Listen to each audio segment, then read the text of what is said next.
I better take a shower and get dressed before I go downstairs.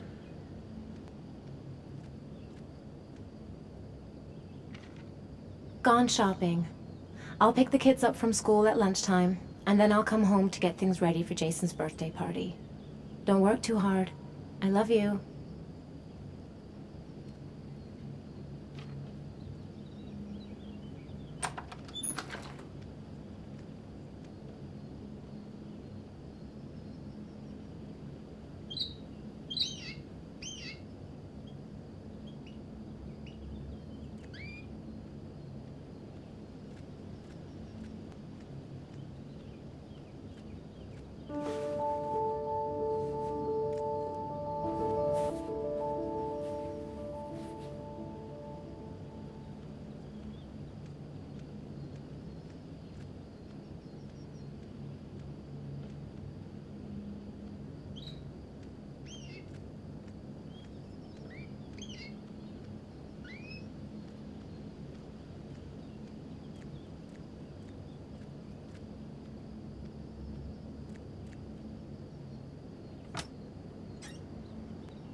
I've got some time before Grace and the kids get back.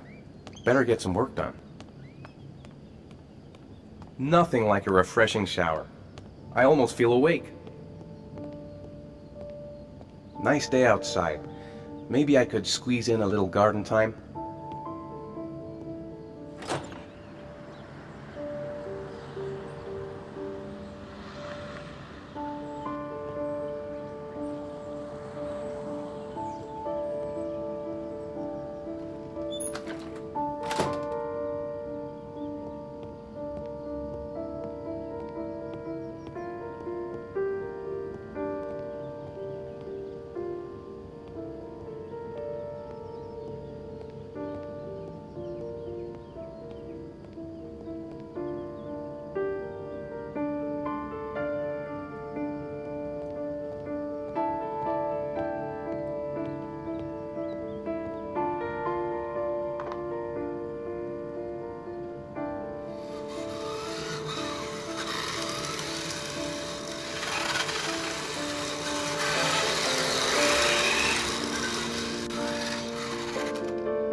I'm thirsty. Should be some orange juice in the fridge.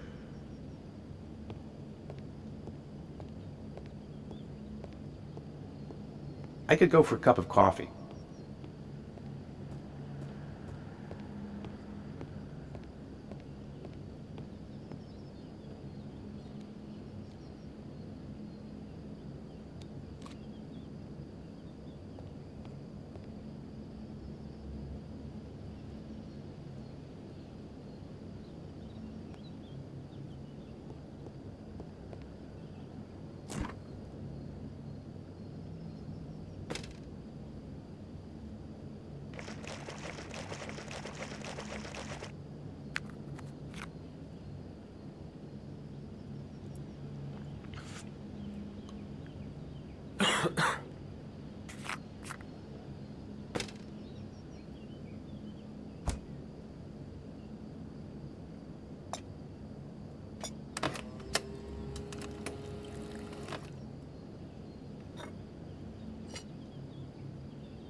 How about some music? I hope Grace found a present for Jason's birthday.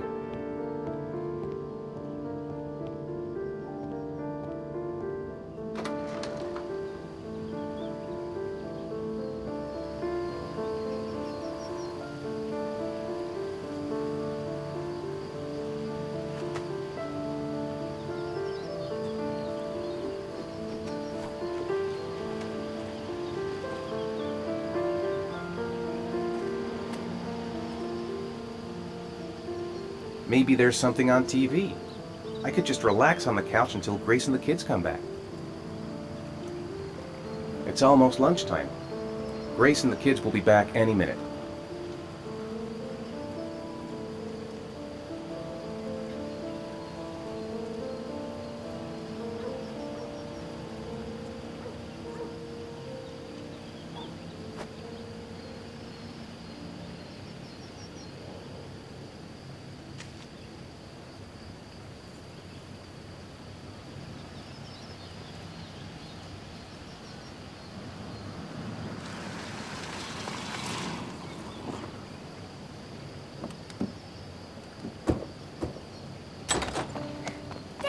Hey, take it easy, you're gonna knock me over.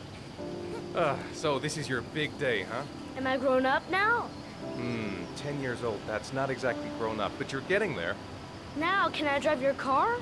And I think you're gonna have to wait a little while for that. Ethan, can you please help me? I'm coming.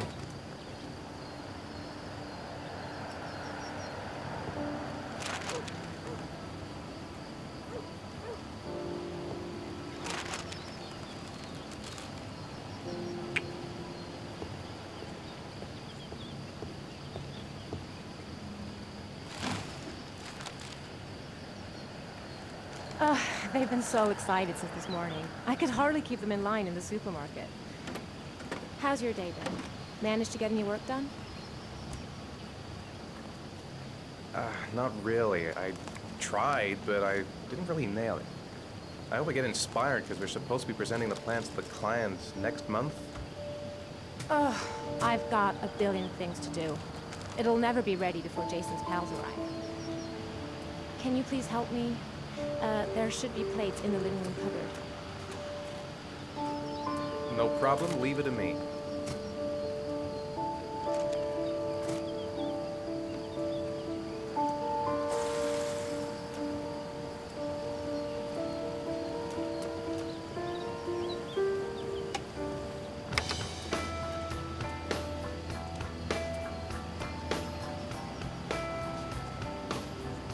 Hey, Ethan.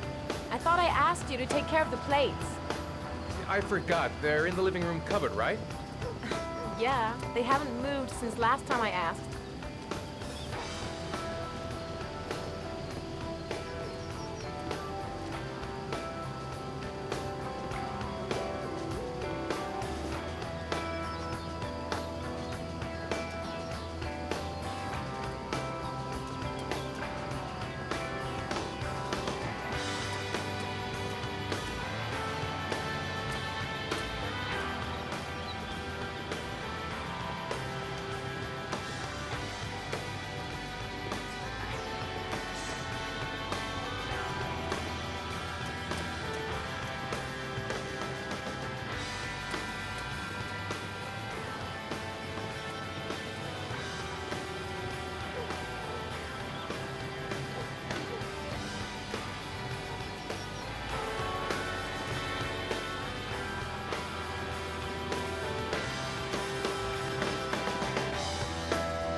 That door is always sticking.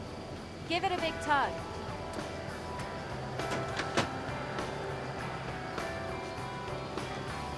That's the set my mother gave us. Be careful, okay? Don't worry, I wouldn't want to be responsible for a diplomatic incident with your mother. Hey, Ethan, You said you were gonna be careful. I'm sorry, I'll be more gentle.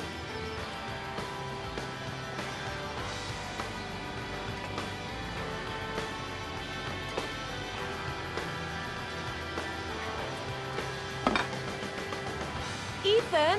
I know. I'm being careful.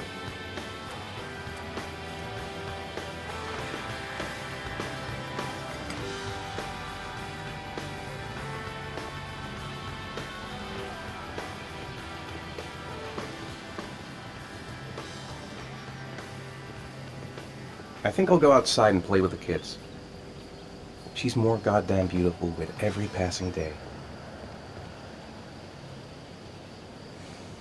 Ethan. I don't know if I've already told you this today, Mrs. Mars, but I find you very attractive. You're not so bad yourself, Mr. Mars.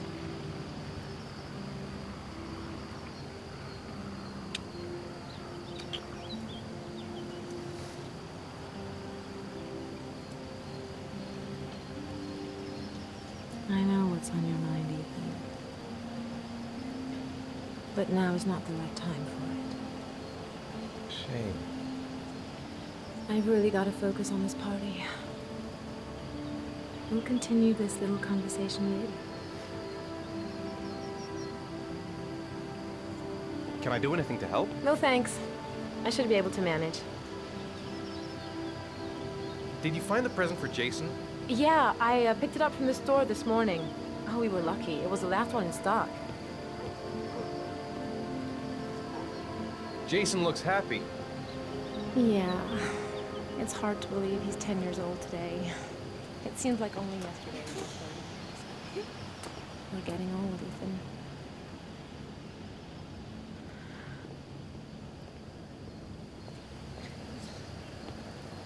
That's it. I'm free as a bird. Hey, 5 minutes, boys, okay? After that, we've got to eat, because your friends are going to be here soon. Okay, we promise, Mom. Who wants to go first? Me first. No, me me first. Easy, fellas. You can both have a turn. Me first. Me. All right, Jason. Let's do the helicopter.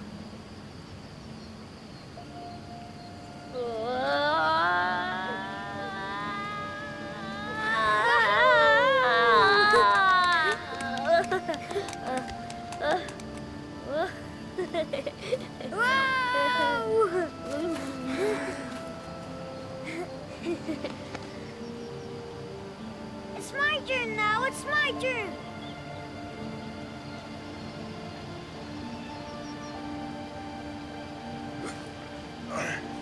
Okay, Sean. Get ready. Here we go.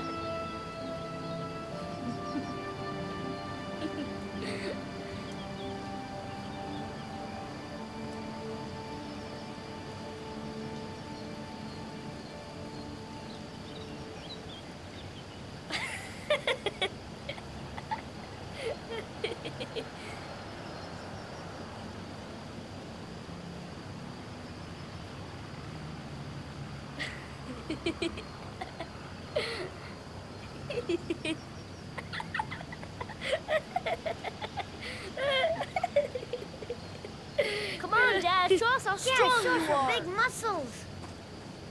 Be careful. Hang on.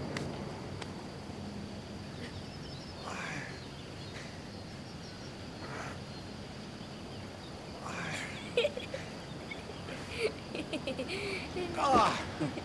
Oh. Whew.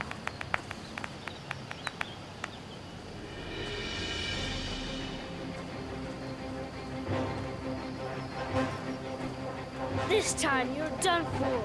You're gonna pay for all your crimes, evil one. Ah, surrender, weakling. Say your prayers.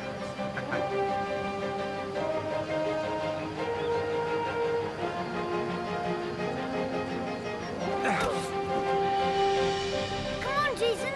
Hi-ya! Give up. I am victorious. Watch out! Oh! Attack! Attack! Whoa! Ah! Take on that. Come on! Oh! Oh, that's good.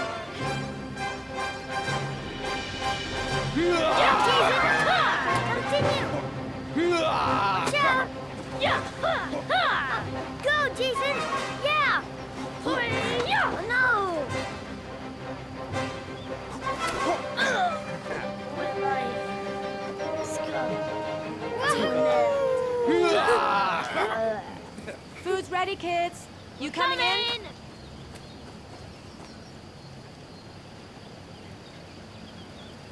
Lunchtime. I'd better not keep everyone waiting. Sean? Lunch is ready. I'll go get him.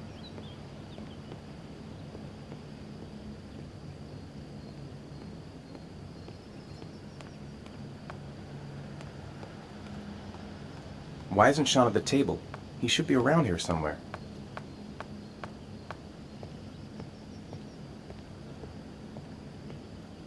Sean? What's up? It's Merlin. He's dead. He's dead and it's all my fault.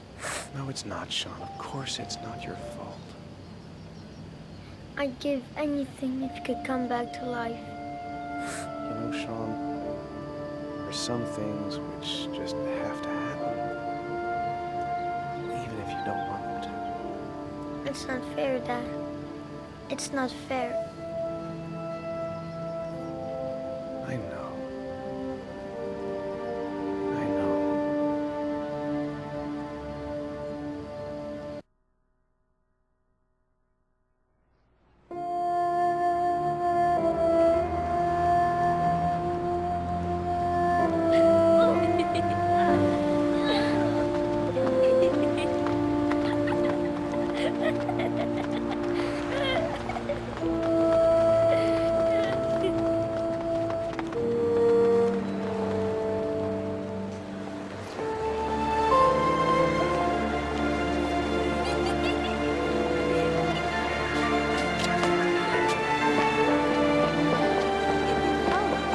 I'd like to have a quick look at some shoes for Sean. Can you watch Jason for a minute? I promise, he won't be long. Sure, no problem. We're not going anywhere, are we, Jason? Come on, honey.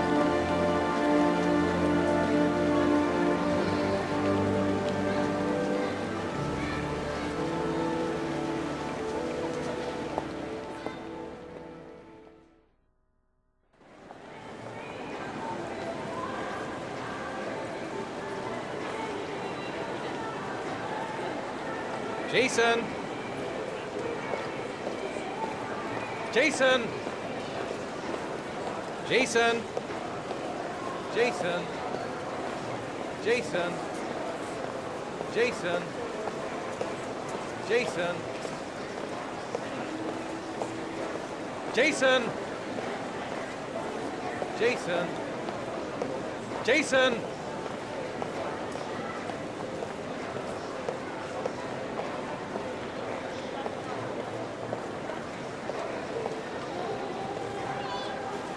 Jason, you really shouldn't wander off like that, you know? There's an awful lot of people in here. Please, Dad, can I have one? I would really love to have one. Please, Dad, come on. Okay, let's go buy a balloon. Great!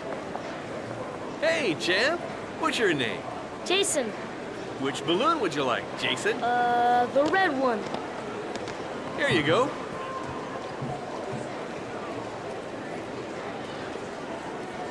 That'll be $2, sir. Jason, wait for me. Wait for your dad, son. It's really crowded in here.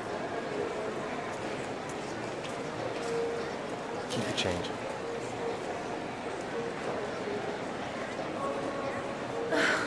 It is impossible to try on a pair of shoes with this crowd. Where's Jason? He was here a second ago. I bought him a balloon, I turned around and he just disappeared. Disappeared? What do you mean disappeared? Stay here. I'll go get him. I'll be right back. Jason! Jason!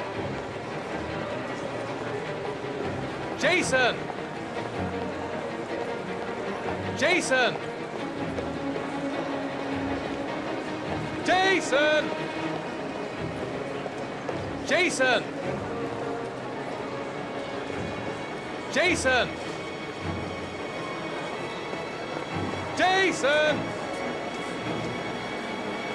Jason! Jason! Jason! Jason!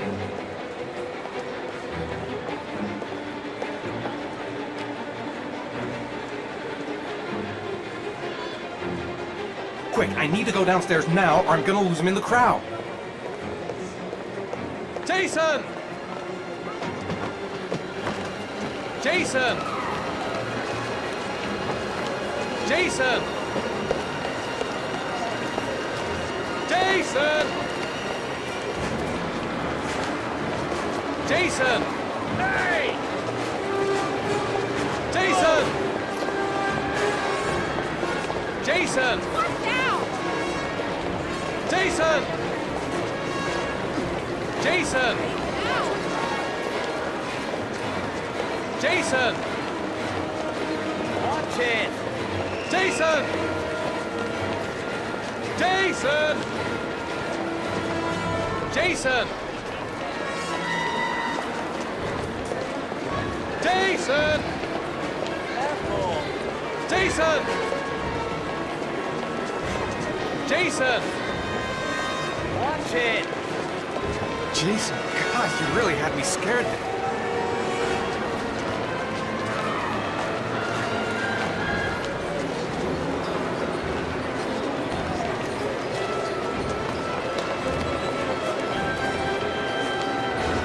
Jason!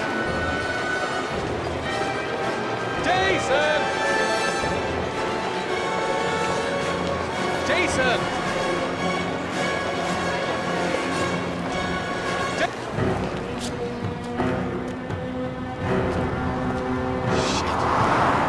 Shit!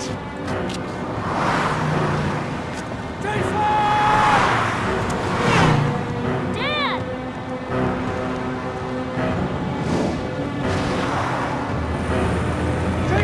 No!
Hi, Sean.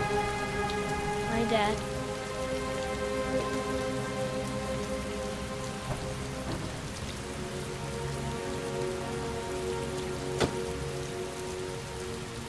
Heavy rain. It's been the same for weeks.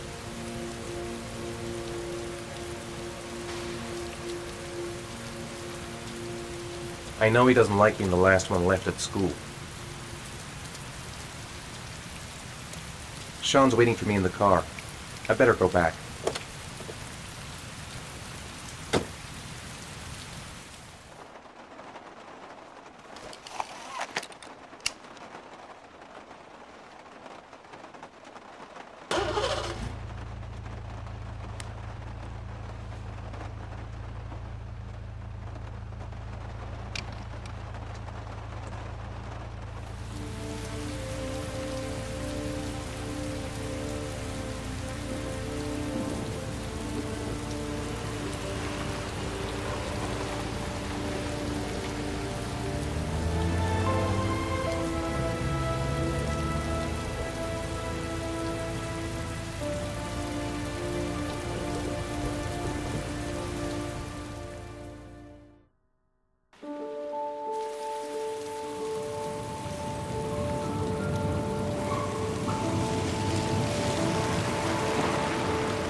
Grease has Sean this weekend. Seems like he can't wait to get back to his mother. Sean, do you want to do your homework now? Please, Dad, let me watch TV a little while longer. We'll do it later, okay? I think we should just get right to it. Then it's done and out of the way. Now, get your bag and get set up in the kitchen. I'll help you.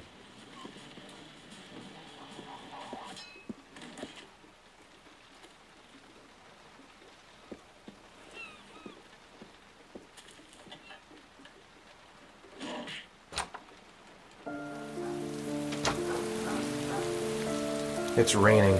I'd better get back inside.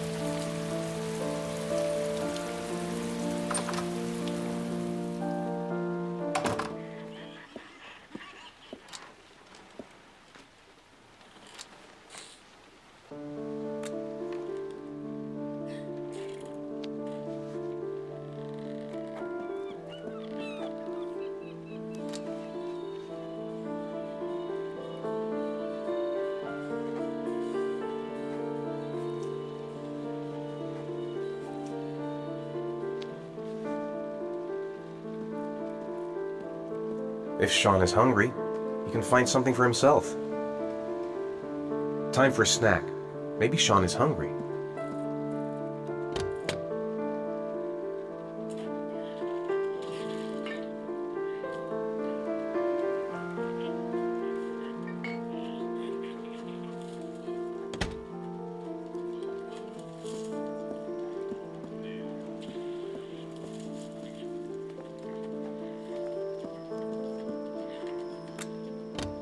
Dad, I'm finished. Can I go watch TV?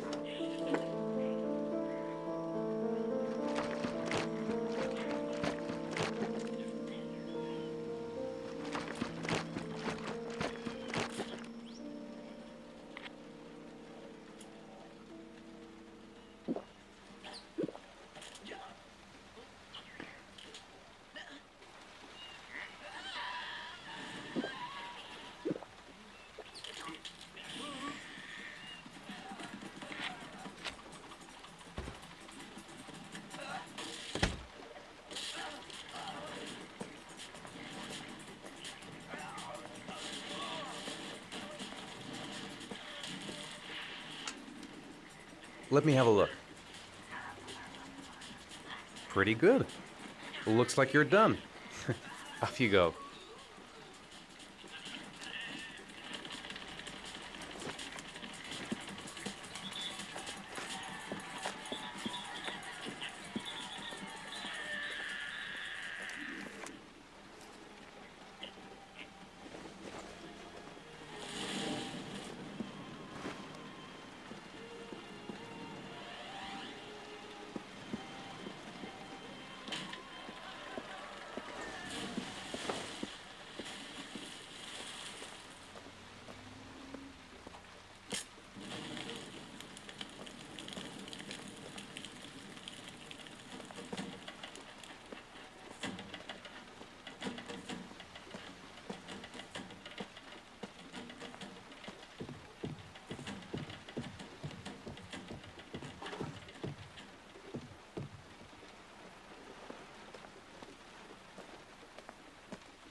What am I thinking? I can't leave Sean alone in the house.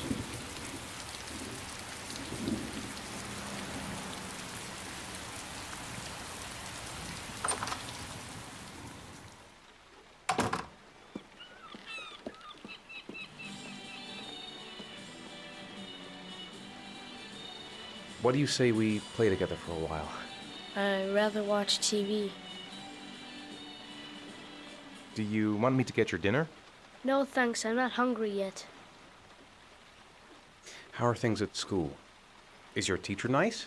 Everything's fine, Dad.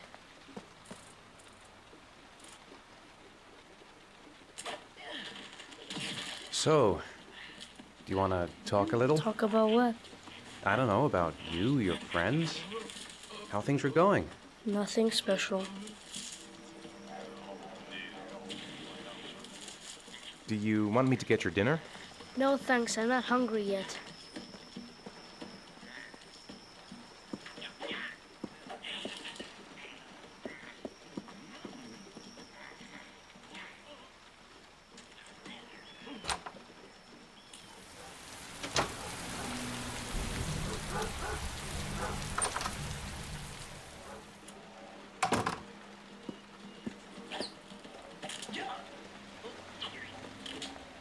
Do you want me to get your dinner? No thanks, I'm not hungry yet.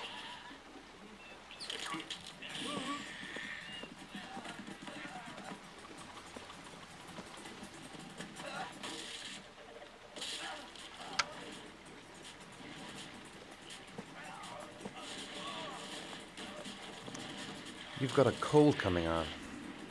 I'm gonna see if I can find some medicine for you. Do you want me to get your dinner? No thanks.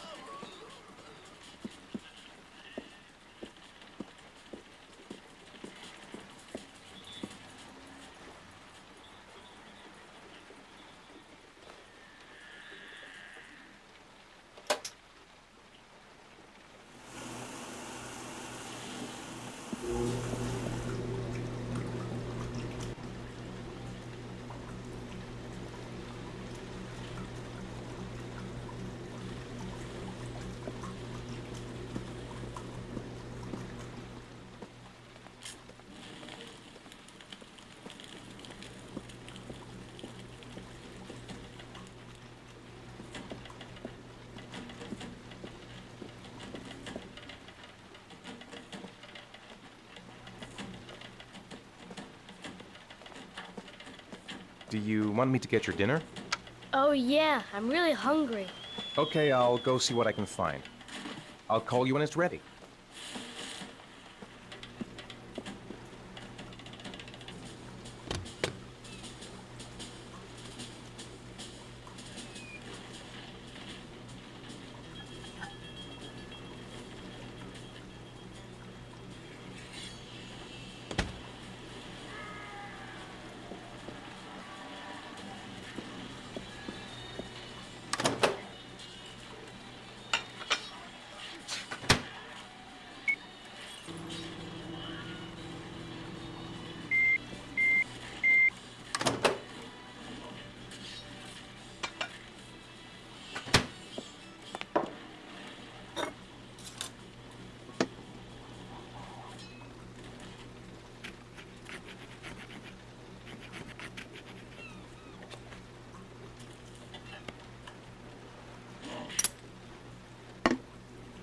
You can come now, Sean. Your meal is ready. I'm coming!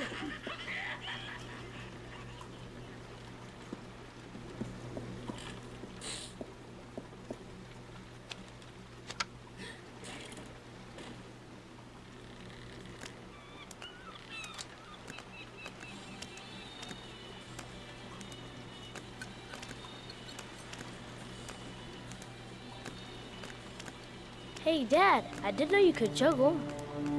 I haven't tried it in a long time. Do you think you could teach me too? Sure. I'll show you if you like.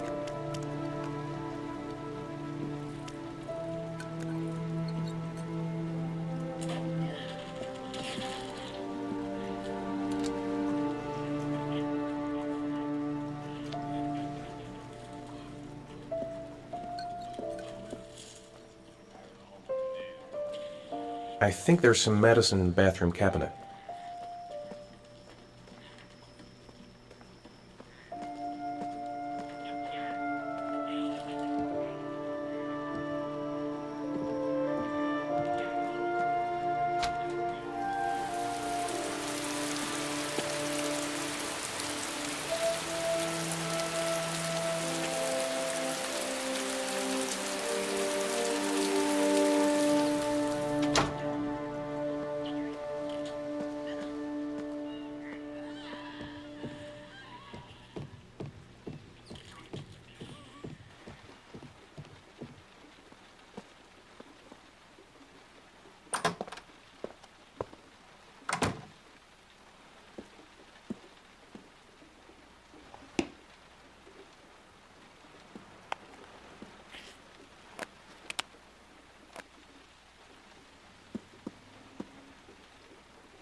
When the parents came home from church, all their children were gone.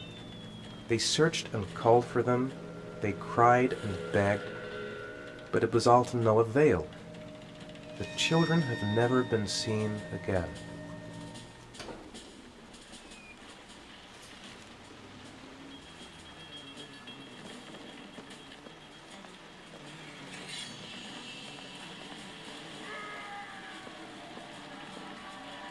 Here, take this. It'll make you feel better. Thanks, Dad. Come on, Sean. It's time for bed. I'm not tired yet. Can I stay up a little longer? All right, we'll wait a little before going to bed. But don't say anything to your mother, okay?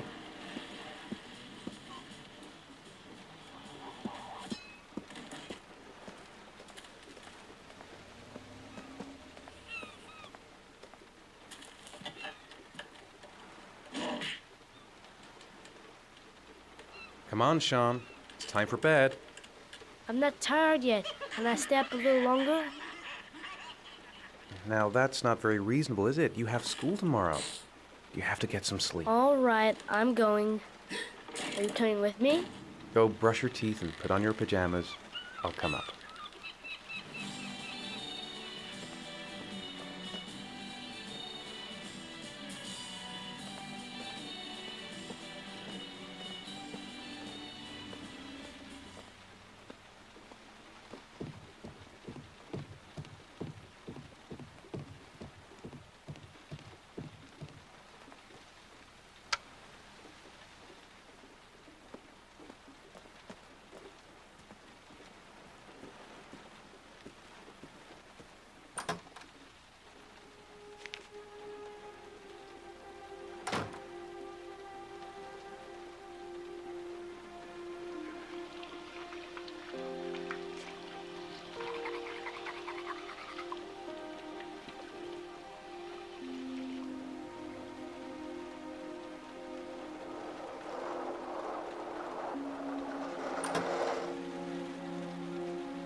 Good night, Sean. My teddy! I haven't got my teddy, Dad. You must have left it somewhere in the house. Do you have any idea where it could be? No, Dad. Please, I can't sleep without him. All right, I'll have a look around and see if I can find it, okay?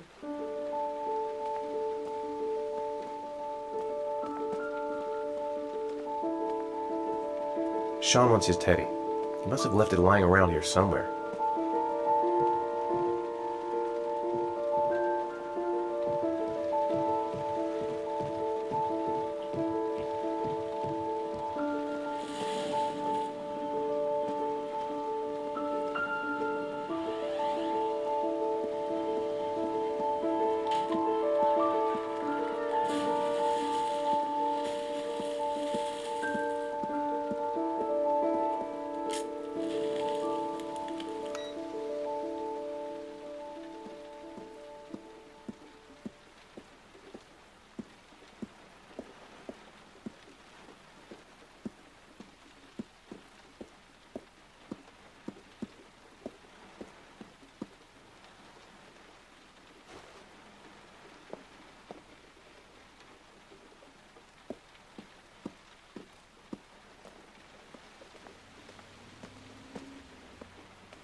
Thanks, Dad. Good night, Sean. Night. Dad, Yeah? why do you look so sad? I think I just need some time to get back to the way things were. You know, Dad, what happened to Jaden wasn't your fault. Good night, Sean.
Lauren Winter.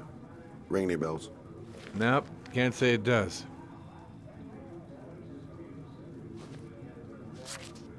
Oh, that Lauren Winter. 3rd floor, last door on the left at the end of the corridor.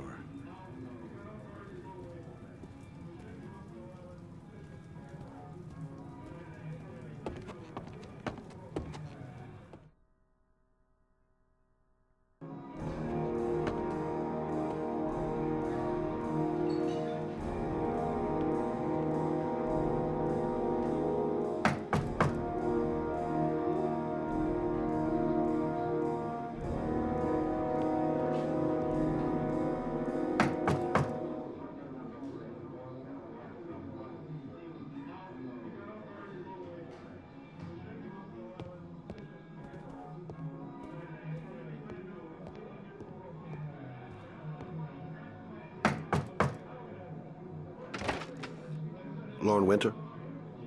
Sorry, I only see clients by appointment. Wait. It's $50. I don't kiss and I don't do any weird shit. Fine by me.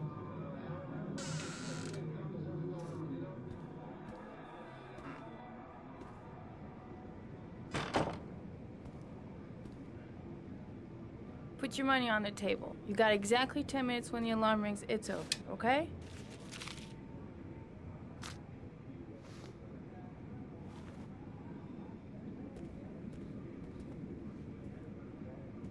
You should take your clothes off. We ain't got all day.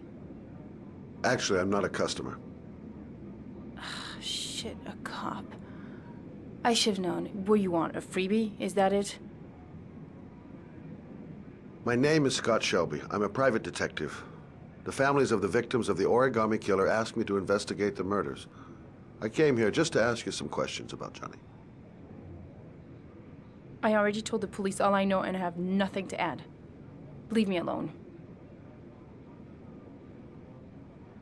I understand, Lauren. I know what you're going through. Oh yeah? You know what it feels like to find your own son's body on a wasteland? I'm sorry, I don't believe you have the slightest idea what I'm going through, Mr. Shelby. The killer is walking around free as we speak. He'll kill again if he's not arrested. My Johnny's dead, so what difference does it make? If we don't find the killer, there'll be other mothers who find their son's body on a deserted wasteland. But you're right. Why should you care? It's not your problem anymore, right?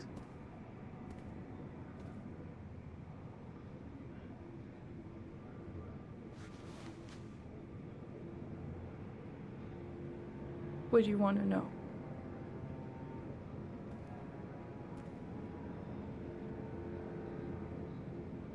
Did Johnny live with you? Yes. Of course, I made sure he never met any of my clients. I wanted to stop, you know. But we needed the money. I was trying to earn enough to get us out of here. Tell me about Johnny. What kind of kid was he? Johnny was really a good boy. Sometimes he fought with other kids who called me you know. In his own way, I think he understood what was going on.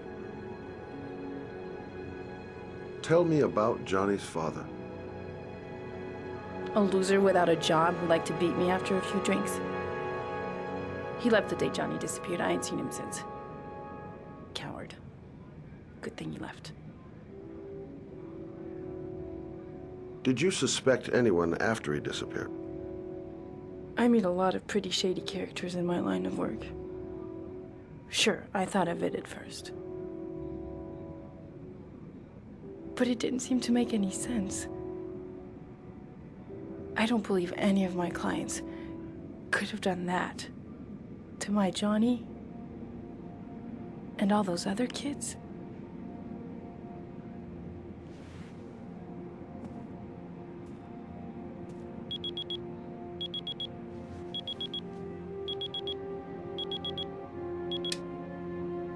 Time's up, Mr. Shelby. I hope you got what you wanted. Now get out of here.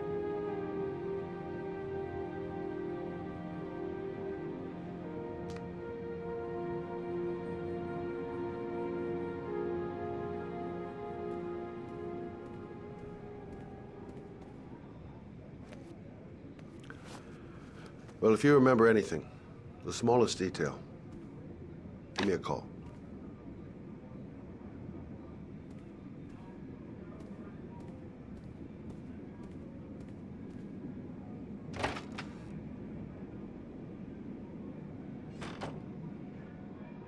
No point in pushing it.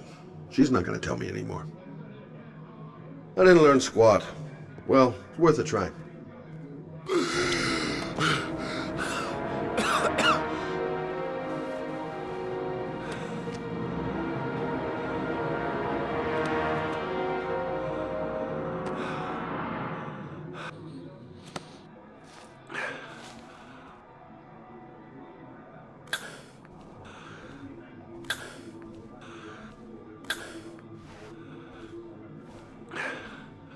Lauren!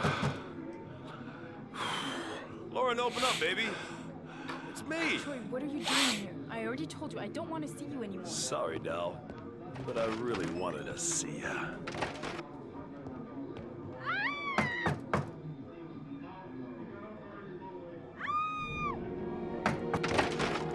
What do you want, asshole? Lauren, is everything all right? She's just swell. Now beat it, loser! You again? If you're looking for trouble, you found it. I'm gonna beat the shit out of you. Oh!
I'll see you again, asshole. Are you all right? Better than him, I guess. Who is he? An ex-client who thinks he owns me. He was getting violent, and I told him I didn't want to see him anymore. Well, you should be careful. He'll probably be back. Sorry about the mess. Mr. Shelby, Yeah. thanks. Oh.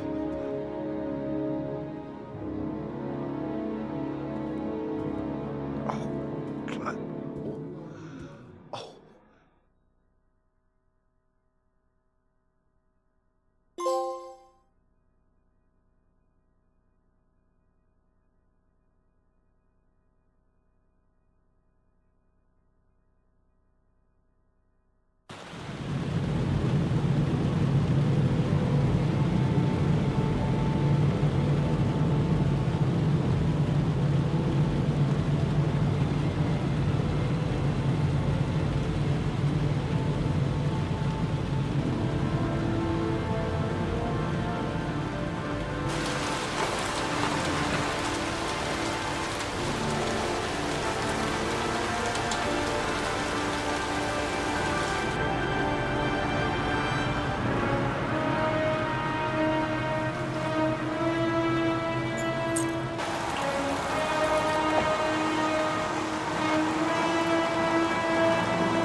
God, my hands are trembling. I gotta keep my act together. At least for now. Noted that name somewhere. What was it? Blake. Lieutenant Carter Blake. Yeah, that's it. Goddamn rain. Hasn't stopped pouring since I arrived. I'm really gonna love it here. Reporters. Already. Huh. They seem well informed.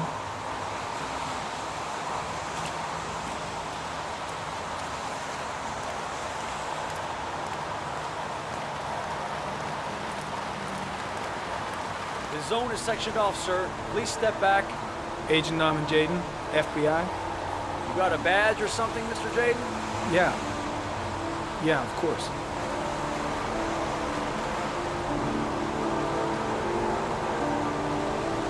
Check.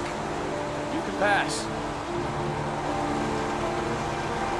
I'm looking for Lieutenant Blake. Is he around? I saw him arrive earlier. He's here somewhere. Thanks.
Video memo recording, Agent 47023, Norman Jaden, Tuesday, October 4th, 2011. Time is 8:14 a.m.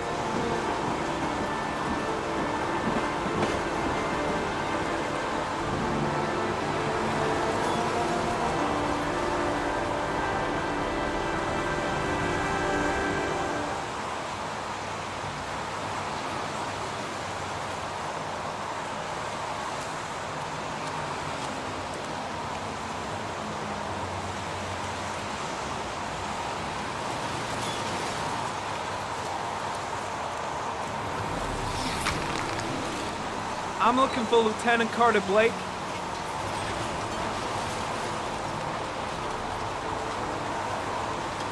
Thanks.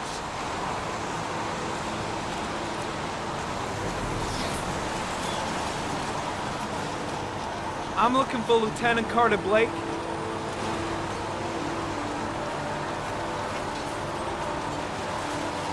Thanks.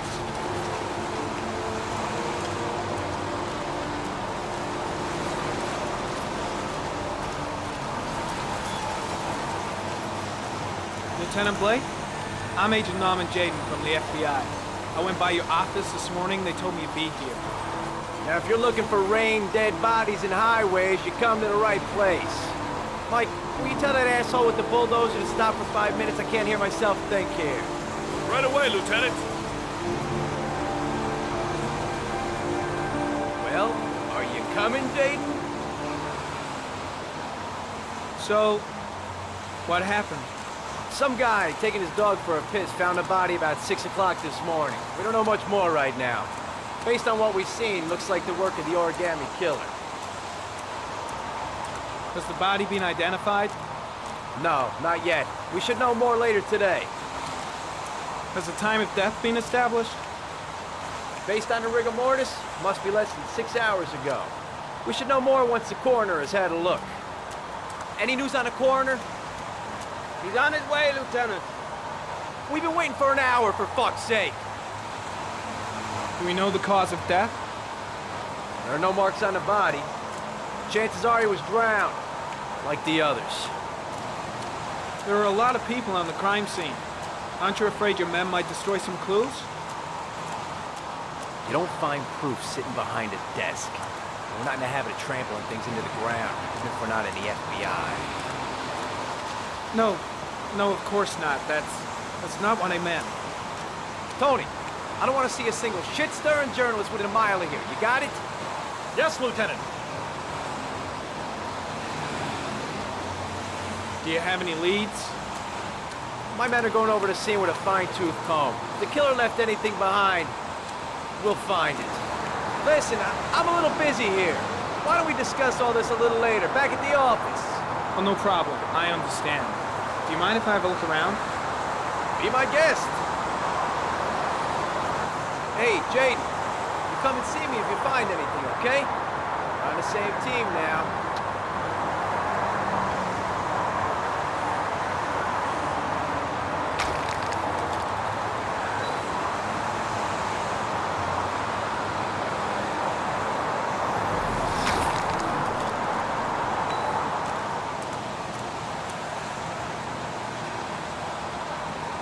Harry Campbell, sample of no interest. Comes from one of the policemen present on the wasteland.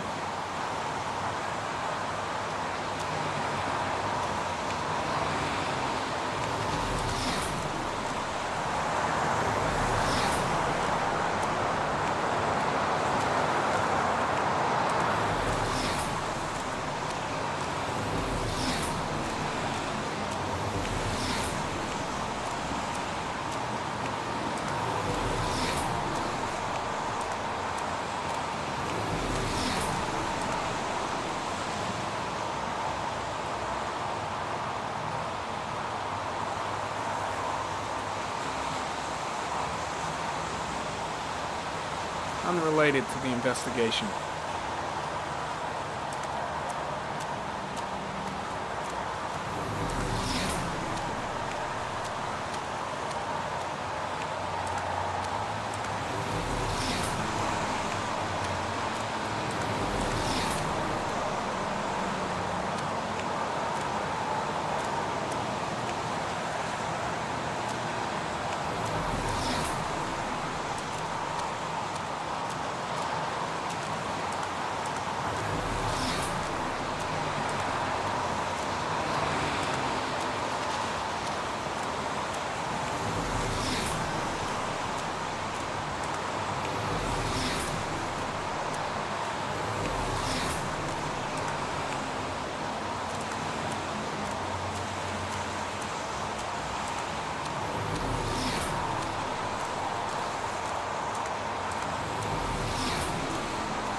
Harry, comment, sample of no interest. Comes from one of the policemen present on the wasteland.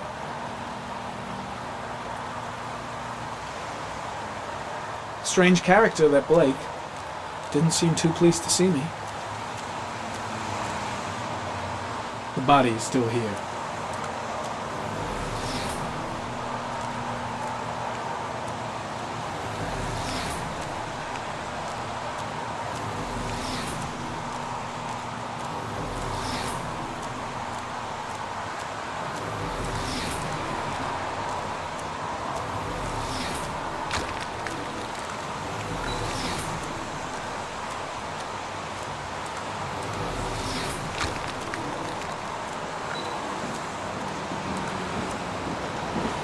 Some orchid pollen. The concentration of pollen in the air is quickly decreasing because of the rain, but it gets higher in the direction of the body.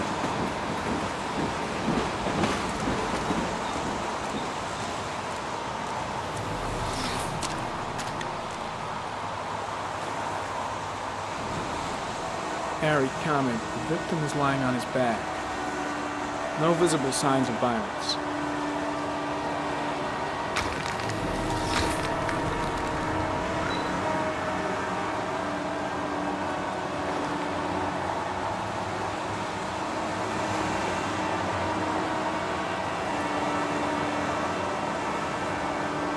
An orchid was placed on the victim's chest.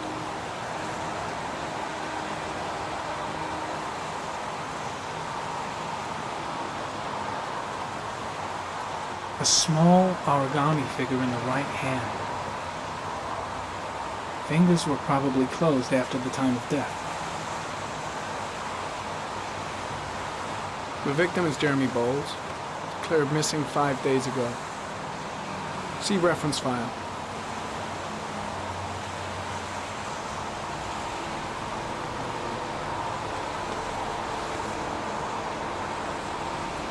Superficial wound on the right thigh. Blood analysis suggests it could be post-mortem. Probably a scratch that occurred when the body was being moved. The blood report indicates an advanced and long-lasting state of exhaustion.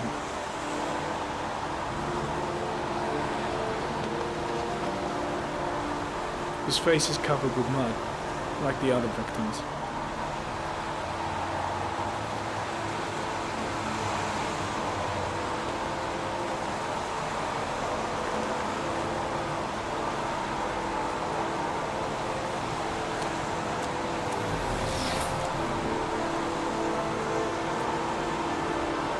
Harry, comment. Sample of no interest. Comes from one of the policemen present on the wasteland.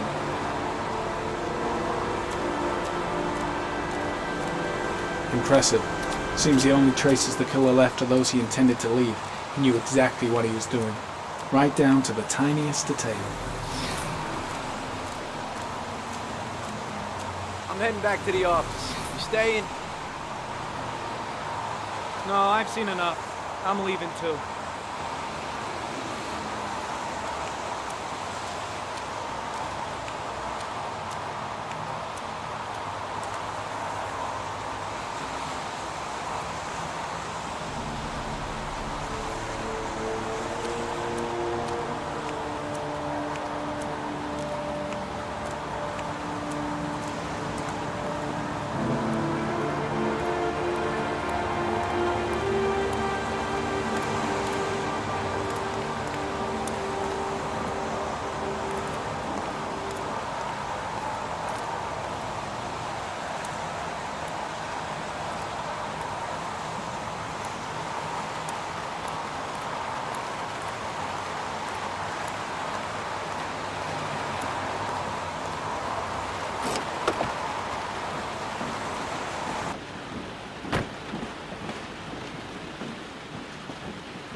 A butterfly.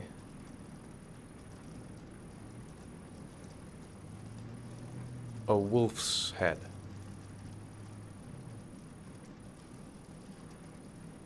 A crab.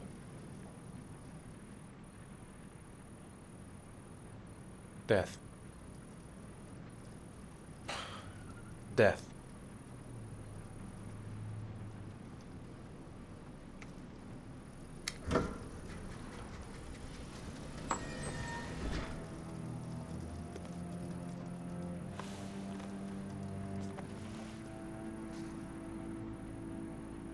I have the results of your MRI scans. Everything seems to be normal. There is no physical damage from the accident. However, I am worried about your psychological condition. I know it's not easy, but you've got to start over, Ethan. You're not responsible for what happened. It's my fault Jason is dead. He'd still be alive if I'd been looking out for him. It was an accident. Accidents happen every day. You can't blame yourself forever for your son's death. How is Sean? He's a very solitary kid, you know, very focused within himself. He's really close to his mother. With me, he's more distant. And what about you, Ethan? What do you feel?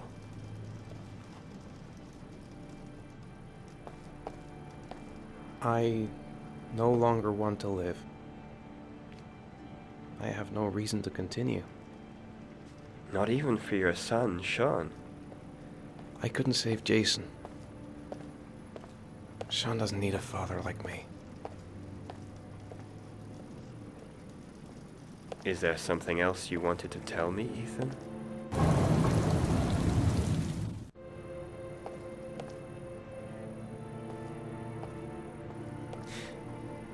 Have there been any cases of split personality developing after concussion?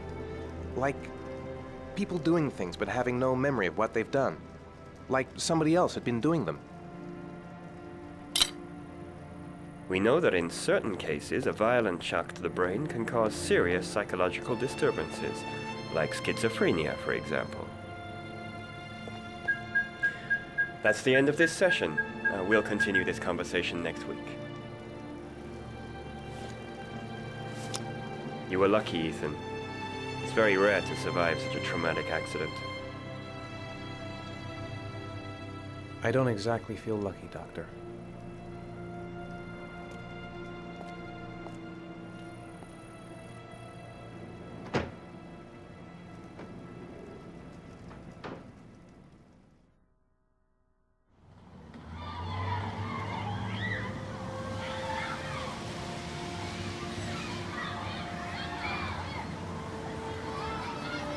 Aren't you gonna go play with the other kids? I don't feel like it.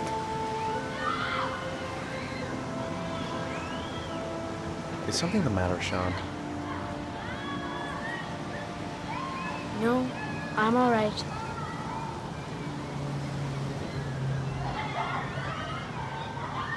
Do you want to eat something?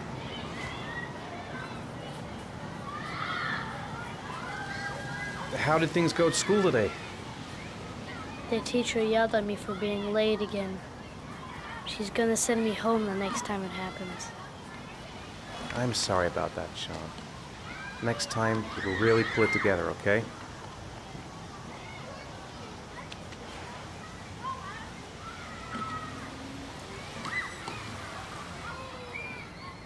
I haven't been on a seesaw in a long time.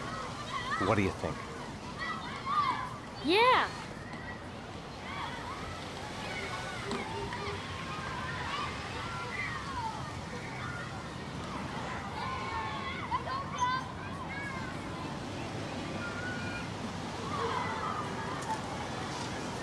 Come on, Dad, make me fly!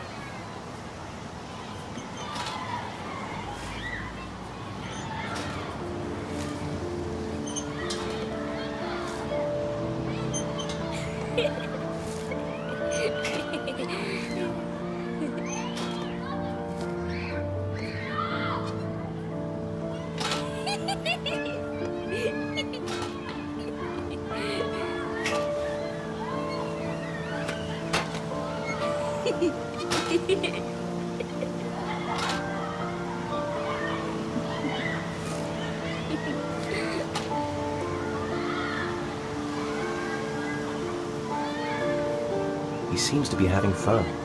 It's been a long time since I've seen that smile. I'll find something else to do with him.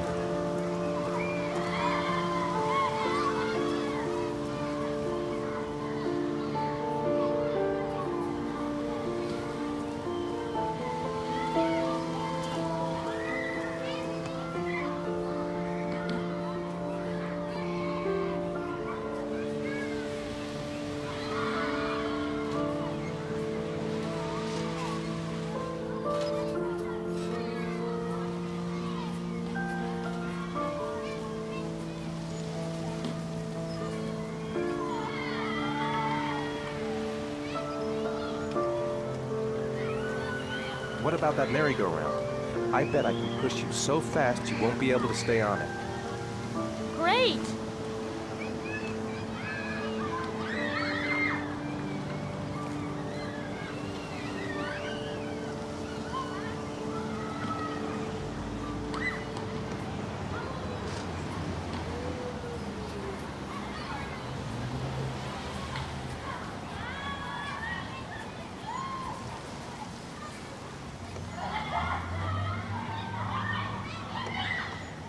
Go on, Dad, as fast as you can.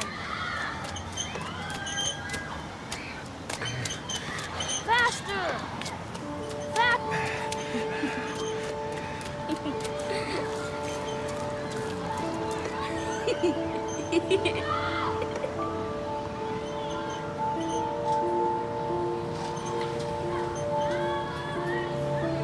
Whoa!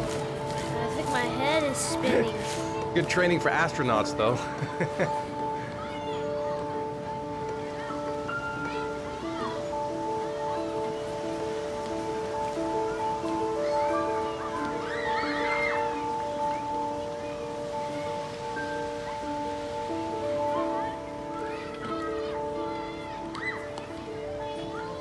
You want to go play on the swing? I'll push you. Okay.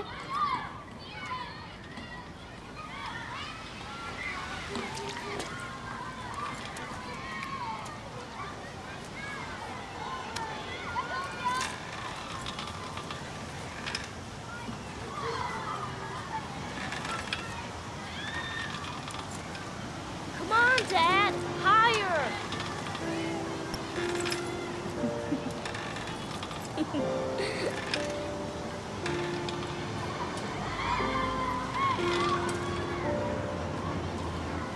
You're not pushing, Dad?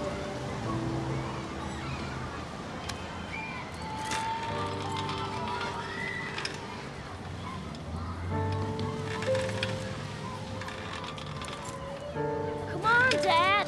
Higher!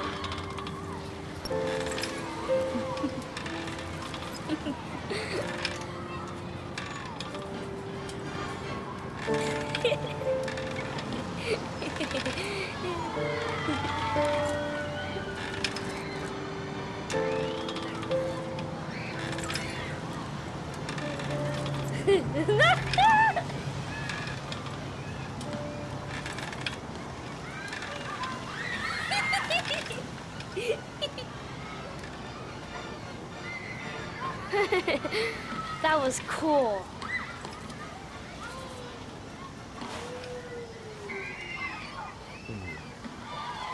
Looks like rain's coming.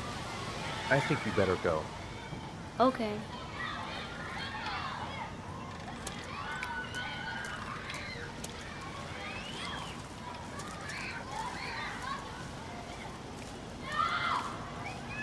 You know, sometimes I remember before. I mean, when Jason was still here. Sometimes I wish everything could just be the way it was before. Me too, Sean. Me too.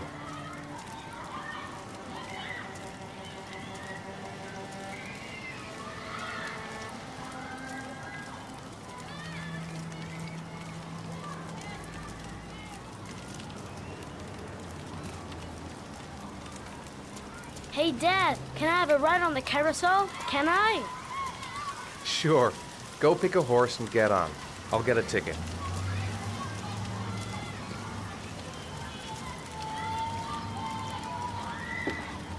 One, please. That's $1.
Do you think it's gonna take long?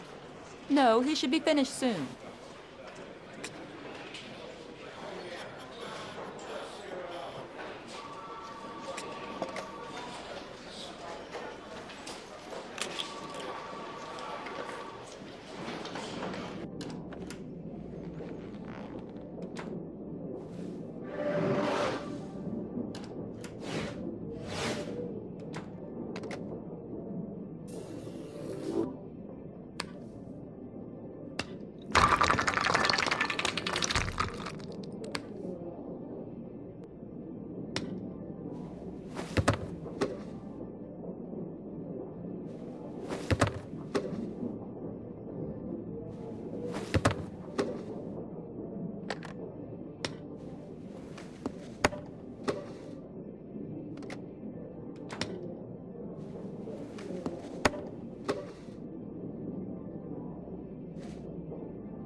I'm off, Charlene. I'll look at the reports later. Oh, cancel all appointments for this afternoon. Okay.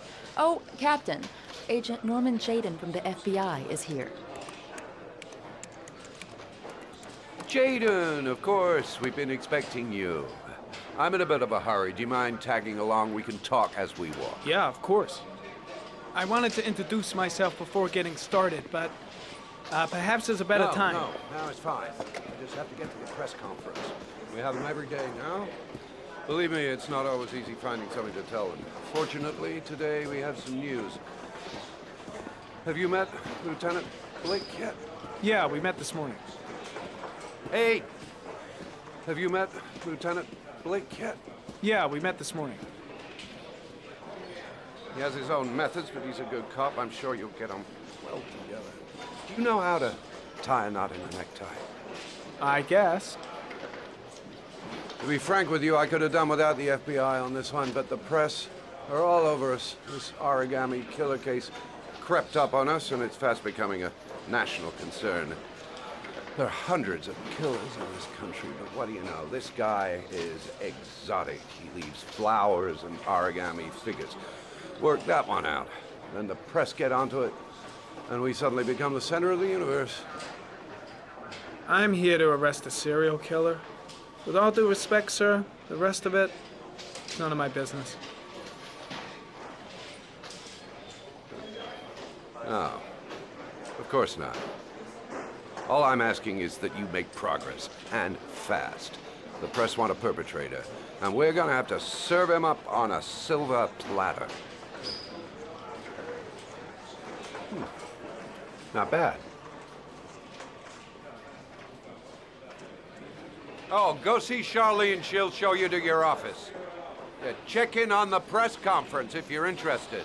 It'll give you an idea of the political climate around here. Thank you, sir. Welcome to the club, Jaden.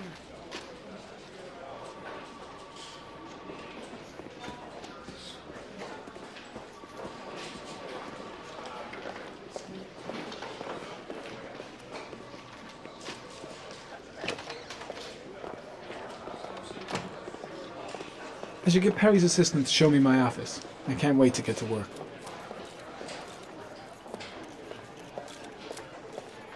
I'm dying of thirst. Where's the water cooler when you need one?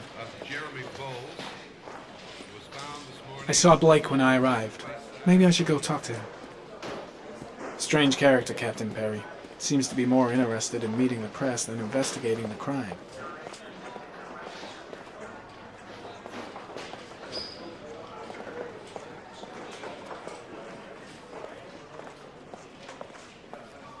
I'll have a look around the station. Stretch my legs for a bit. Captain Perry is doing his press conference now. Might be interesting to have a look.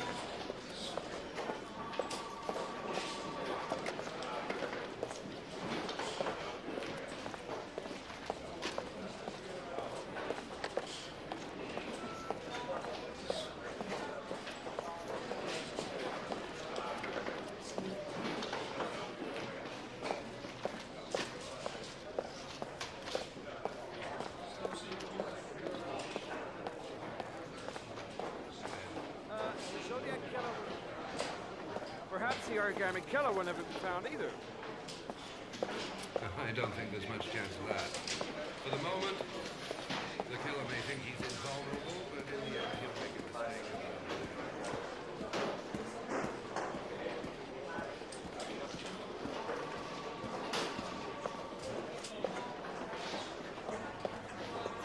I'm ready to start. Maybe we should kick off by talking about the case? I have some work to finish here. Let's talk about that later, if you don't mind. Okay. No problem. Just let me know when you're available.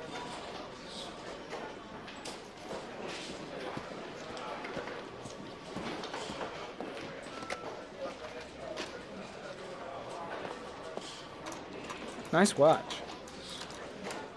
Oh, it's the present we offer to our new lieutenants. We bought the same model each year for the past 20 years for each promotion. It optimizes everybody's time, and it's the kind of thing that always goes down well. You can contribute to our fund if you like. We're still a few dollars short. Congratulate Larry on my behalf. I'll be sure to do that, sir. Captain Perry said you could show me to my office? Yes, of course. Follow me.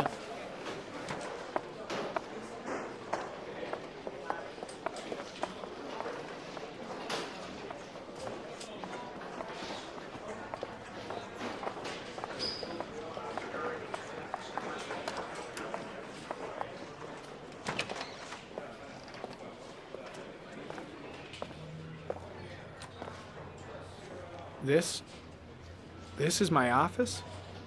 That's where I was told to take you. If you need anything, you know where to find me.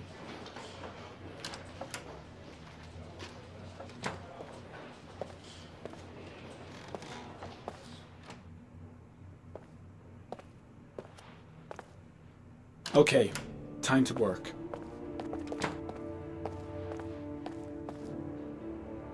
No time to lose. Gotta get down to work. First, analyze the case files. Wow. More like a big cupboard. Well, I wanted a quiet place to work, and it certainly looks like I got it.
Step 1. Change the office.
Well, well.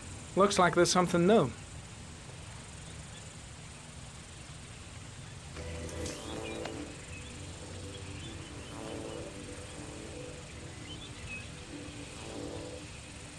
Harry, comment. Tire tracks on the side of the road behind the railroad line. It may be the killer's car.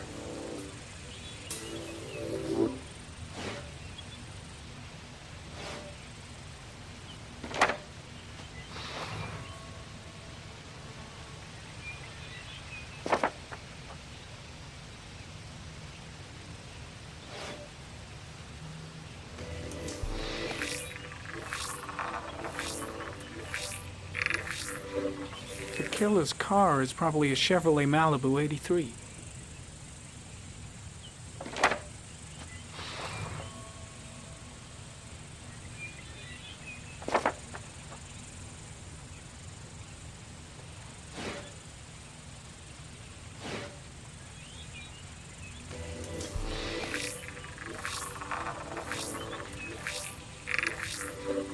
No prints or specific clues. Nothing much to go on.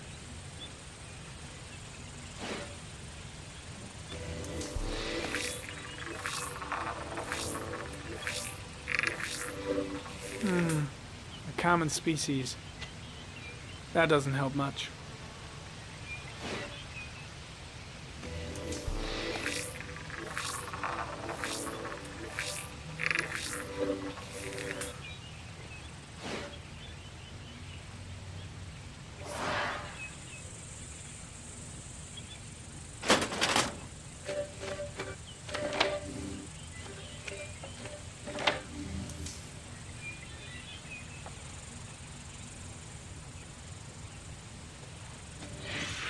Eight victims in the last 3 years.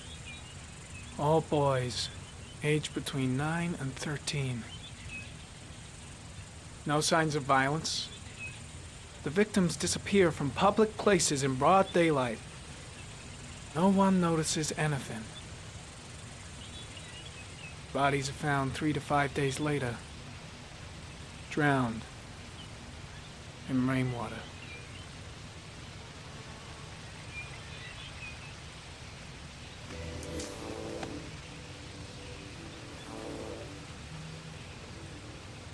There is always a railroad line adjacent to where the bodies are found. And all the victims disappeared in the fall.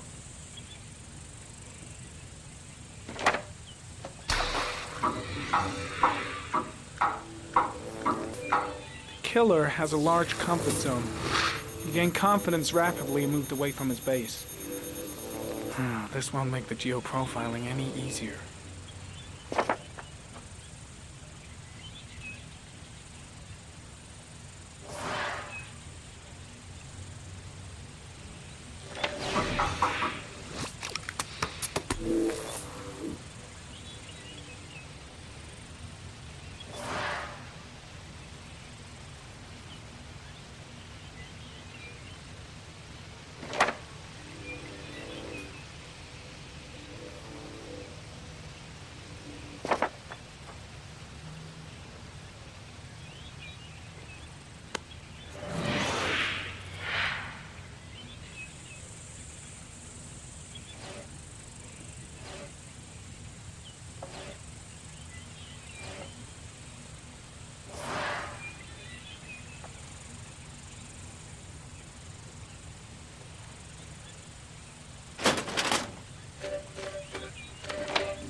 Always the same ritual.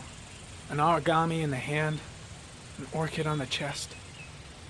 The victims have always been dead for less than 6 hours when they were found, which means they remained alive for several days before being drowned. Over 3,500 people questioned. Over 100 suspects interrogated. Not a single lead to go on.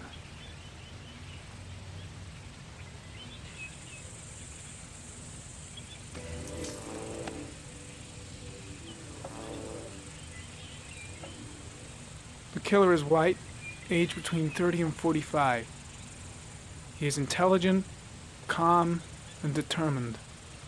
An organized type. He has a car.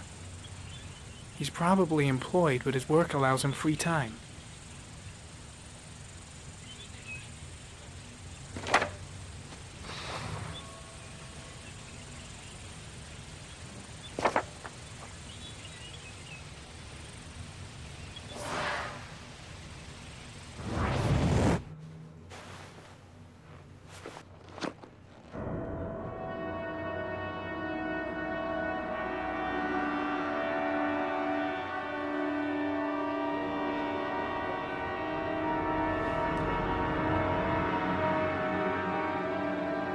Here we go again. I better go wash my face.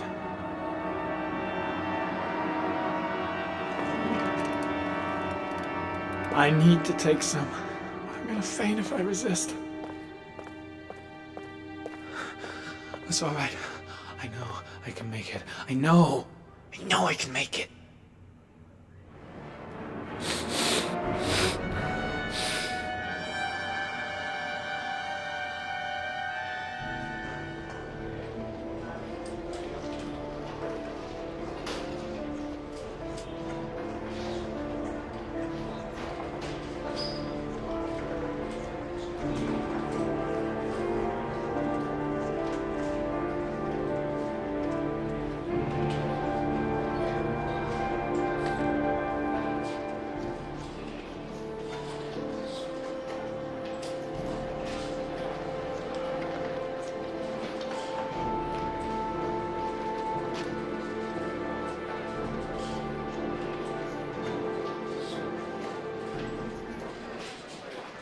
This is Lieutenant Blake, Mr. Marsh. Could you please tell him what happened? It was this afternoon. I went to the park with my son, Sean. We played together for a while, and then he wanted to go on the carousel, so I put him on one of the wooden horses, and when I turned back, Sean had disappeared. Exactly what time did you arrive at the park? Try to remember exactly, Mr. Mars. Every detail can be important. It must have been about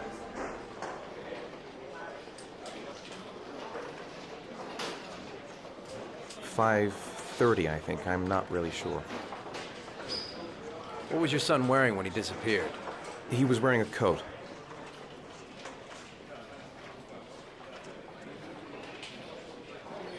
A brown coat. And a pair of pants.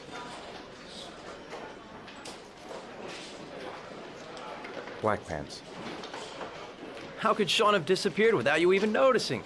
Weren't you right by the carousel?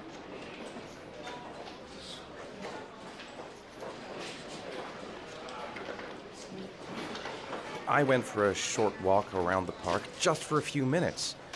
When I got back, the carousel had stopped, and Sean wasn't there. You say you took your son to the park after school, but you didn't report him missing until 8:15. Why did it take you so long to contact the police? I searched the whole neighborhood for him. I thought he couldn't have gone far. All right. That's all the questions I have for now. You're free to go, Mr. Mars. We'll continue to look for Sean overnight. We'll contact you if we have any more questions. Do you think the origami killer... Listen, your son's probably just run off and he'll turn up in a couple hours. But what if it is the origami killer? Well, then we have about 4 days to find him alive.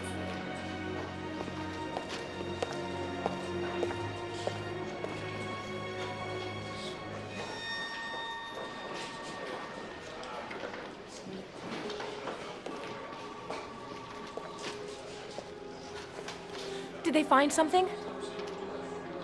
No, nothing yet, but they're gonna keep looking through the night. Do they think it's the origami killer? It's still too early to say, but it is a possibility.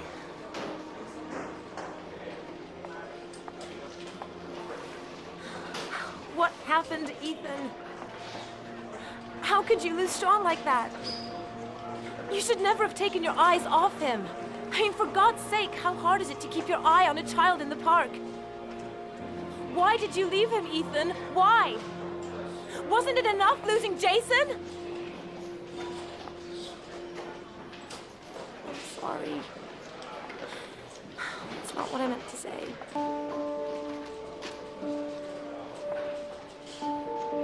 I miss him so much.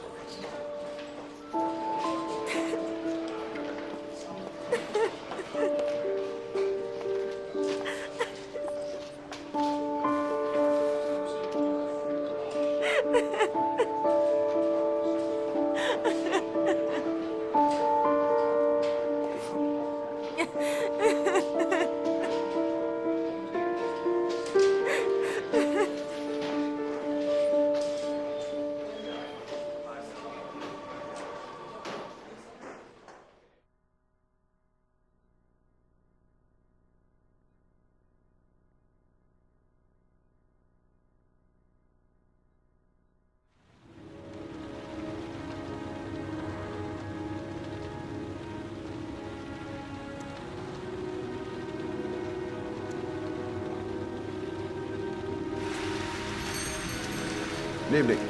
Good evening to you, sir. Can I help you, sir? Well, I hope so. My name's Scott Shelby. I'm a private detective. I'm investigating the case of the origami killer. I'd like to ask you a few questions. My son is dead, Mr. Shelby. I have nothing more to say. I also lost someone I loved. I know what you're feeling. Then you will understand that I do not wish to talk about it. The killer has kidnapped another victim. A 10-year-old boy. Like your son, Risa. I have 4 days before we find his body on a deserted stretch of wasteland. No one did anything to save my son. Now, you would please to move along, sir. Oh, do you sell inhalers? I'm all out, and at least I won't go away completely empty-handed. In the back of the store, to the right. Thanks.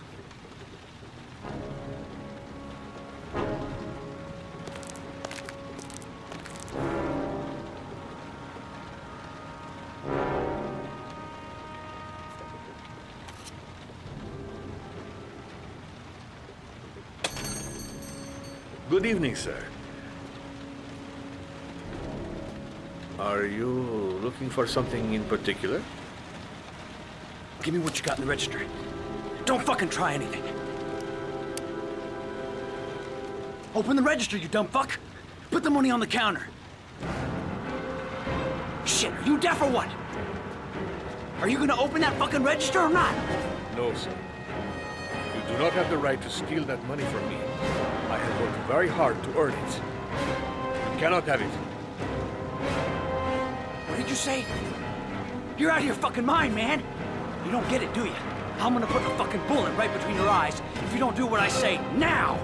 Shall not be robbing my register, sir. That money is mine. I ask you now to leave.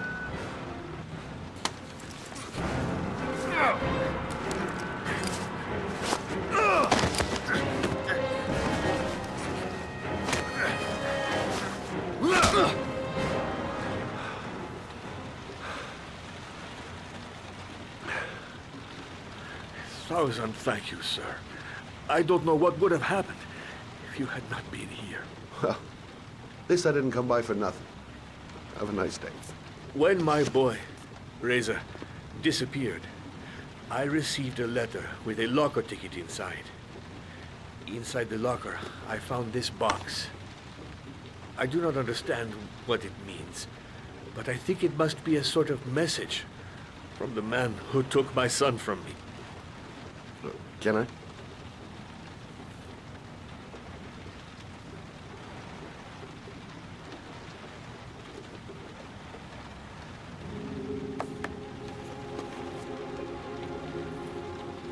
Please, take the box if it can be of any use to you at all. It did not help me to save Reza, but Maybe it will help you find the other little boy.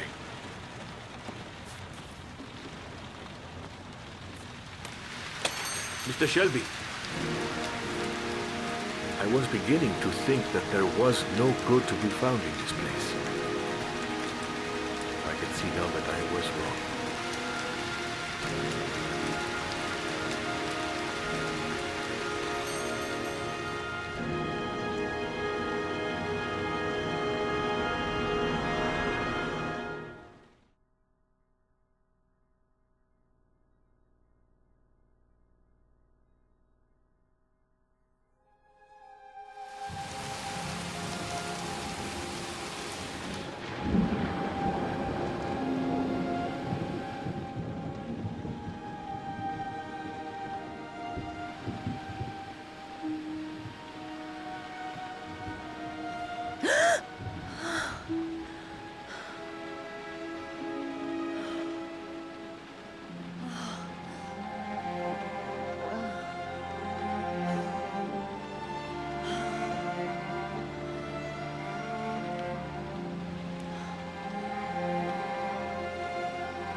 A hot drink is what I need.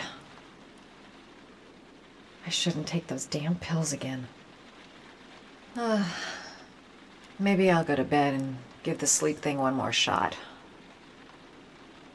Goddamn insomnia. I'm totally exhausted, but I just can't sleep.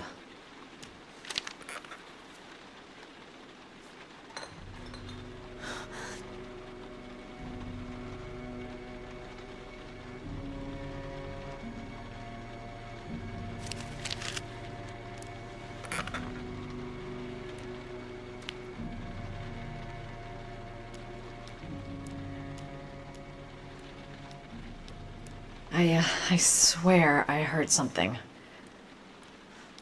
Good job, Madison. I think you're starting to lose it. 2:47 a.m. Always the same time. A hot shower. That'll create the magic of sleep. I really need sleep. How hard can it be to fall asleep?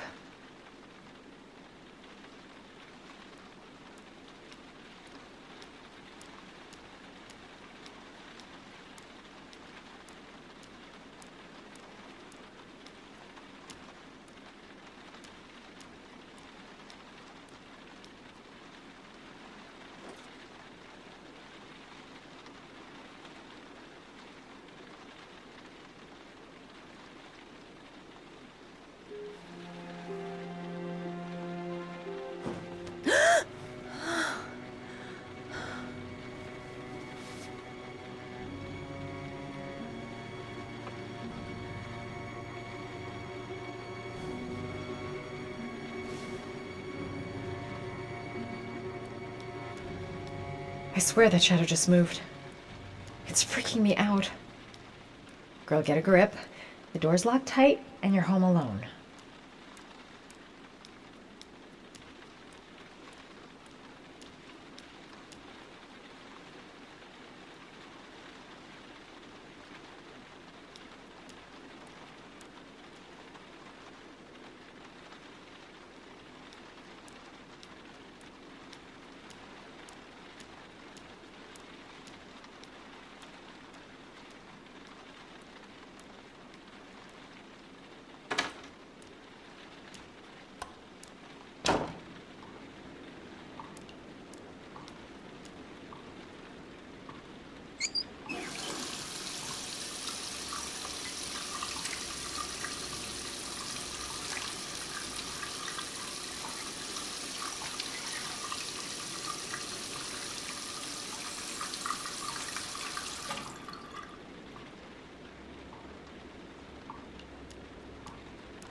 I swear that shadow just moved.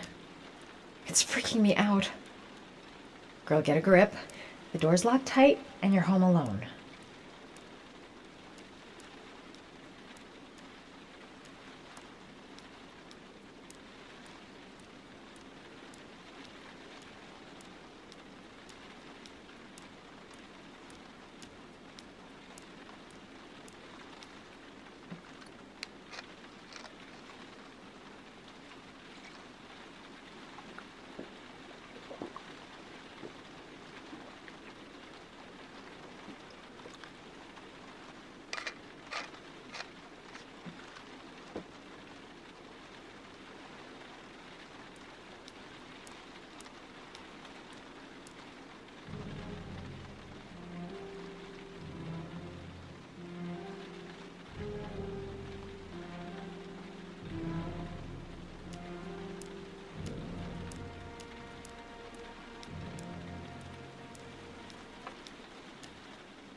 Fridge door. I'm sure I closed it. Come on, it couldn't have just opened on its own. I think I'm starting to be seriously scared.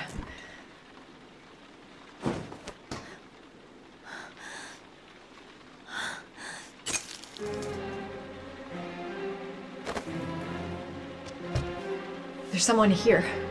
There's someone in the apartment. The phone on the desk. I could call for help. The front door. It's the only way out. If I can reach it, I still have a chance.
When the parents came home from church, all their children were gone. They searched and called for them, they cried and begged, but it was all to no avail. The children have never been seen again.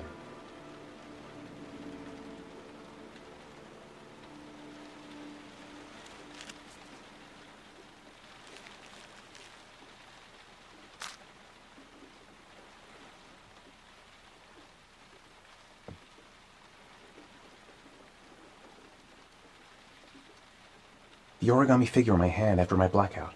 It's the same one the killer leaves in the hands of his victims. I've never done origami in my life. I'm the origami killer. I black out, and then the murdering starts. I know it's me. This doesn't make any sense. It couldn't have been me. I couldn't ever have done that. Goddamn reporters. They've been camped outside my house all day. That letter might be linked to Sean's disappearance. I need to show it to the police. I have to get out of here and find out what does it mean? Some sort of fairy tale? It looks like the ticket to a locker. What did I do with Sean? I must have done something, but I just can't remember. I'm exhausted. I didn't sleep a wink all night. This angel on the ticket. I'm sure I've seen it somewhere before. Mr. Mars! Mr. Mars! A few words! Mr. Mars!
I think I know where this ticket comes from.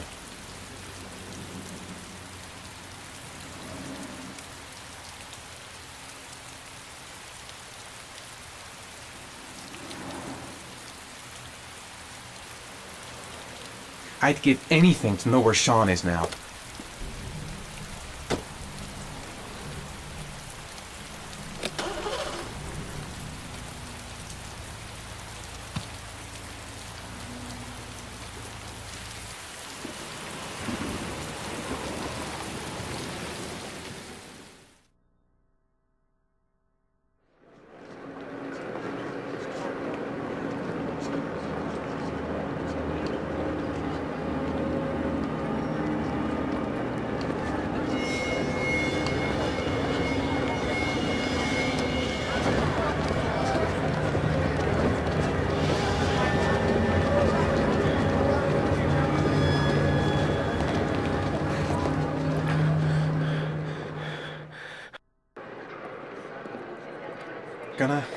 Gonna have to make it through the crowd.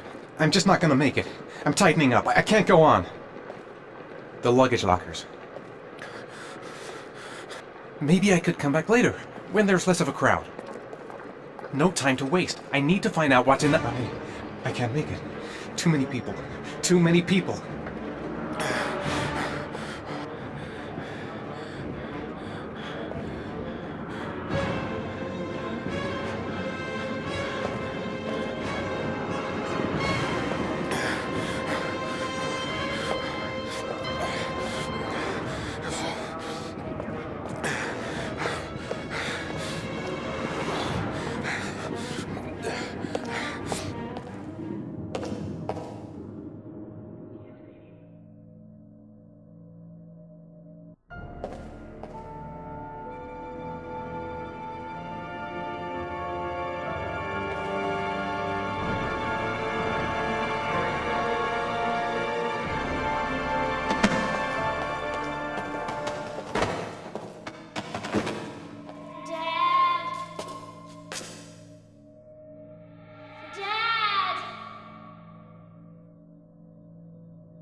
balloon!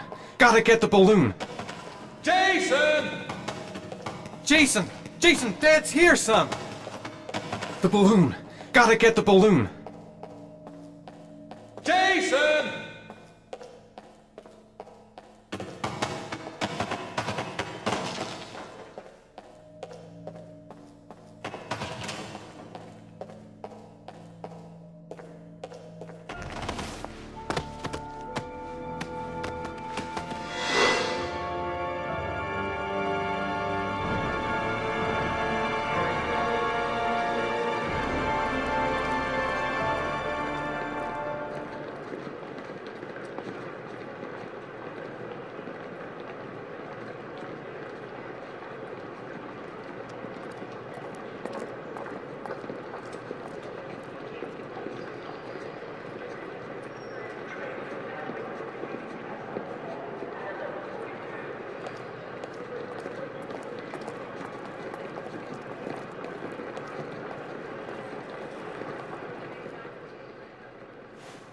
Line 18, box number 3.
The box from the locker.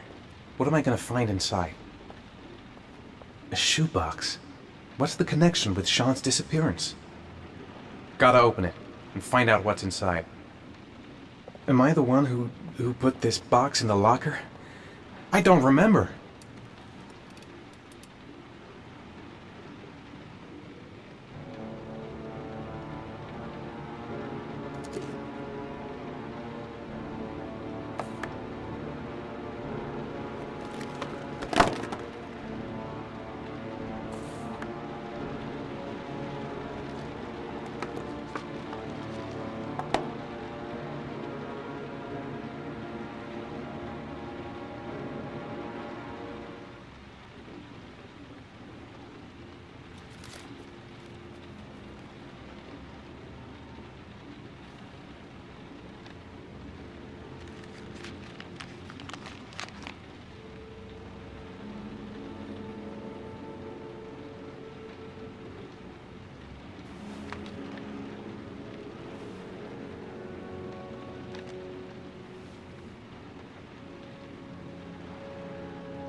Sean. Where are you? I'm so cold. Dad.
killer is white, aged between 30 and 45. He doesn't act on impulse, but plans his crimes in a very meticulous fashion. He doesn't have anything personal against the victims. That's why he covers their faces with mud, to make them anonymous. Why does he kill them if he doesn't have anything against them? For him, they're more of an image, a symbol. That's probably why he gives them an origami figure and an orchid as gifts to apologize for what he's done to them. Very interesting. And where does all that get us? The best way of tracking a predator is to be familiar with his behavior. That may be true in novels, but there's a child's life at stake here. Continue, Jaden. One detail attracted my attention. The interval between the time when a victim disappears and the time when the body is found ranges from 3 to 5 days. But the rainfall is always at 6 inches, give or take 10%. What on earth does that mean? All the victims were drowned in rainwater. The killer kills only in the fall when there is plenty of rain. It could be that he puts them in some sort of well or tank that is open to the skies and that fills up with rainwater. The more it rains, the less time the victim has to live. Then I studied the geographical distribution of the murders. Generally, a killer commits his first murder near to where he lives, so he has a safe place to flee to if any complications arise. The more confident he becomes, the further he roams from his base. By analyzing the locations where the victims disappeared, I was able to isolate a zone where the killer might live. And what size is this, zone? For the moment, about 10 square miles.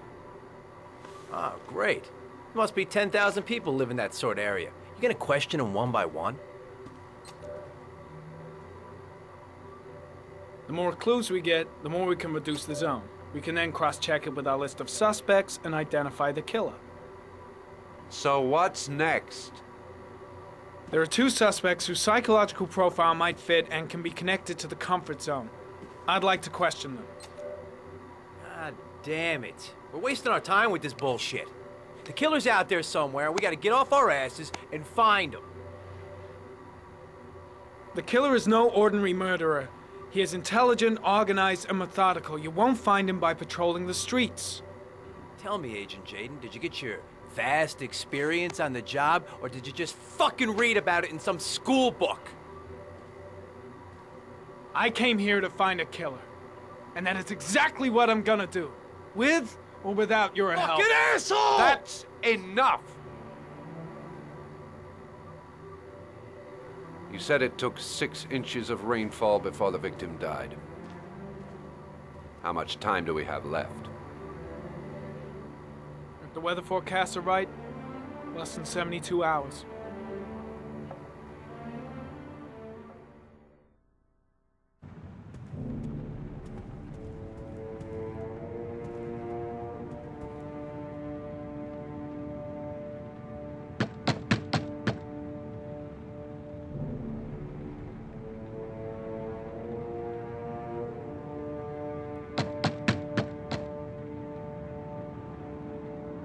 No answer. We waste our time coming here. Maybe we should have a little look inside anyway. There's nobody home.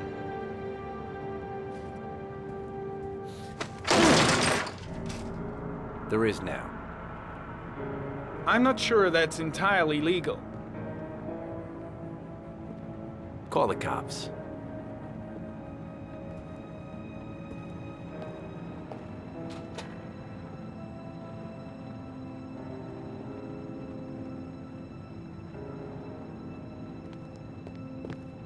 Looks like Nathaniel Williams is a pretty religious guy. He's a God-fearing idiot, waiting for the end of the world. We questioned him a few months back because he was causing a disturbance in the park. He was ranting and raving. He said he heard voices. Had this idea in his sick little head that I was the Antichrist. I'd come to Earth to persecute him.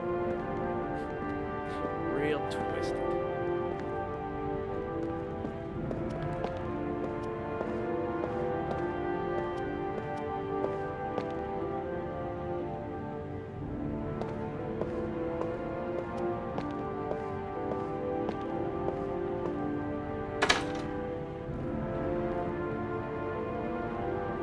Nathaniel Williams is our prime suspect. He's already been questioned, and he lives in the exact geoprofiling zone.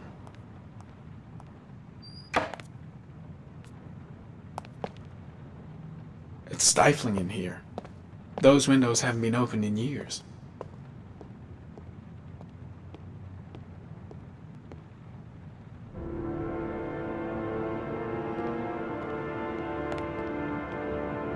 The walls are covered with writing.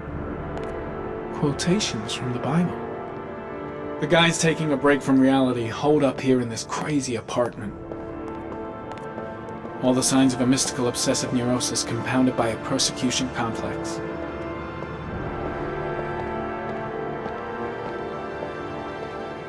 You don't have to be a profiler to see he's not a killer. We're wasting our time here.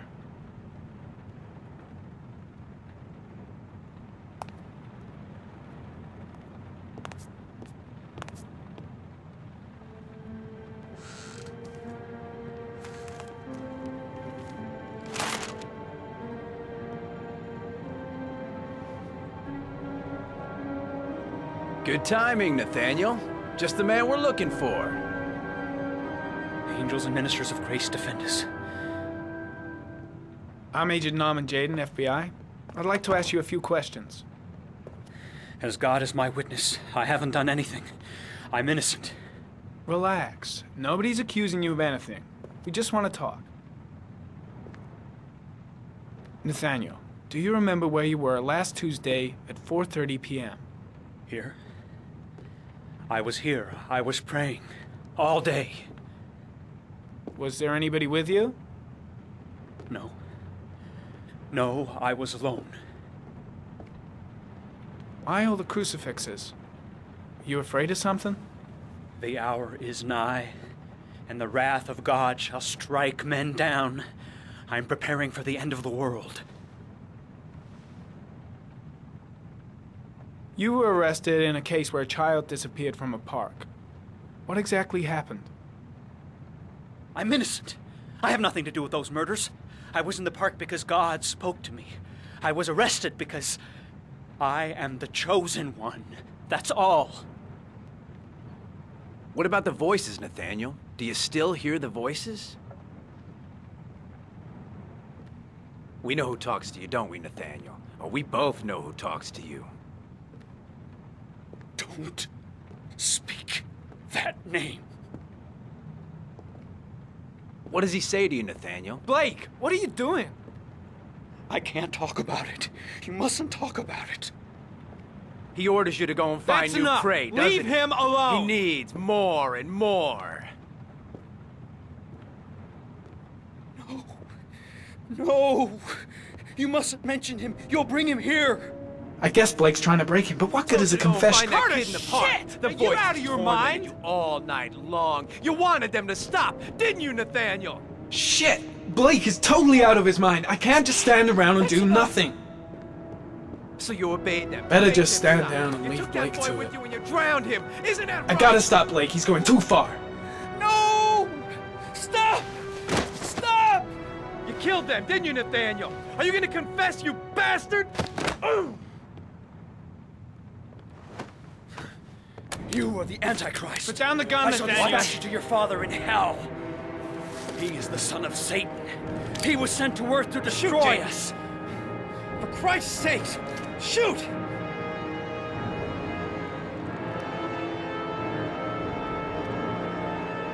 Calm down, Nathaniel. Nobody here wants to hurt you. Put the gun down. Keep calm. Everything is gonna be fine, Nathaniel. Demon, you shall regret confronting the emissary of the Lord. You shall know divine power. Lieutenant Blake is gonna leave our planet right now and return to the What? realm of shadows. Creature of darkness, I do beseech you to return to the realm of shadows and leave our Nathaniel in peace. Christ all powerful, defend us in our battle with the forces of evil. Protect us from the cunning and wiles of the demon. May God Almighty manifest the power of his empire, and may divine power cast Satan and all the other spirits that prowl the world in search of souls into the darkest depths of hell.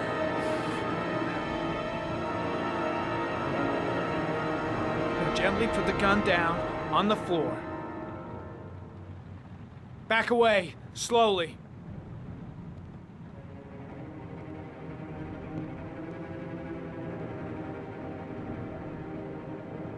Now drop the gun. Drop it, Nathaniel.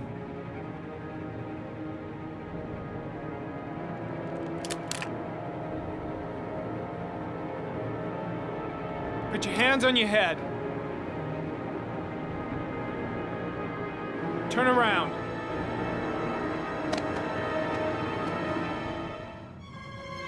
Motherfucker! In the name of the Lord, I exorcise thee, Satan. Okay, freak, the show's over. You're under arrest. Pretty damn cool under the circumstances. I would have just shot him. A gun isn't the answer to every problem, Blake. Maybe not, but most of the time it helps.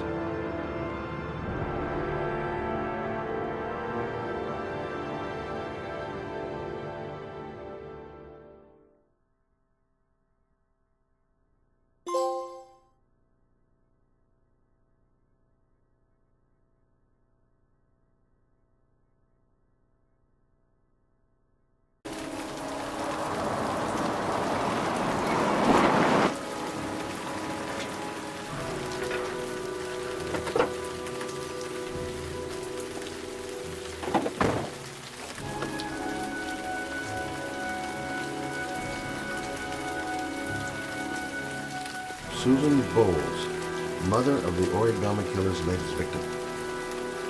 Maybe she knows something about the circumstances surrounding her son's death.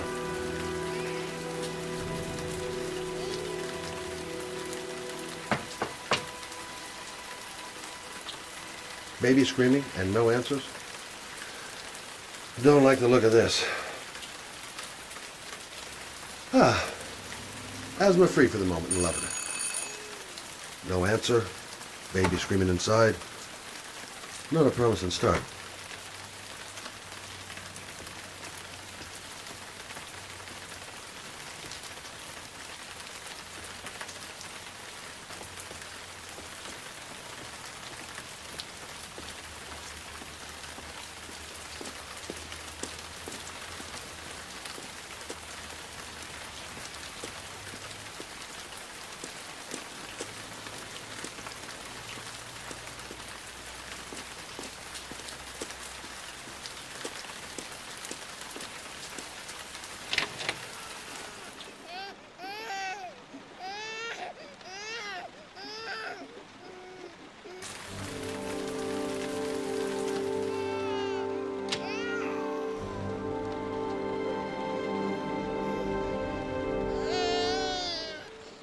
Anybody home?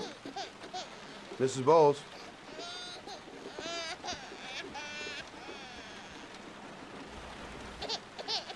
Oh, Jesus.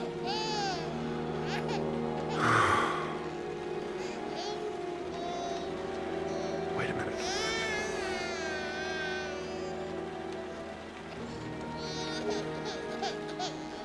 Hello, little cutie.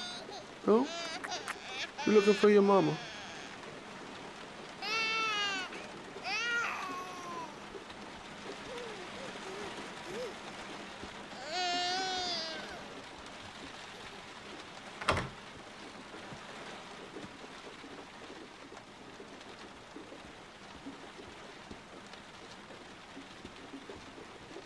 Mrs. Bowles? Mrs. Bowles, are you there?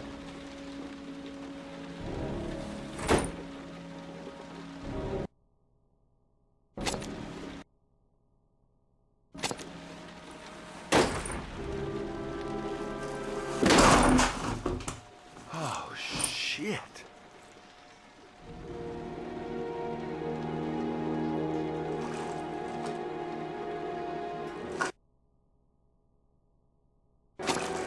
Mrs. Bowles! Mrs. Bowles, can you hear me? Wake up! Wake up!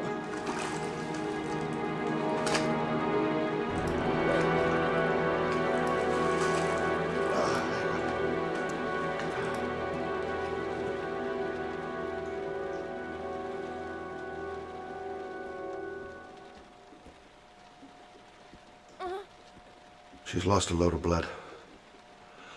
Lucky I happened to be on the scene.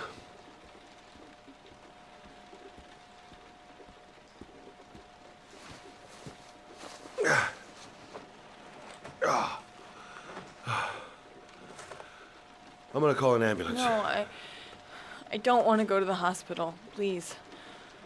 Okay. You got something around here I can dress this wound with? Yeah, I think so. Okay, don't move. I'll be right back.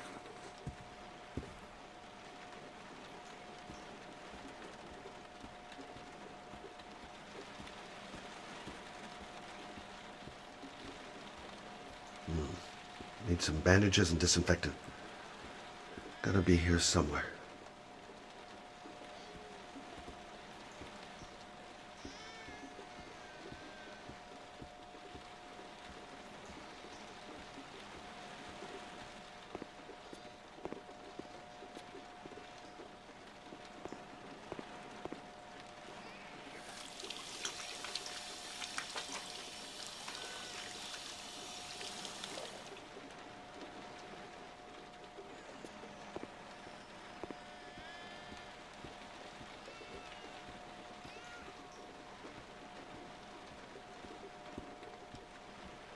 Quick, she's losing blood.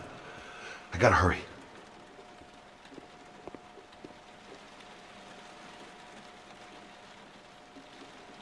Let's see. I need this, and this, and this.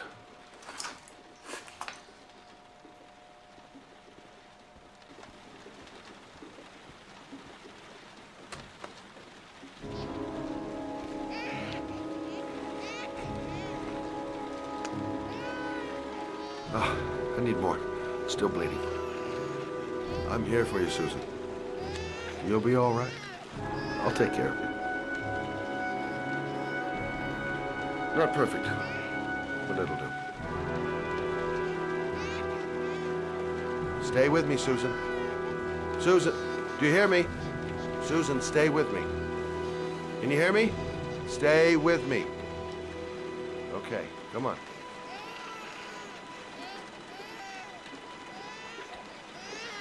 There, I done what I can. That should stop the bleeding. Well, luckily the wounds aren't too deep. Hey, how are you feeling? You okay? My baby. My baby needs me. Right. You stay there.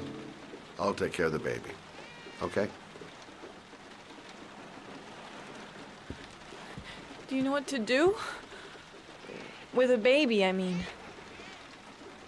I'm a private eye. There's nothing I can't do. Her name is Emily. Gotcha.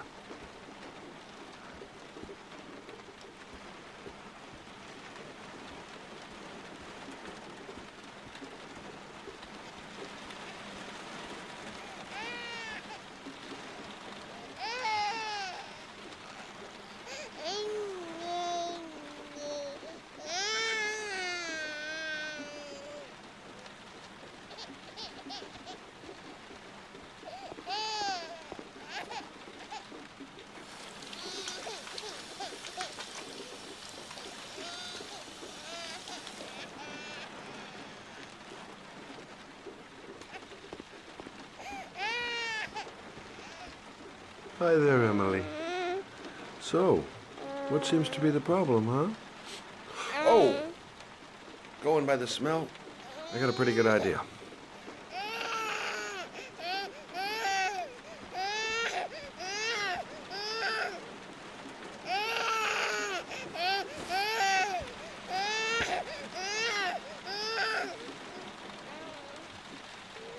Okay. How do you do this again?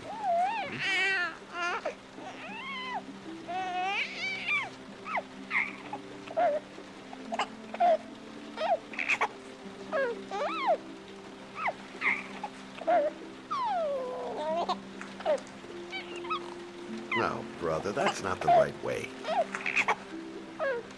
Okay. Let's start again.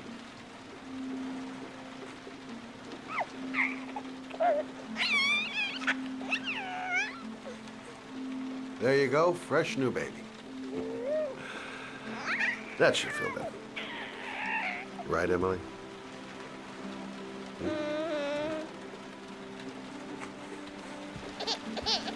Hey, what's the matter? I thought we solved the problem.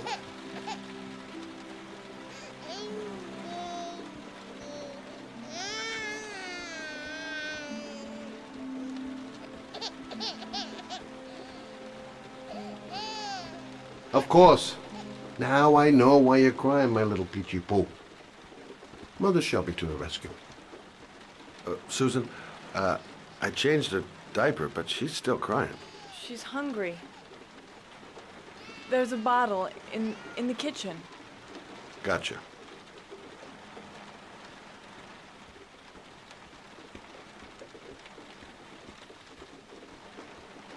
Baby's bottle. Susan said it was in the kitchen.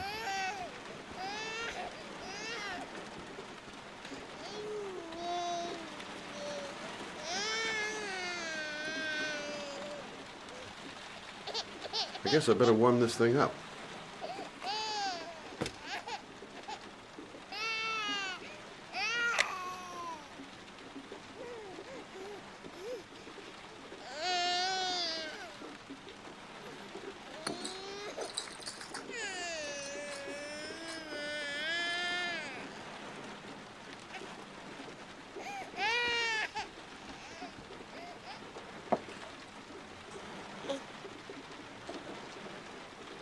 Oh, Emily, are you hungry? Huh? You hold on. I'll just tilt this bottle a little bit so you don't choke.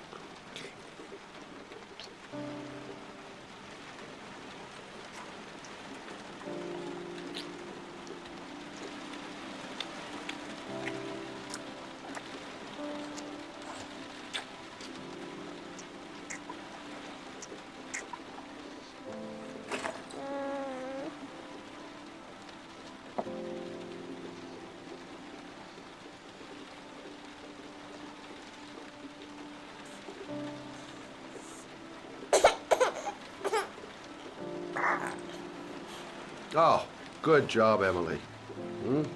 You're feeling good now, right? Now, I'm gonna rock you very gently so you can have a nice little snooze. Okay? All right.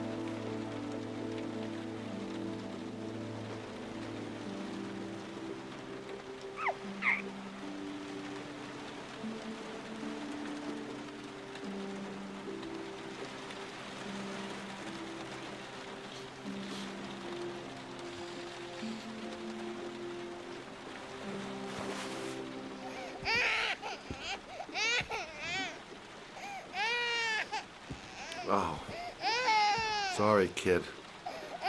You're not done rocking, right?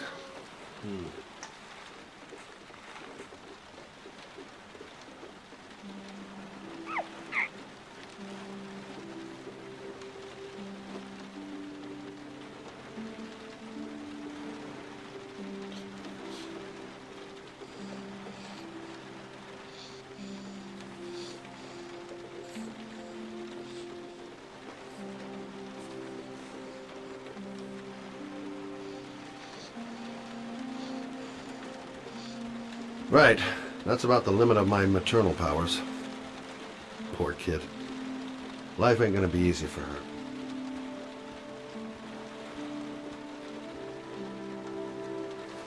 Thanks for looking after my baby.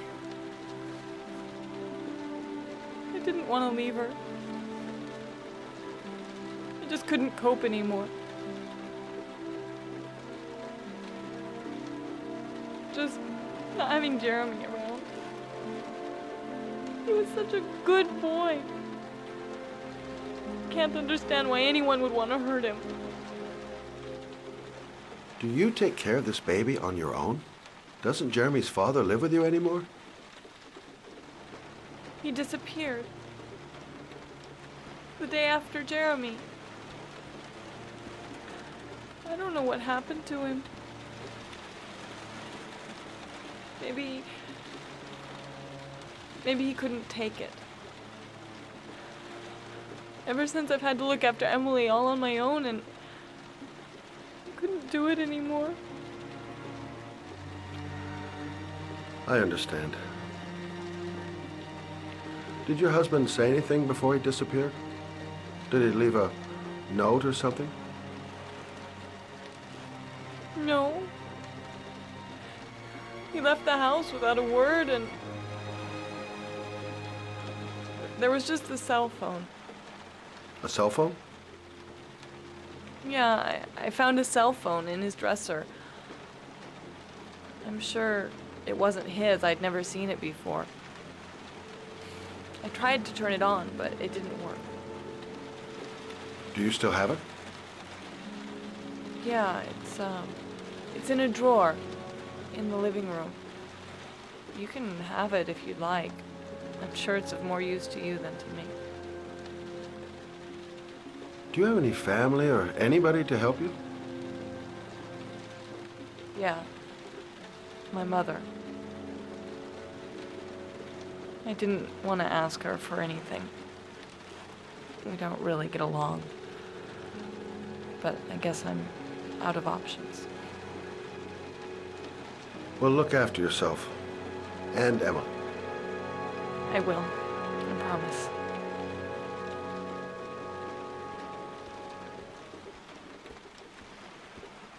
In a drawer in the living room. That's what Susan said.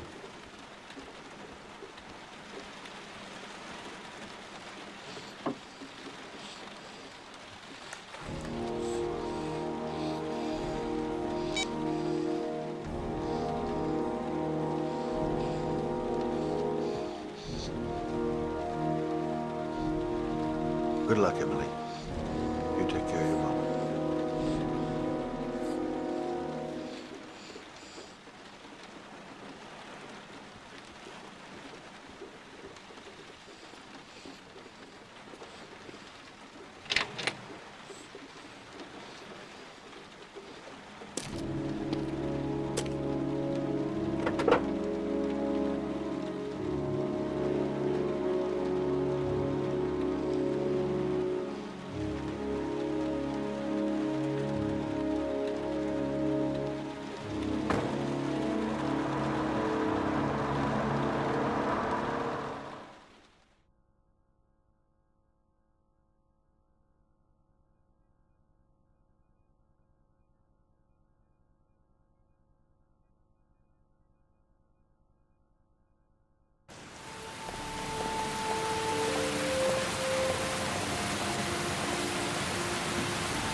Can't stop thinking about that well. Sean seemed exhausted.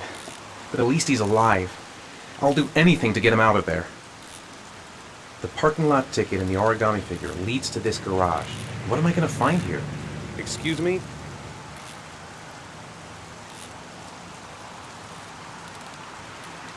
Hey! Oh! Huh. Sorry. Didn't see you. What can I do you for?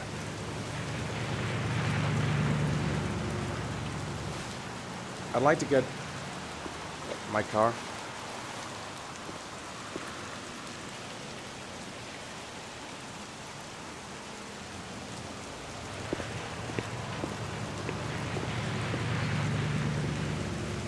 Hey, you're a pretty patient guy, you are. That car's been there for 2 years. We took it out for a drive every month and checked the tires and batteries, I've been just here like before. you said. Don't remember it. Here, it's the 3rd floor down. Service elevator is at the far end of the garage.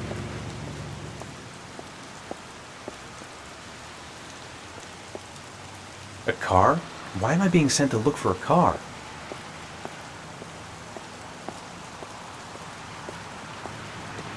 You want them, they'll be right over there. Now, you have yourself a good one, Chief.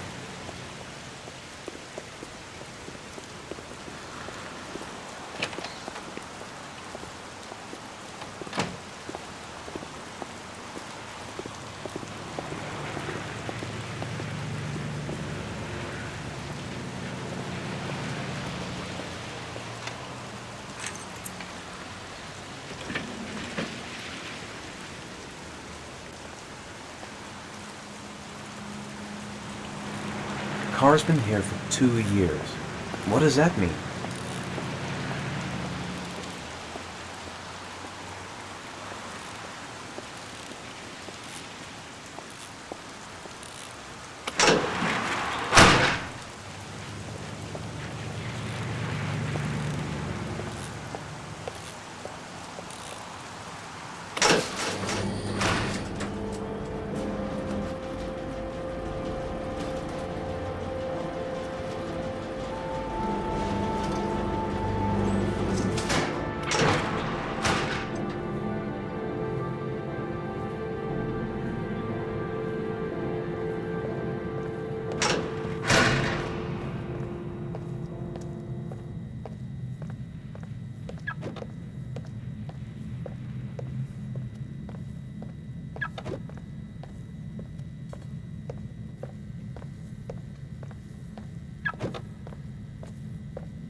Your destination is 4 miles from here. Leave the parking lot and take the first right.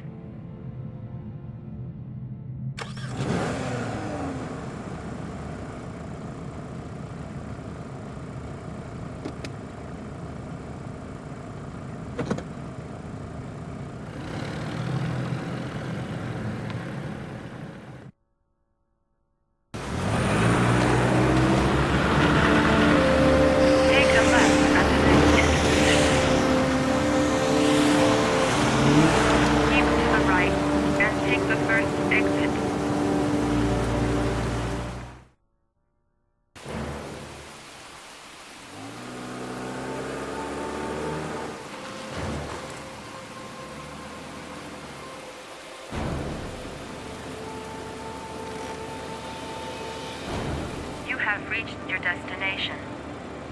Are you ready to show your courage in order to save your son? Listen carefully. Take the highway and drive against the traffic for 5 miles. If you haven't reached your destination in 5 minutes, you will have failed. If I succeed, I'll get more letters for the hangman. It's my only lead. No turning back now.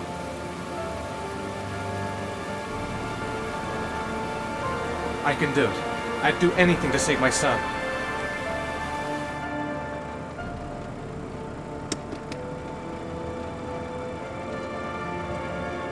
I've got to do it. For Sean's sake.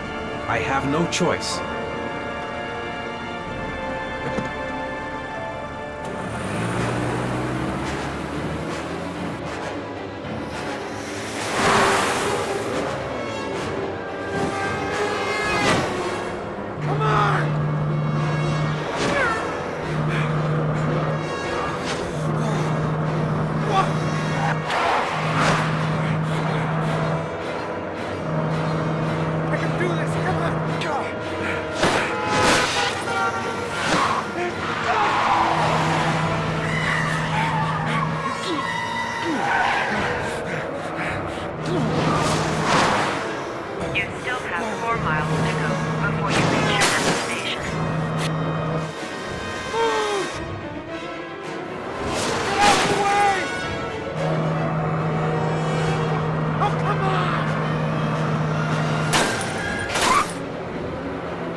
press the screen.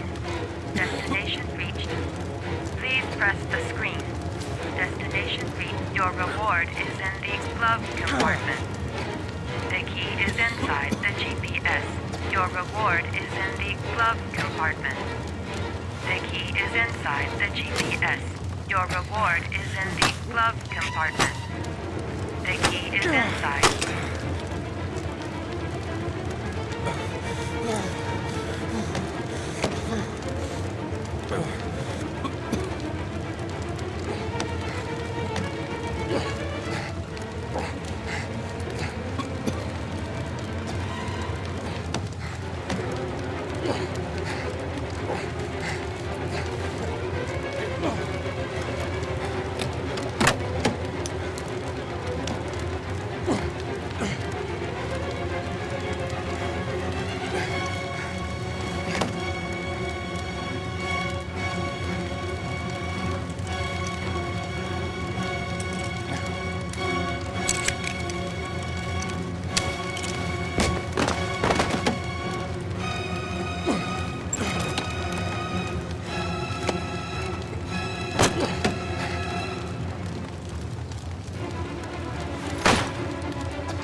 The reception.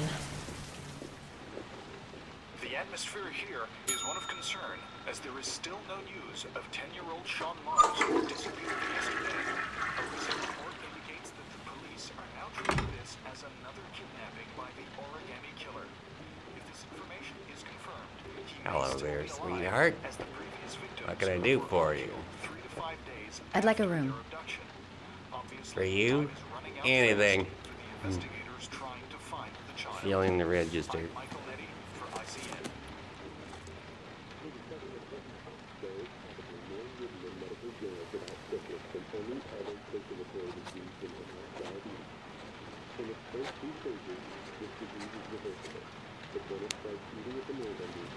Madison, page 27, single. How long will you be staying with us, Ms. Page? I don't know yet. Room 201. Last floor, stairs on the right, in the courtyard. Thanks. The pleasure was all mine. That's for sure.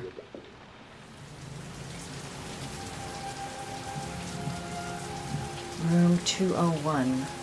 Stairs on the right, last floor.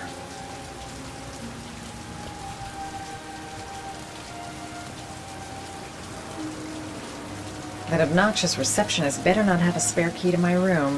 The thought of it leaves me in a cold sweat.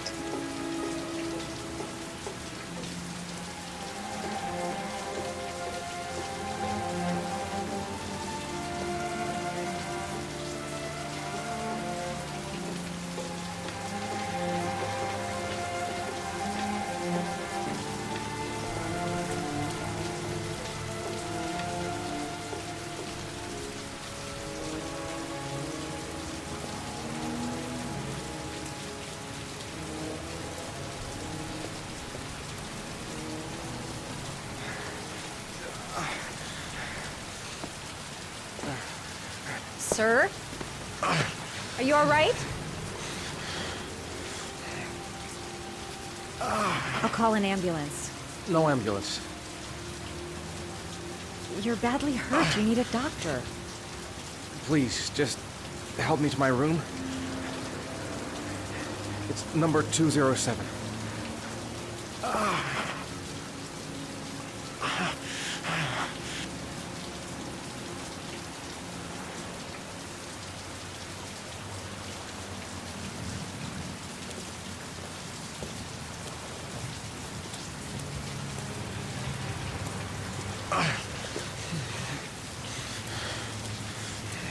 Have you got the key?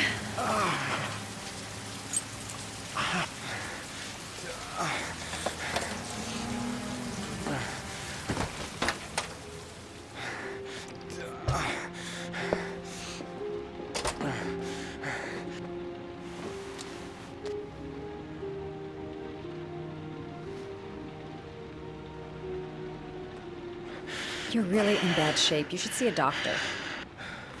Must have one, maybe two broken ribs. It's not fatal. But it's sore as hell. Your head is bleeding. It looks deep.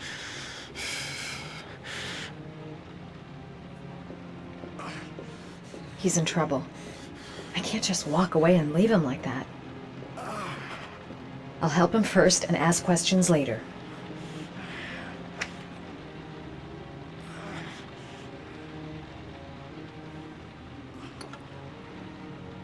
I should disinfect his cuts.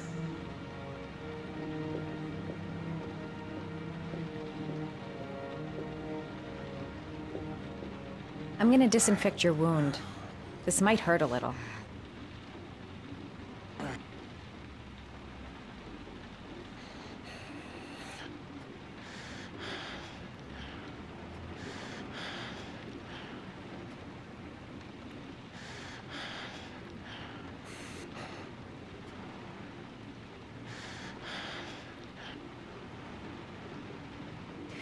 There.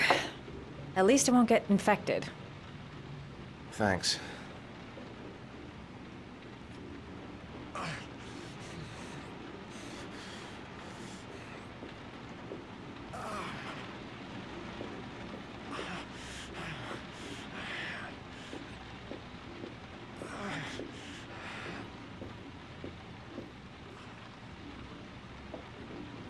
Necophren 100 antibiotics.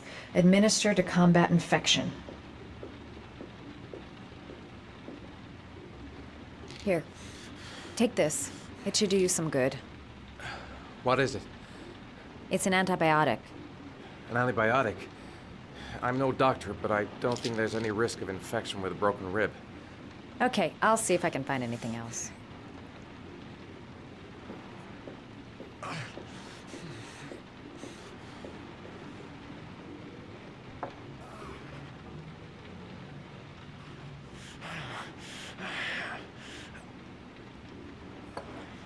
Paraphenol anti-fever. Administer only in cases of high fever.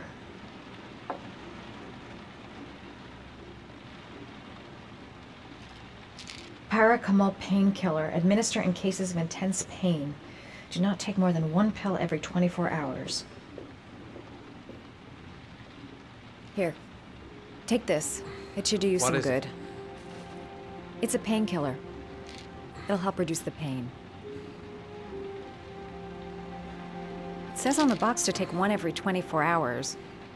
I don't think it's a good idea to exceed the dose. I can't afford to wait.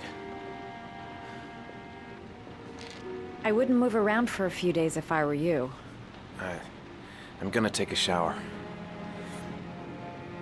All right, let me help you.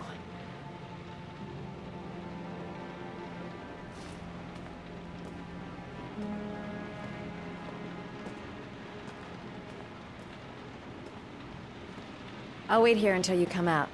Let me know if you need anything.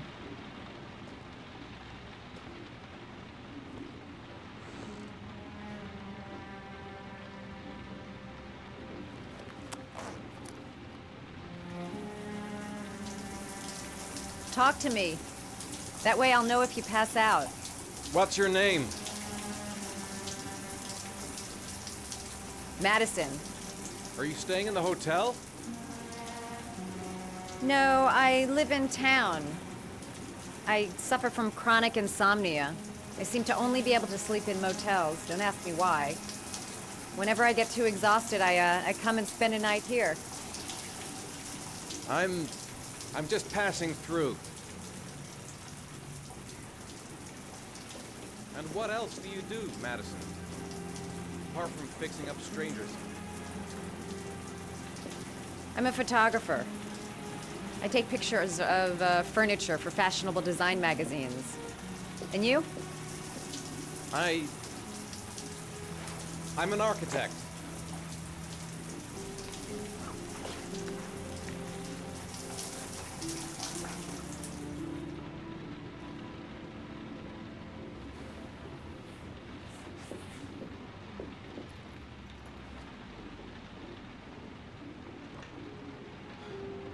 Thanks for staying.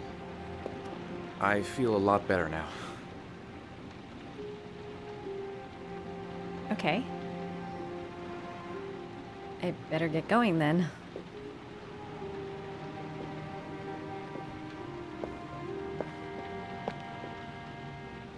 By the way, you never told me your name. Ethan.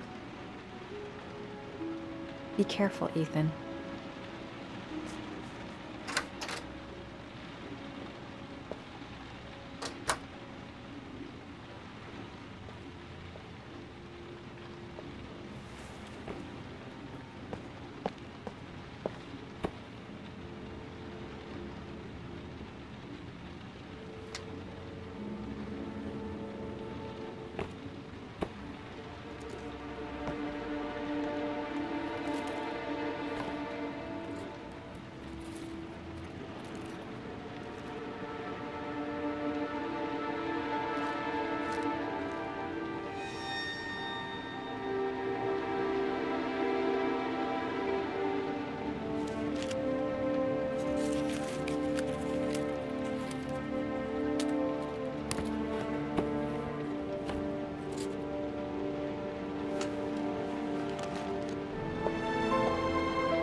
Why didn't you shoot? Sorry? Well, back there. Nathaniel could have had a gun. Could have killed me. Why didn't you shoot? I prefer to have all the information before I make a decision. I try to make rational choices when possible. Come on, you had a fraction of a second to react. You could have whacked me before you had time to move. I'm sorry. I thought you were a tough guy, a street cop who's been through the mill. I didn't think you'd scare so easily. Why don't you fuck off, Norman?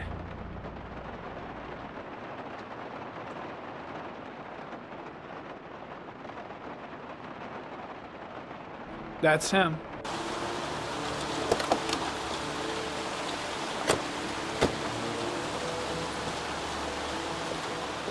Miroslav Korda?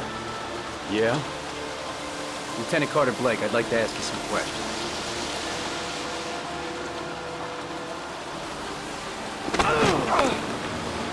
Shit, don't just stand there, he's gonna get away!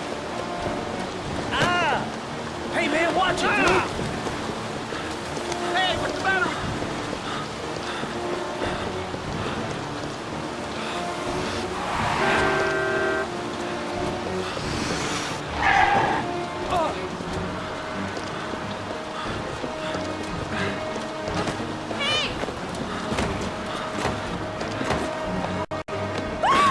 Watch it, man! Whoa!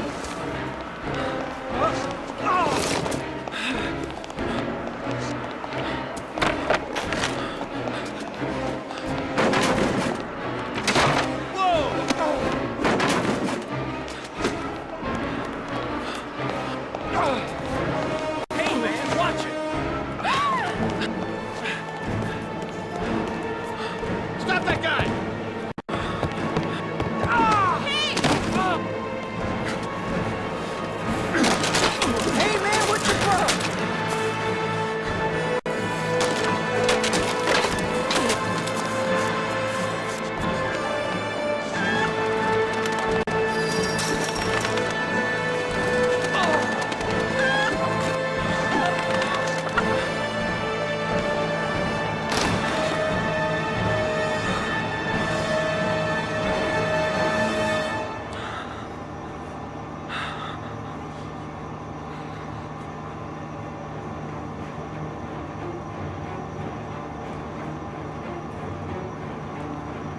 Damn place is freezing. My hands are numb. Shit! Where'd he go? I can't see anything here. Where the fuck is Blake? No way he's escaping.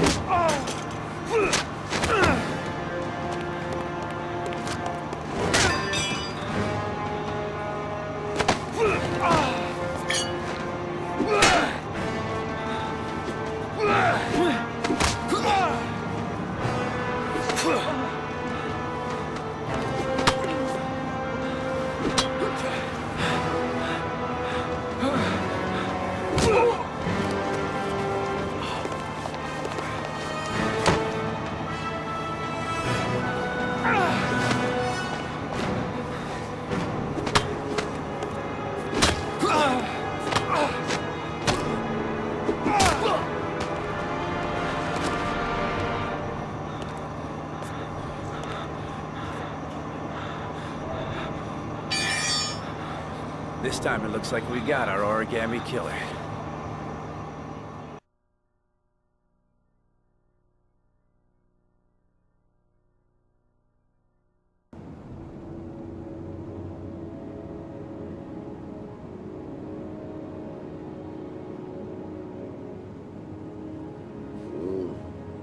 No.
I needed the rest. I haven't been sleeping well since the murder started up again.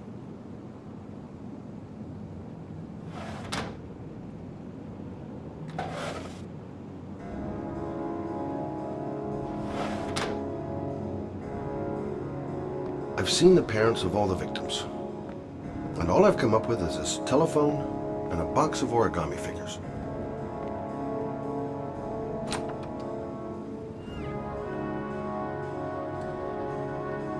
All the newspapers are talking about Sean Mars, the kid who disappeared.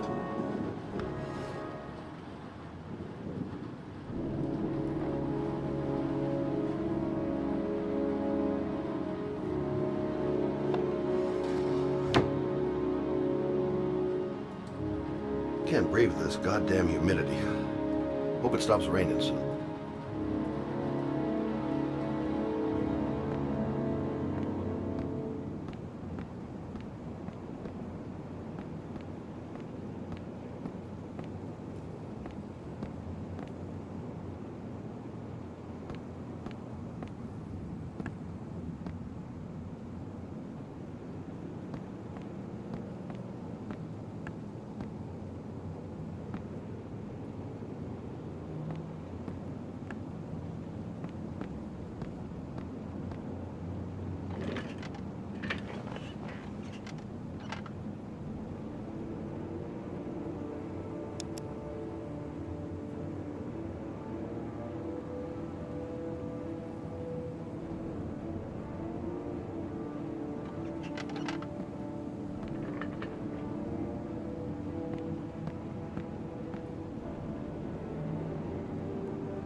You said I could contact you if I remembered anything.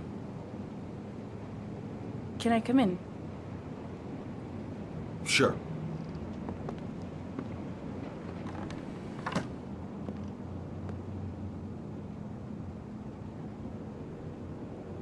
Let me take your coat.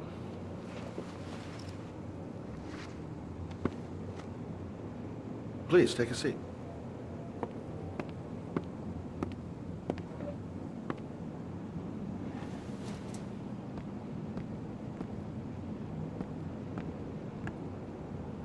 Didn't really expect to see her again. Wonder what she wants.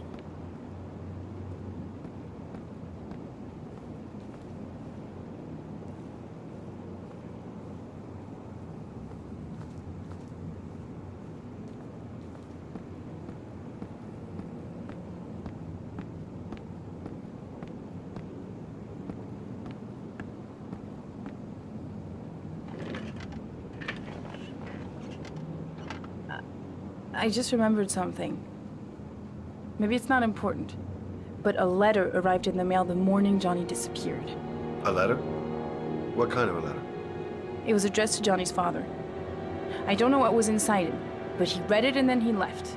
That's the last time I saw him. And you think there's a connection between that letter and Johnny's death, is that it? You remember anything else about the letter?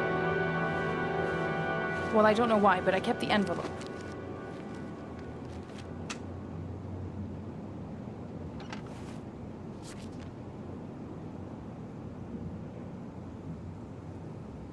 Nothing particular. Except the address. The address? It was typed with an old typewriter. Could be a lead, you never know. Well, thanks for your help, Lauren. I'll let you know if it leads to anything. Wait, I can't just sit around and do nothing while you're out there looking for the man who killed my son. Ever since you came around, I've been thinking, and I want to come with you. Help you in your investigation? The answer is no. If you won't let me help you, I'm keeping the envelope. It's all or nothing. I'm sorry, Lauren, but I work alone. How many clues have you got, Mr. Shelby? This envelope. Maybe you're only linked to the killer. I understand. It was a stupid idea. Sorry for wasting your time, Mr. Shelby. Wait. You're really something special, Lauren. I'll give you that. I'm just a mother. A mother who wants to find out who killed her son. Are we partners?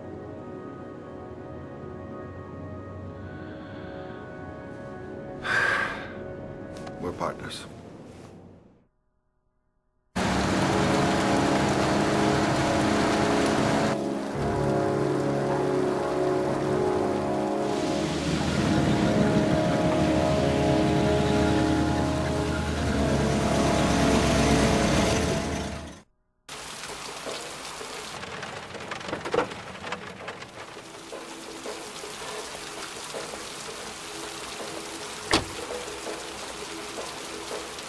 Maybe you better stay in the car. We're partners, remember? Wherever you go, I go.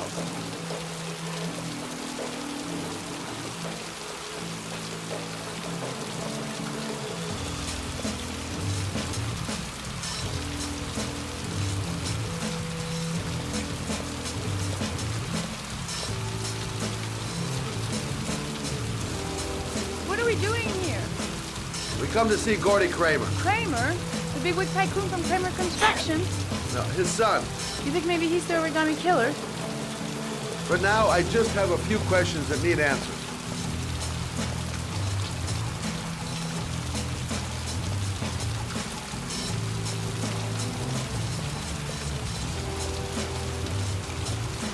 Security all over the place. I would say Gordy's just a little bit paranoid.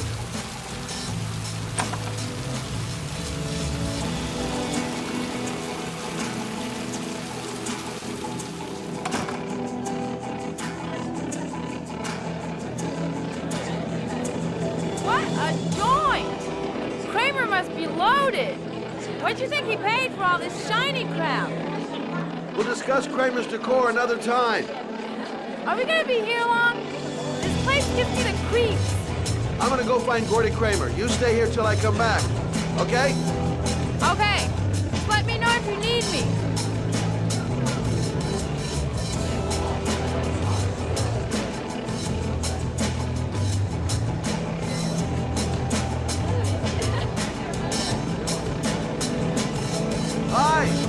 Great party, huh? Hi.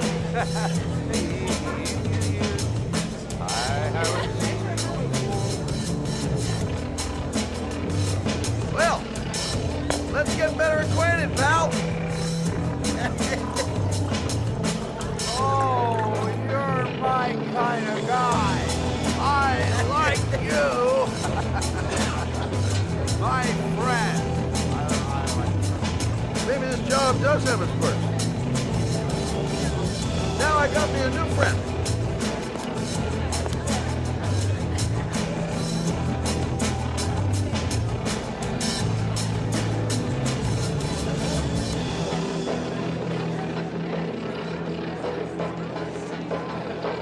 Have you seen Gordy? Sorry, no.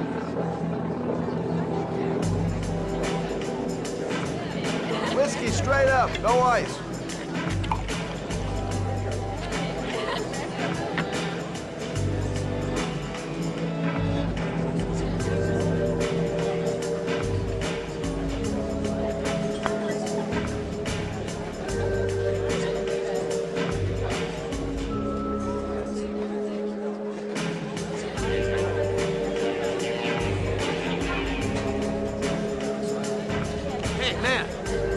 Help me out?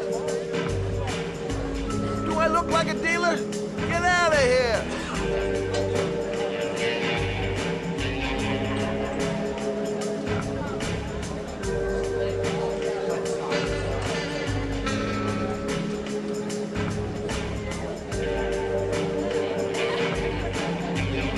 Hi, I'm looking for Gordy. You know where he is? I saw him a while back, but you'll be lucky to see him. He rarely hangs out down here with his guests. Oh, really? Why bother throwing a party then? Why don't you go ask him?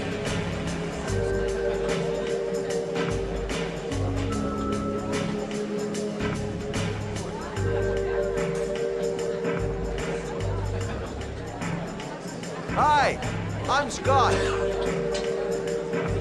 Music's a little loud, isn't it?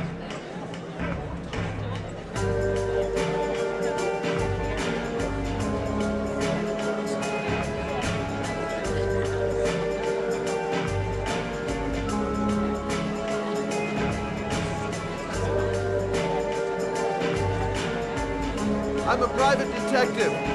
I'd like to speak to Gordy Kramer. Gordy hasn't seen anyone. Beat it. Look, you just tell him that Scott Shelby wants to speak to him. Okay? You're starting to piss me off, man. Now beat it before I get angry.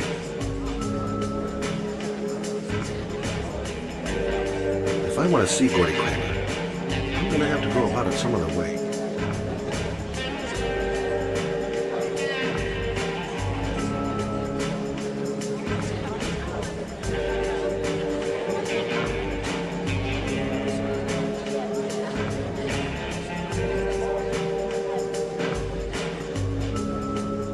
Excuse me.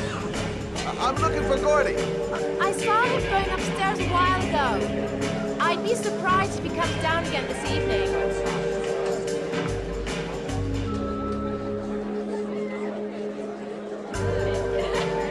Those two goons and me seeing Gordy don't mix. You're gonna have to think of another way to get rid of it. Finding someone who isn't smashed or doped up to the gills would be a miracle. And I need one right now.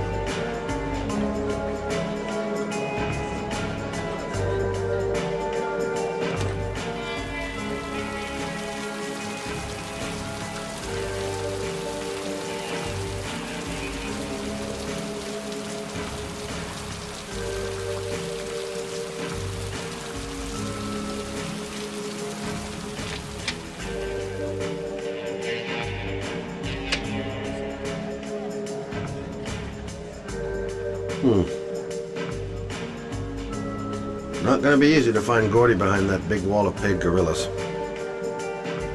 So, did you find Gordy? He's upstairs. He's got two goons blocking the way. Do you want me to handle them? Hey, what are you gonna do? Knock him out with a pair of high heels? Leave it to me! Just be ready to go as soon as they leave the stairs.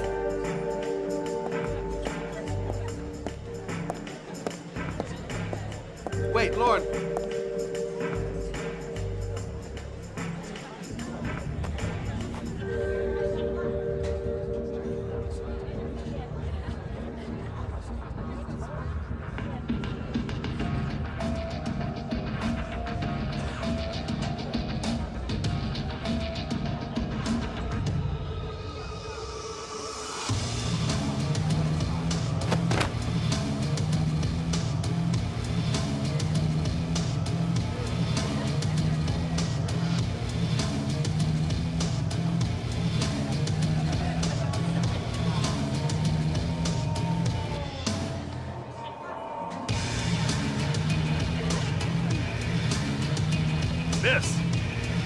Miss, are you all right? Hey, wake up. Shit!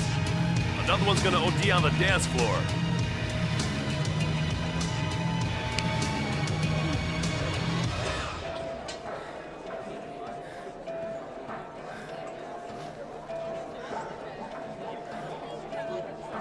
We gotta get her out of here.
Mr. Kramer?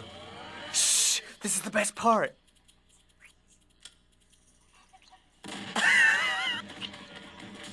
My name is Scott Shelby. I'm a private detective. I'm investigating the case of the origami killer. I'd like to ask you a few questions.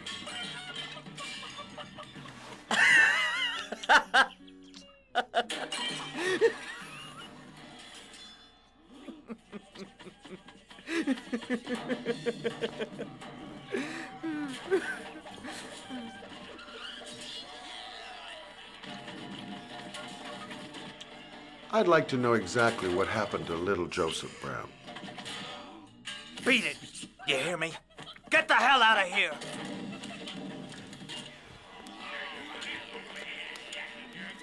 What do you want? A witness saw little Joseph Brown get in the back of your limousine. That was the last time anybody ever saw it. Now, I know you've been arrested and interrogated until your father made a little phone call and the file was closed. I'd like to hear your version of the facts. The kid was lost. I just offered to drive him home. The police arrived, I explained the misunderstanding, and I was released. End of story. Nothing to get excited about, right?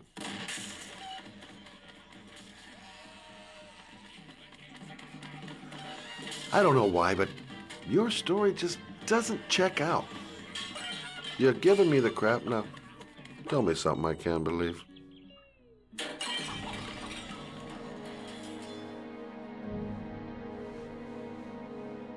Very well.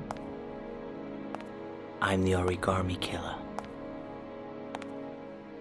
I get my victims into my car. I drown them in rainwater. Then I dump them on a wasteland with an origami figure in one hand and an orchid on their chest. I do that because I'm bored, Mr. Shelby. And it's a creative and entertaining way of having fun. Is that good enough for you? Or do you want more? This interview is over. Get rid of this clown!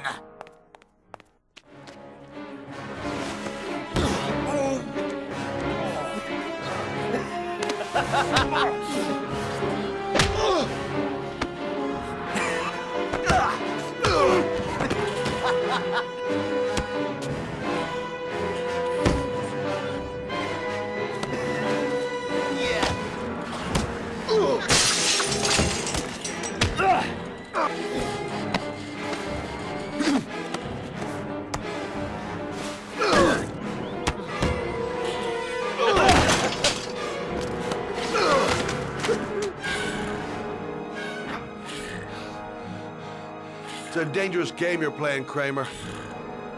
Do you know who my father is? He only has to lift one finger and you won't wake up tomorrow morning. You're the one that should be afraid, Mr. Shelby, not me.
Now where am I supposed to go? There must be a clue or something.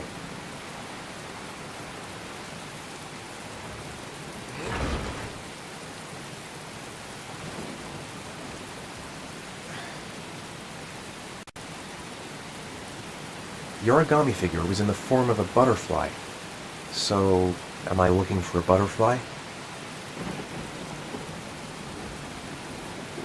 What the hell am I supposed to do here?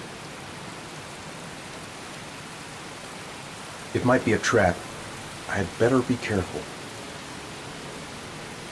This is the old Paco power station. I thought it was abandoned.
Electrical condensers.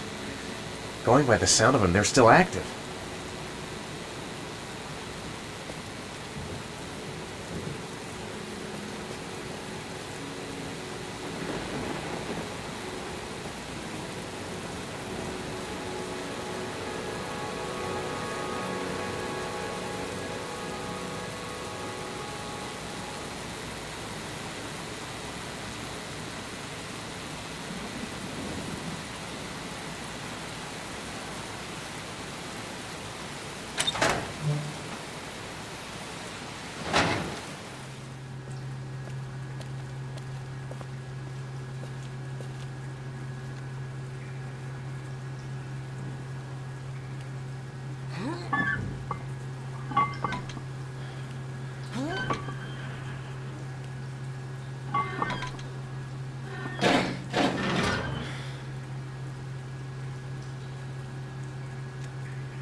Glass. Broken glass.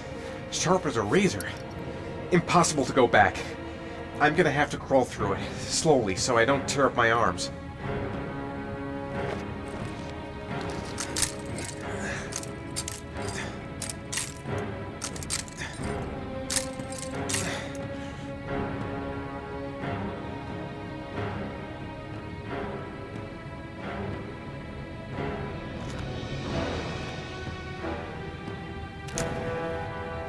The match flame.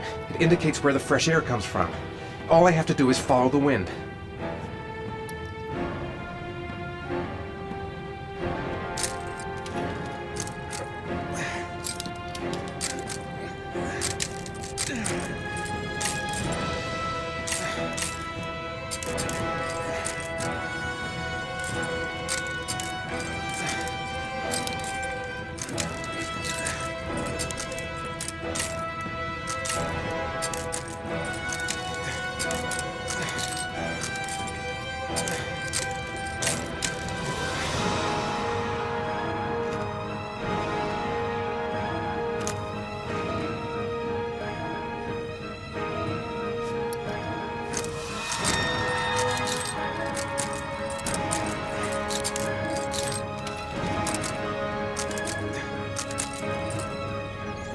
What's that noise?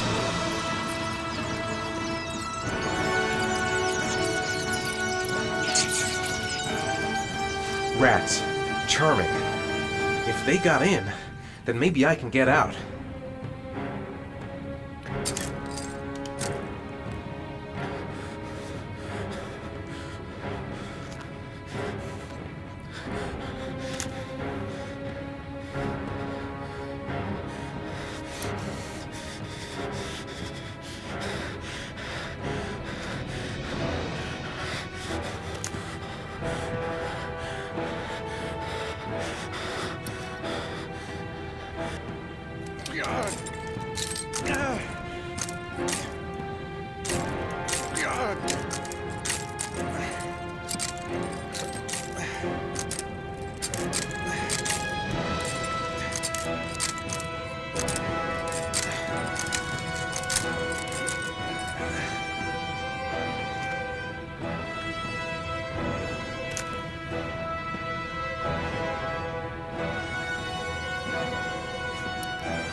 Right. I guess I don't really have any choice.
Keep it together, Ethan. Come on.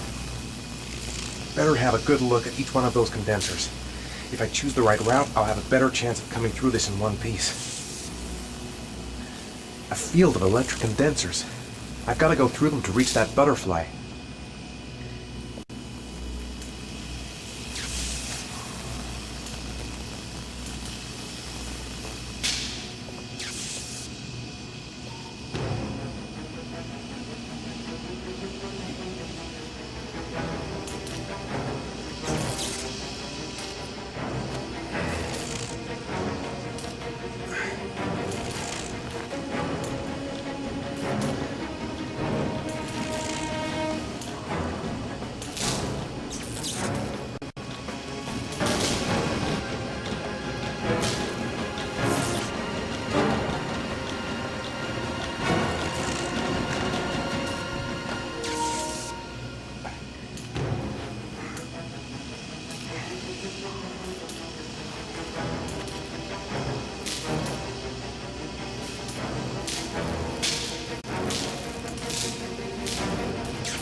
Oh my God.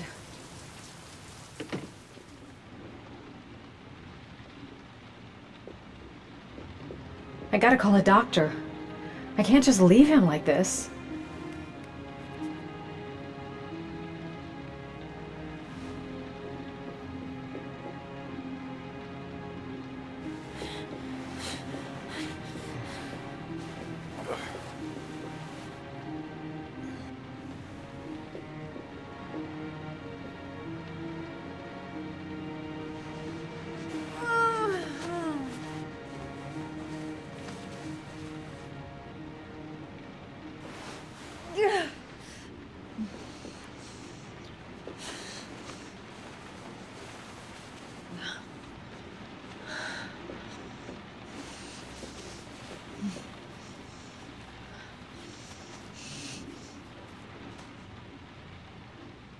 Ethan.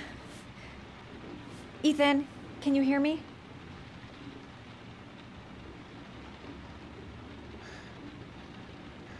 Calm down, girl. There must be something I can do to help him. Oh my God. What happened to him?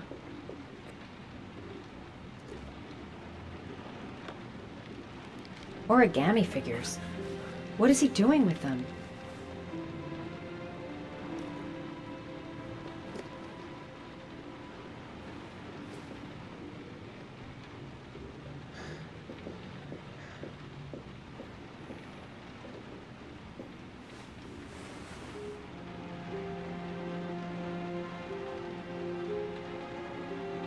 Are those burn marks on your chest?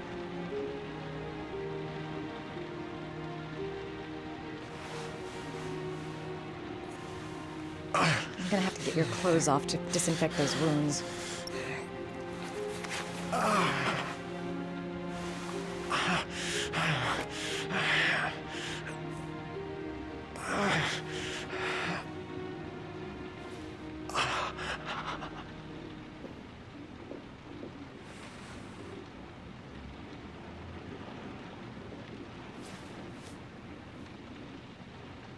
You've got a hell of a fever.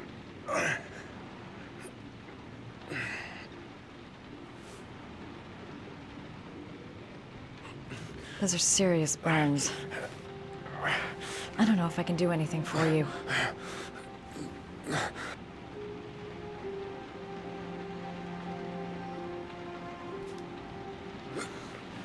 Arms look really bad. I need to disinfect your wounds.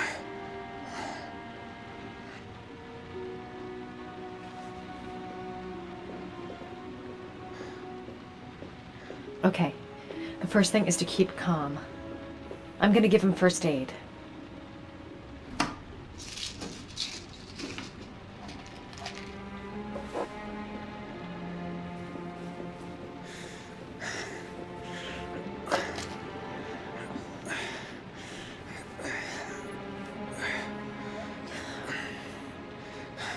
I'm no doctor, but I'll do what I can.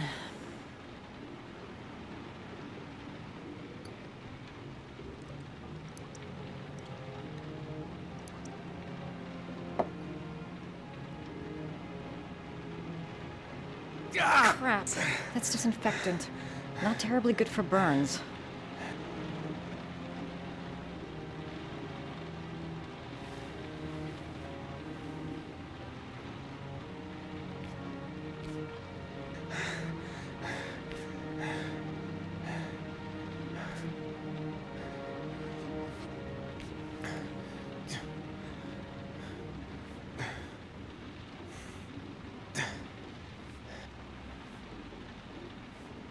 Your wounds are disinfected.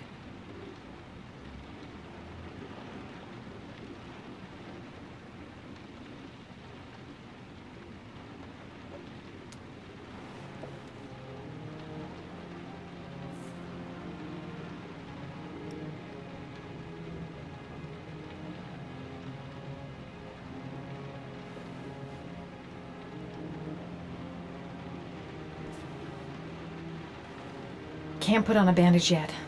Gotta treat the wounds first.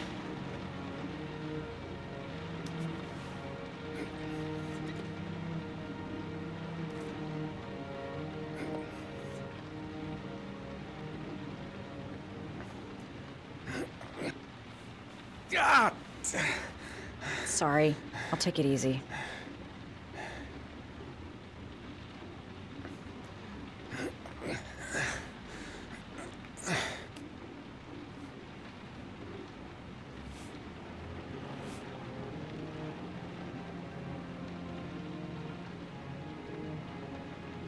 That should ease the pain.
That's all I can do. How do you feel? Ethan? He's unconscious. Now I'll just have to wait. And hope he wakes up.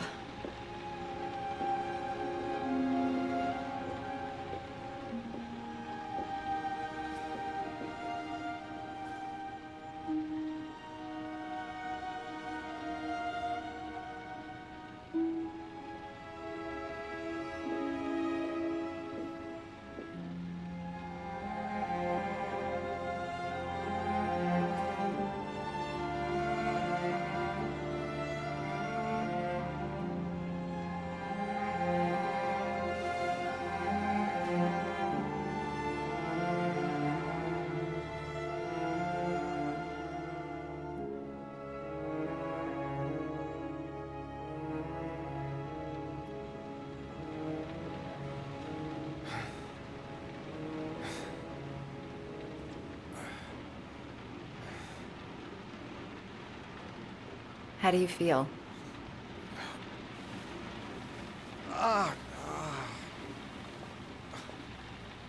I've been better. Was I out for long? About 3 hours. Why the guardian angel act? You don't even know me.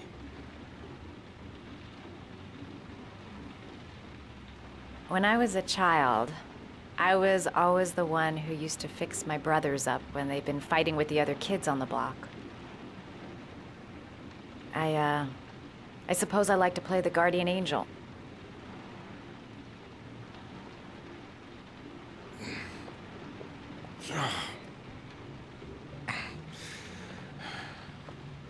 You said you were here because you're an insomniac?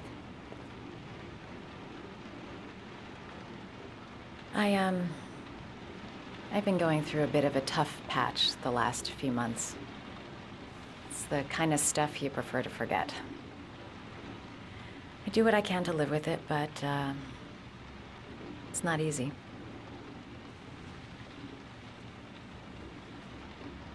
That's the second time I found you in a bad way. You always seem to be running for your life. What's happening, Ethan?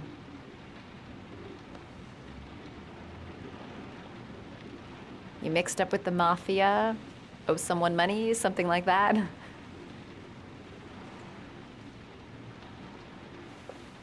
Listen, I'm truly grateful for your help, but for your own sake, I think it's better if you don't ask any questions. Maybe I could help you. No one can help me. You've already done a lot, Madison. Right. I'm gonna go. Take care.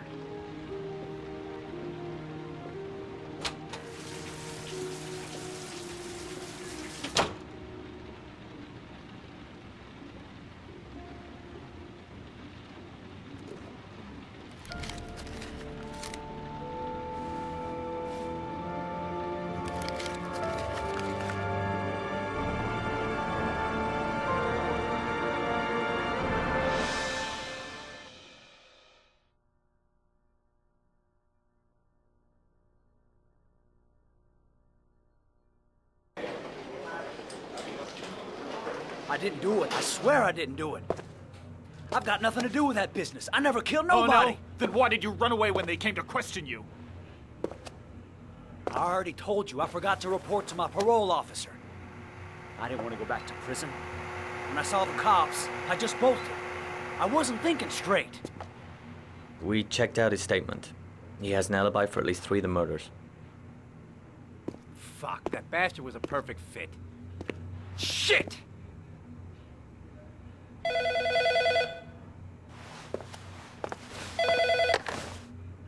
Ash? Okay. Sean Moss's mother's here. She'd like to speak with you.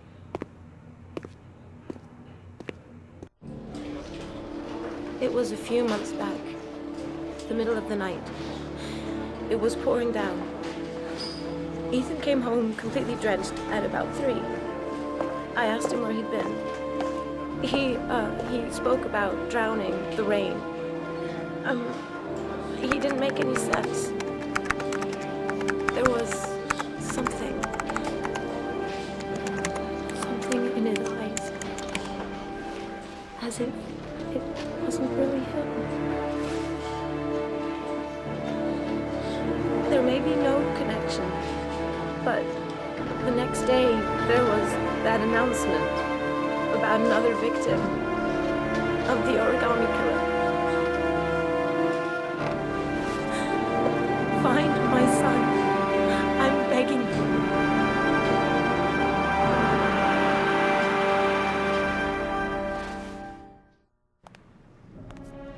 I'm Police Lieutenant Carter Blake, and this is Agent Norman Jaden of the FBI.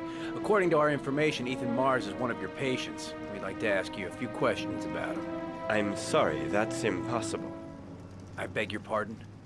I'm bound by an oath of secrecy. Under no circumstances may I discuss my patients. My job is to find Sean Mars alive, and I don't give a damn about any bullshit oath.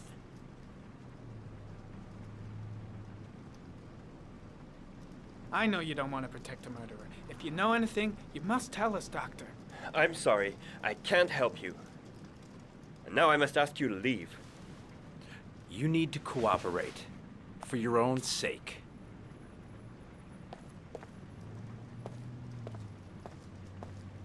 It's your duty to inform the police if you suspect one of your patients, Doctor. Are you threatening me? I'm just giving you some free advice, Doc. I suggest you take it. Doctor, a child's life's at stake. You may know something that could help us save him. I am going to call the police and make a complaint about your behavior. Doctor, you are really pushing my buttons. The only thing I'm interested in is saving that kid's life. So, you're gonna be a good boy and tell me what I want to know, or I am really gonna lose my temper. What are you doing? Are you out of your mind? Back off, Jaden. This guy knows something, and I'm not leaving here until he tells me what it is. You have no right!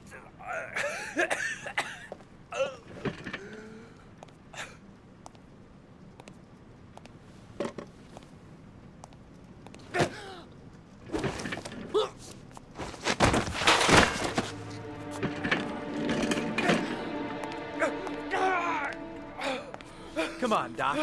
There's an easy way and a hard way. It's your fucking choice. Oh! What's up with you, Norm? How you getting cold feet? You don't like to get your hands dirty, huh? I thought you wanted to save that kid! I want to save Sean Mars just as much as you do, but that doesn't give me the freedom to do what the hell I like, so you're gonna stop this shit right now!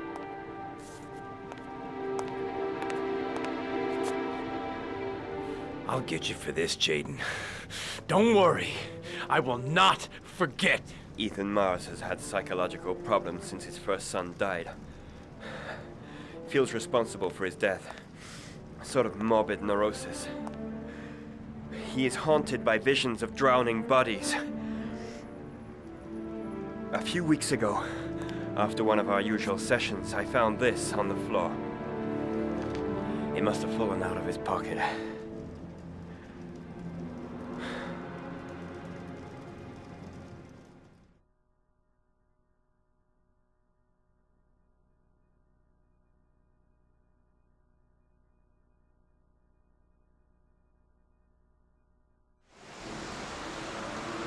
cash, I want you to assign every available man to finding Ethan Mars. I want a man outside his place day and night. Notify all agencies to start looking for him.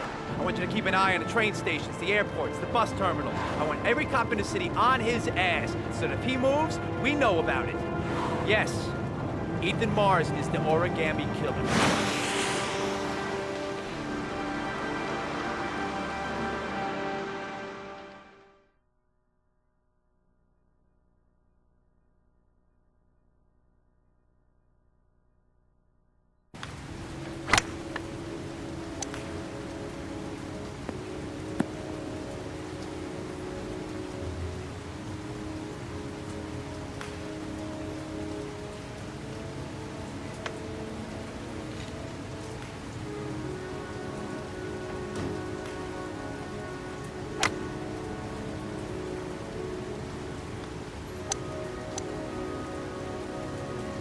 I kept Lauren in the dark on this one. I'll pick her up from her place later on. Nice shot. Thank you. Please come in, Mr. Shelby. Would you care for a coffee? Oh, no thanks. Do you play? I tried once, but I think the owner of the course is still looking for me. It's an interesting sport. It requires strength, but also a cool head and absolute precision. Would you care to hit a few balls with me? There's no danger of damaging the greens here. Okay. Take off your jacket and grab a club.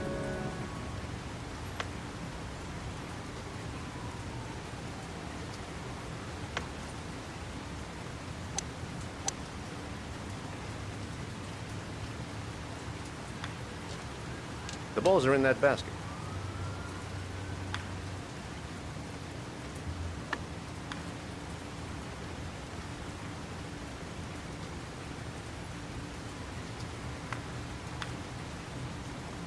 The most important thing is to grip the club correctly.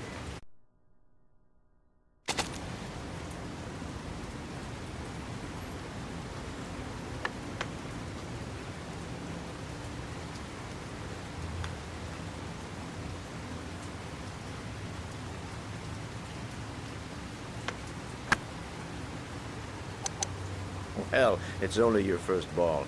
You should try to strike it a little harder next time.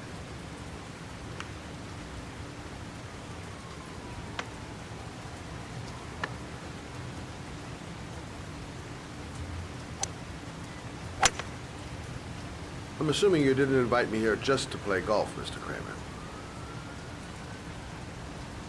I hear you've been asking questions about my son. That's right. I want to know if Gordy is linked to the origami killer case in any way.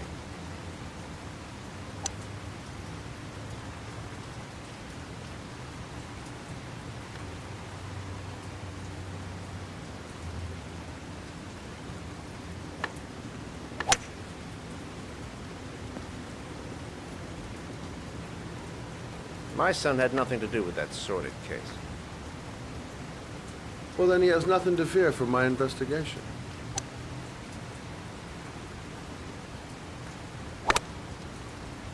You have no business investigating my son. I told you, he had nothing to do with it.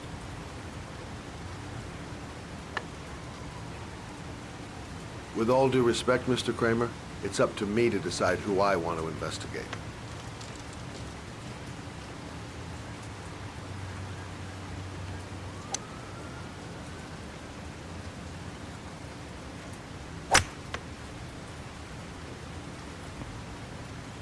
I'm an influential man, Mr. Shelby, and I pay very well for loyalty. Are you trying to buy me? Let's just say I'm trying to show you where your interest lies. How much do you want to leave my son alone? I think you misunderstood me. I don't play that game. Don't go near my son, Mr. Shelby. If you do, you'll regret it. Have a nice day, Mr. Kramer.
Porcelain lizards?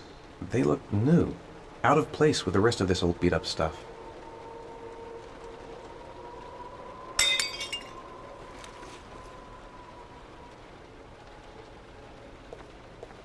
There's been a fire in here. Everything is all burned up.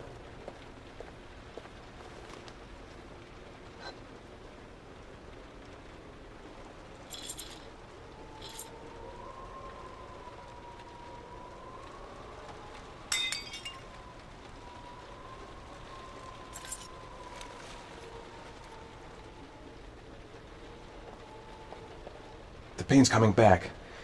Drugs are beginning to wear off.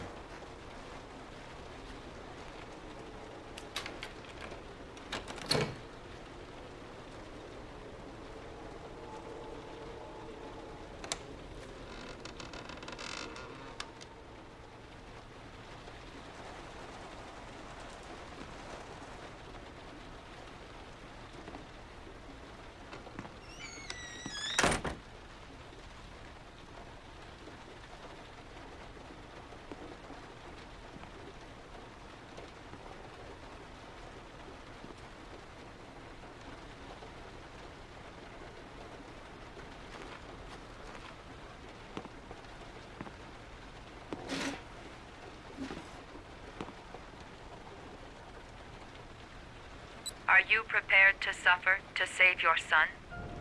You have 5 minutes to cut off the last section of one of your fingers in front of the camera.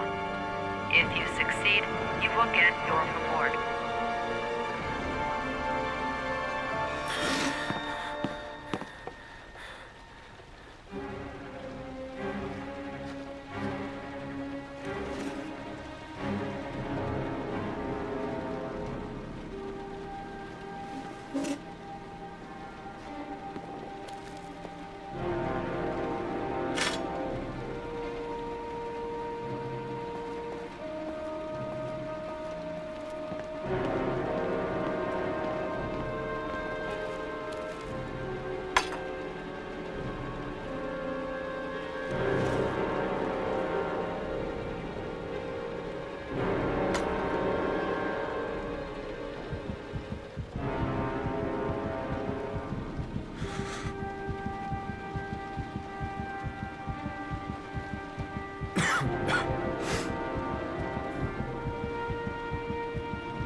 You have 4 minutes and 30 seconds left.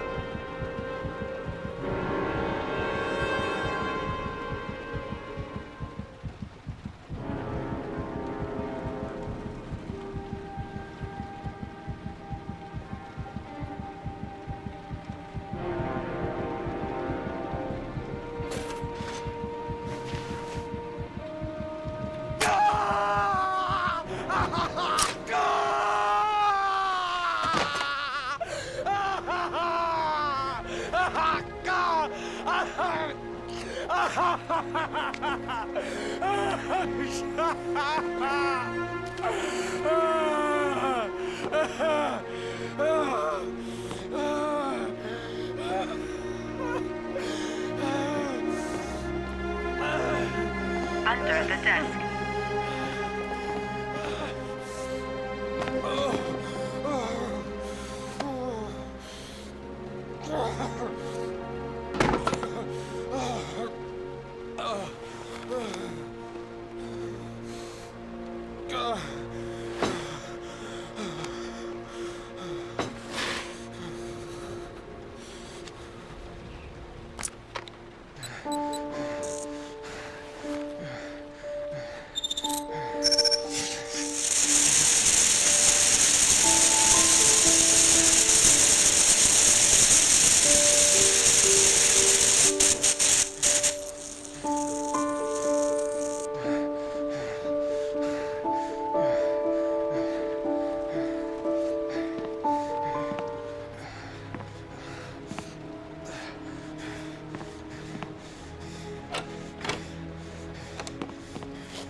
That's affirmative, Lieutenant.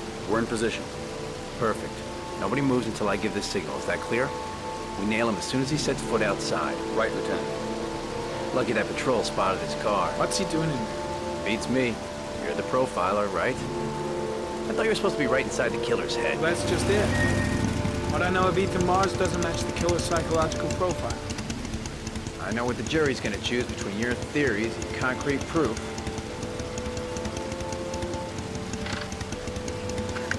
What the fuck is that girl doing there? If Mars comes out now, she's gonna be in trouble. What do we do, Lieutenant? Want to get her out? No, stand down.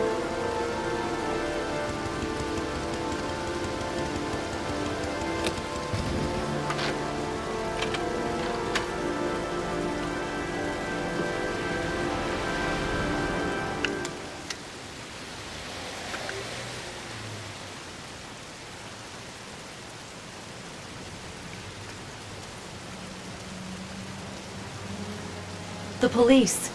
They staked out the building where Ethan is.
Going inside.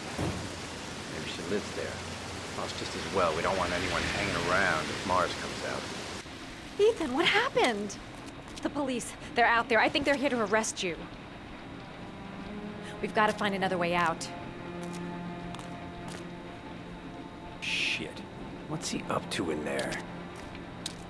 Wait for a go on my word.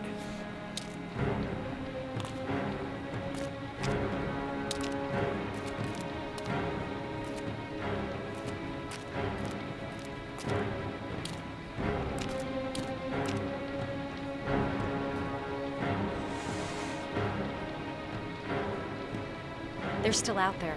We've got to find another way.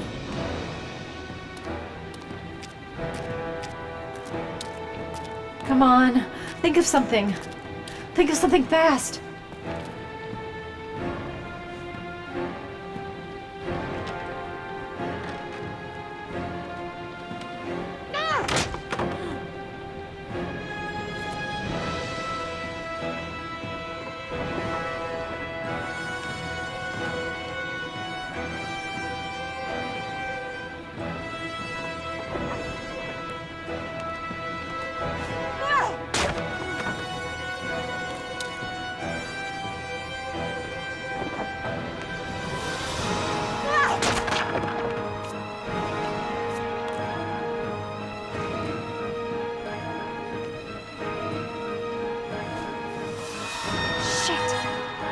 Too high.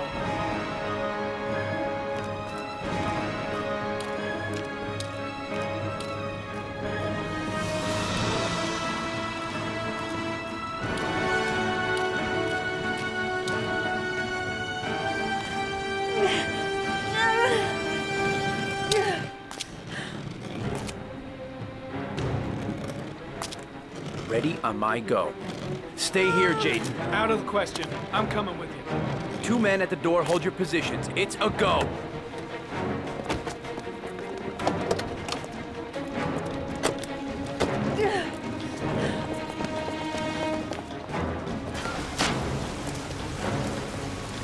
Come on, let's go this way.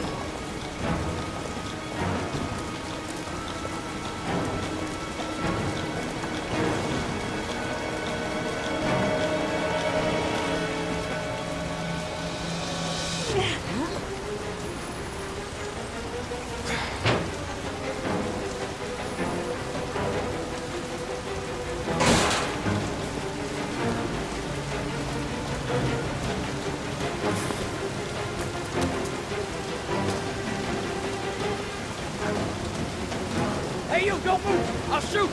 Come on, quick! I can't. Hands in the air! Lieutenant, there's a man and a woman exiting the alley. A woman? Shit! It's that girl who went in! Everybody downstairs! They're in the alley! Follow them! The subway.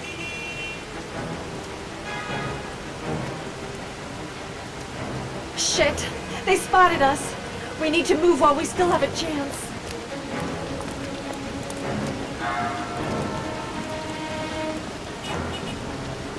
Don't move!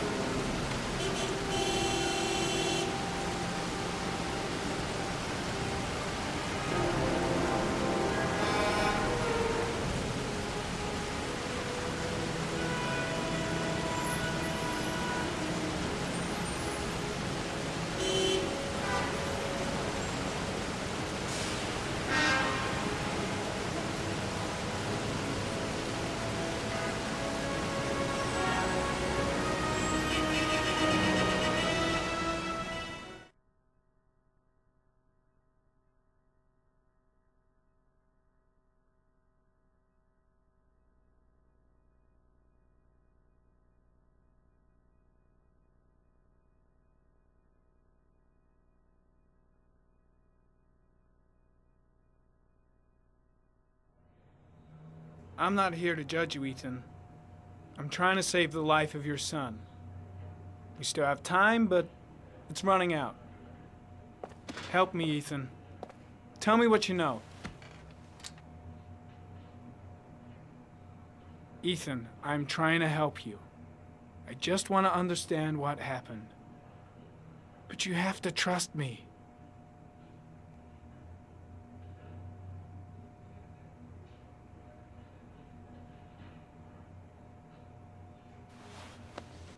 Look at these, Ethan. Look at these. 8 photographs. 8 lives taken. Drowned in the goddamn rain. Recognize this one, huh? That's your son, Ethan. That's Sean. He is still alive. Talk to me, Ethan. Say something!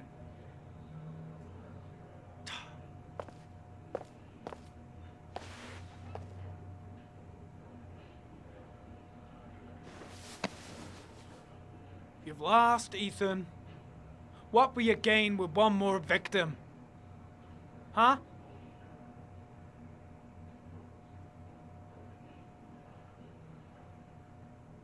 I kidnapped my son. But I can't remember what happened. I don't know where he is. But the only way to find him is to let me out of here. I'm the only person who can save him.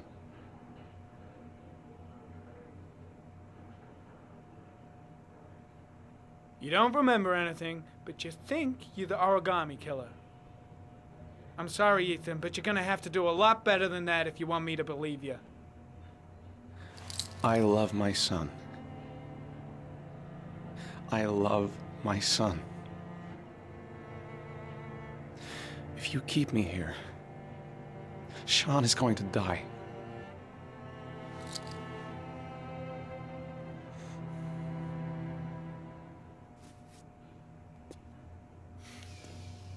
Time's running out, Ethan. And frankly, I don't care why you did it. The only thing I want to know is where you've hidden Sean. I don't know. I would already have saved him if I knew where he was. Okay. This is your last chance, Ethan. And this time, I suggest you think carefully before you answer. Where is Sean? I told you I don't know. Ah! Wrong answer. Come on, asshole! I've been waiting for this for a long time. Come on then, pussy! Let's see what you got. Oh!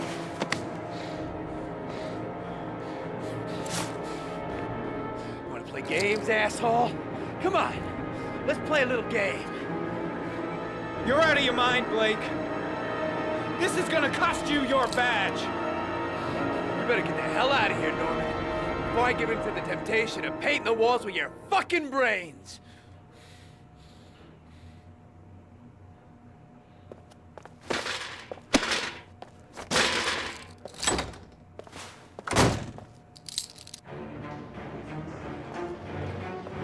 That is not the way it's gonna go. I'm gonna tell the whole story to Captain Perry. Fuck! That asshole has gone too far this time. Blake is trying to beat a confession out of Ethan Mars. You've got to do something! Which is more important, Norman? Finding little Sean Mars or sparing that lowlife a few bruises? You can't make omelets without breaking a few eggs. God damn! Ethan Mars is innocent! We've got to get back to looking for Sean if we're to have any chance of finding him alive! This case has worn you out, Norman. You need some time off to think it through.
Your vodka, sir. Thanks. You look preoccupied, if you don't mind my saying so. Problems with the investigation? Blake is convinced that Mars is the killer. Not you. I thought there was some evidence to that effect. That's true. But it just doesn't make sense. His psychological profile doesn't fit. Neither does the geolocalization. I can't see this father drowning 8 victims before kidnapping his own kid. Mars is not the origami killer. I'd stake my life on it. Then who is? I haven't the faintest fucking idea. Maybe you should review the evidence in your possession. That's just what I was thinking of doing. Oh, one last thing, sir. You should be careful not to overindulge in you-know-what. It can be dangerous. Very dangerous. I'm trying to keep a handle on it, but that's difficult. It gets more and more difficult. It'll end up killing you if you're not careful. That would be most unfortunate, sir.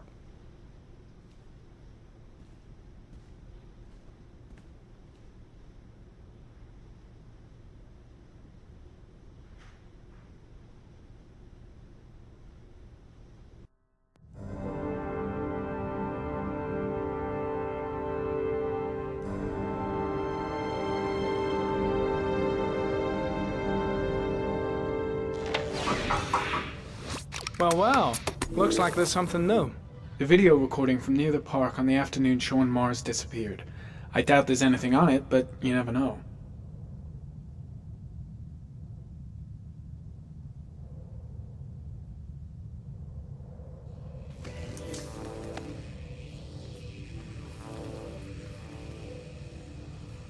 A Chevrolet model corresponding to the tire prints passed at 16:02 heading for the park, when in the opposite direction at 16:37.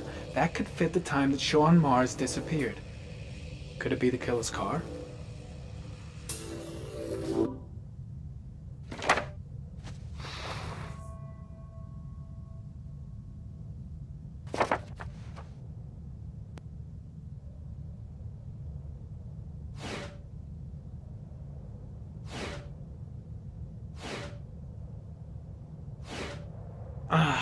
Pity we can't see the driver's face.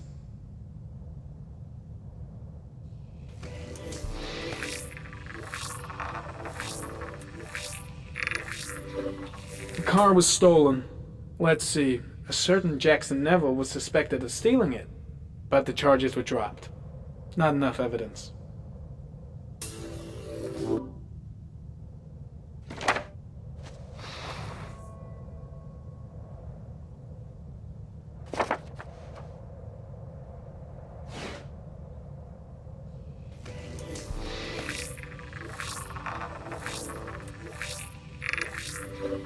Jackson Neville, aka Mad Jack, involved in several cases of buying and selling stolen vehicles. Considered to be very dangerous. This guy might have provided the killer with a car. It's a pretty slim lead, but it's all I have right now.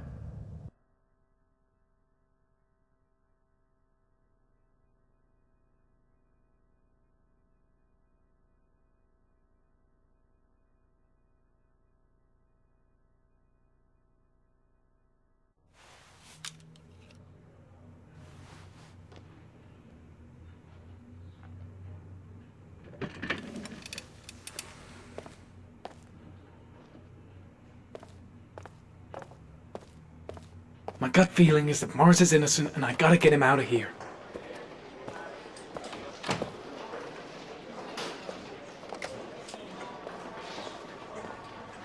Did Mars confess? No, not yet. He lost consciousness. We'll give him a break and then we'll get back to him. He must be tougher than I thought. Tough or not, he'll crack. They all do. In any case, congratulations, Lieutenant. You've done a fine job.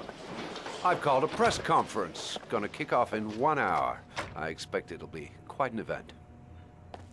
Don't you want to wait until... Has he confessed? Not yet. I see. Leave us alone. Lieutenant Blake said to... Please, leave us alone. Right. I'll be at the door if you need anything.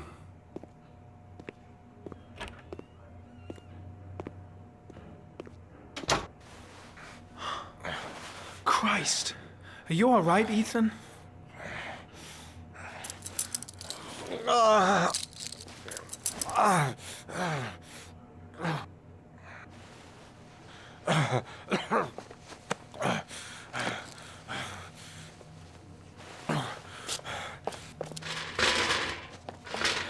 I gotta get out of here. I've gotta save my son. Let's see what I can do.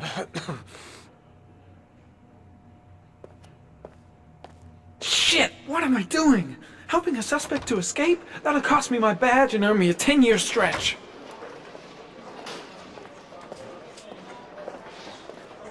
Should be able to get him out of here without being noticed.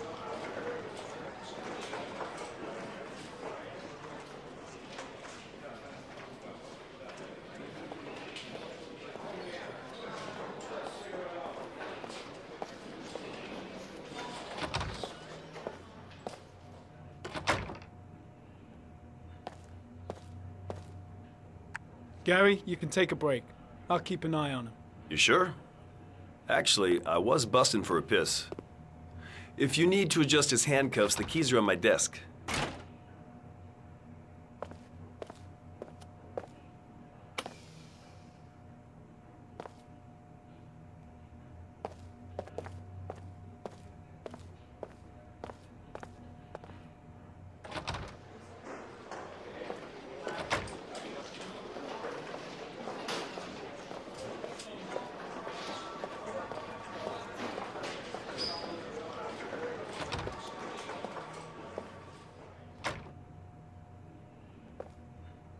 I'm gonna find a way to get you out of here, Ethan. Stay put. I'll be back.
First, get rid of the cuffs.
Ethan, put this on. You might be able to get by them without being noticed.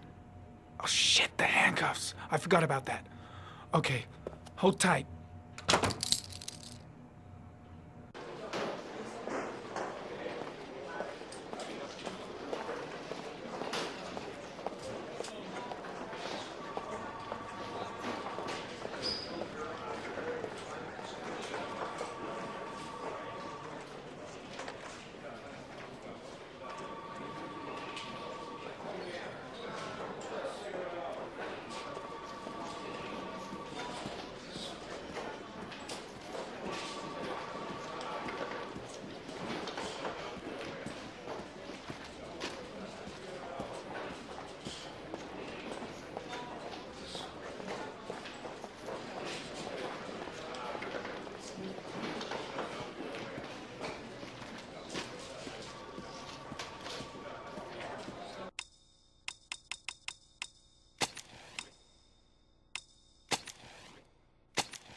That's it.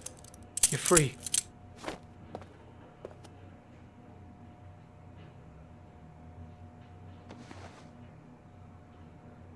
Here, put this on. They're having a break. If you're quick, you'll be able to slip out without being noticed.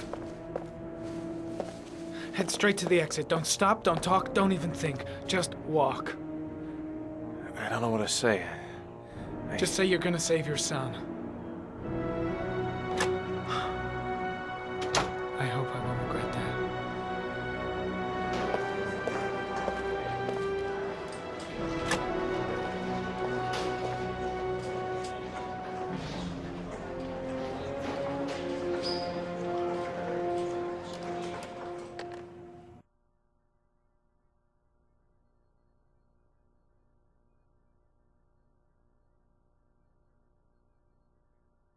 Less than an hour ago, we heard from the police who have identified the man thought to be the origami killer. Ethan Mars, father of the kidnapped victim Sean Mars, is on the run and should be considered armed and dangerous. A police manhunt is now underway, and they hope that they will soon be able to announce the apprehension of this dangerous lunatic.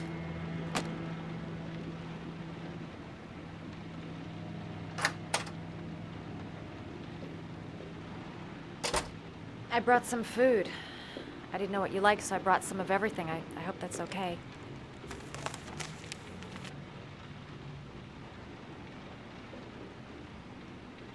Any cops? No, I think we lost them. The guy at the desk, though, he gives me the creeps. I don't trust him. You're all over the news reports, Ethan. Every cop in the country will be hunting you. They say you're the origami killer. Is it true? Are you the killer, Ethan?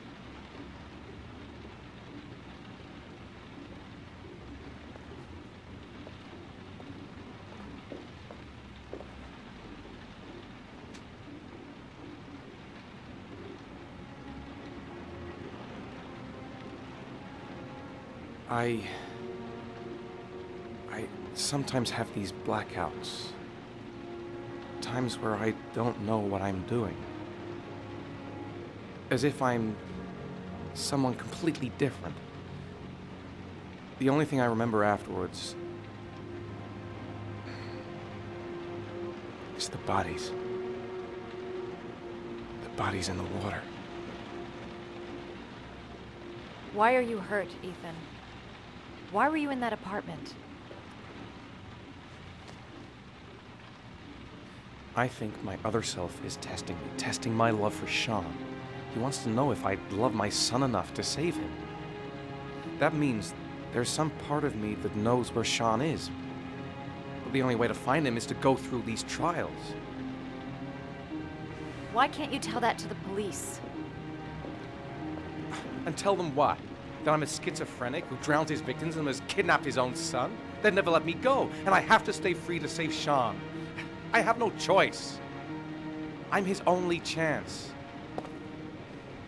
When Sean is out of danger, I'll turn myself in, but not until then.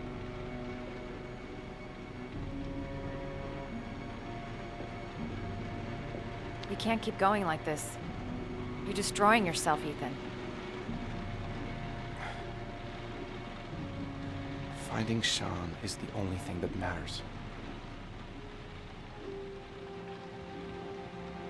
There has to be another way. You don't understand. Time is running out. Sean will be dead in a few hours. I have no choice.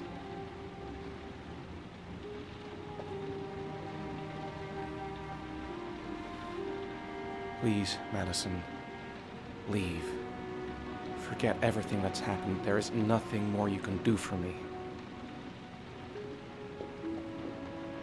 If you want to help me, leave. Leave me to do this on my own.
Manfred! Manfred! Anybody home? What was that meeting with Charles Kramer at the golf club really about? Why is he so worried about me investigating his son? Hi there, Manfred. Who is it? Scott. Scott Shelby. Do you remember me? Scott? This is Scott! Oh, yes, of course. Well, good to see you. How long has it been? Oh, about 10 years, I guess. At my age, time means nothing anymore. I repair clocks, but I try to forget about time. How about you? Are you still with the police? Oh, no, I quit. I'm a private investigator now. This is Lauren. She's a friend. Hello. Oh, hello, young lady. Well, this calls for a celebration. I've just the thing. Wait there. I'm sure I saw a bottle of scotch around here somewhere.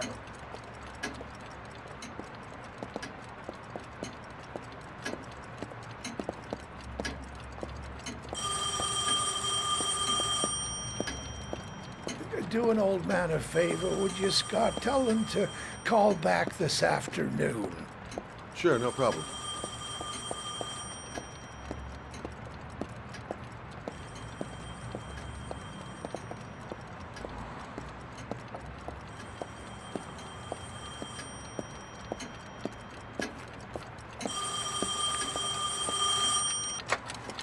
Hello?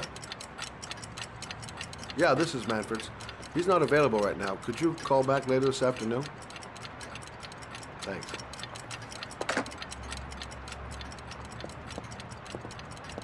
Nice to see Manfred again. Just like old times. Nothing much changed here. Just the dust and the clocks ticking on and on. Well, to old friends.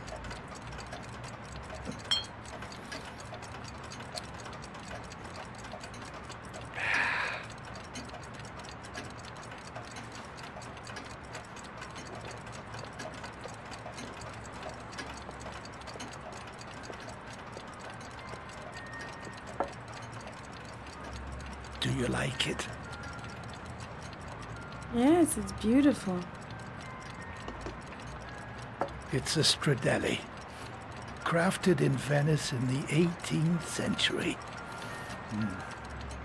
It's one of my favorite pieces.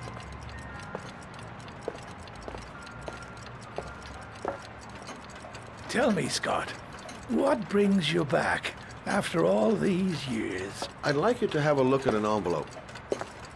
I thought maybe you could tell me about the typewriter that was used to type the address on it. Oh, let's have a look. Now, could you pass me the magnifying glass from behind the counter, Oh, sure, please? I'll get it. My eyes are beginning to fail me.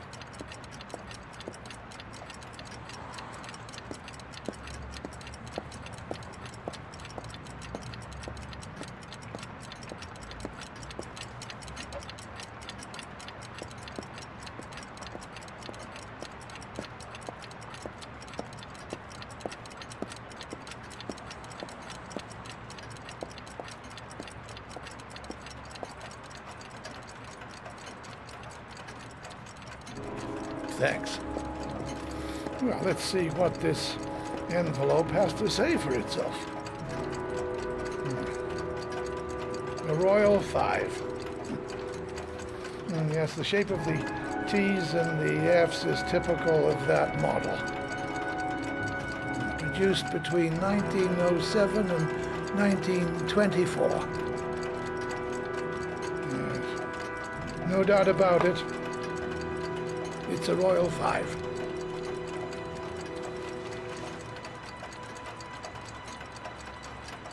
These typewriters, are they rare?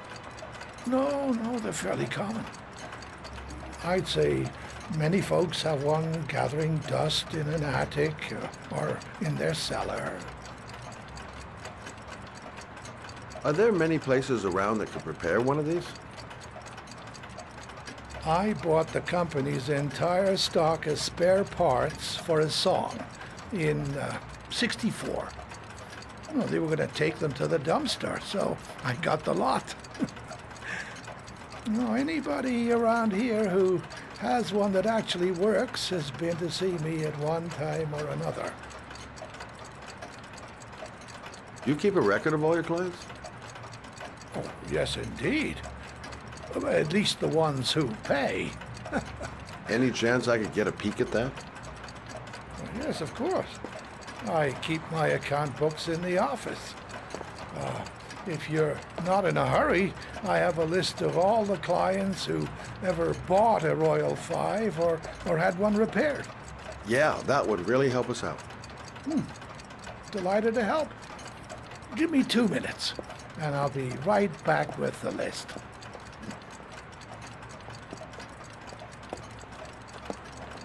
You think the killer's been here? If he has a 1920s typewriter, he may have needed Manfred's services to get it fixed. We'll know when we get the list.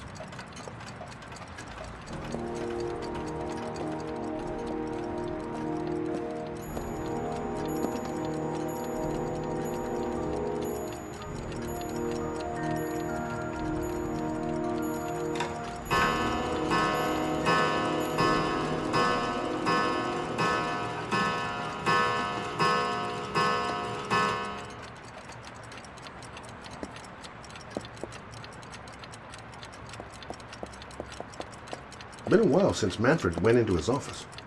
I should take a look. Lauren thinks she's about to find the killer. I'm afraid she's going to be disappointed.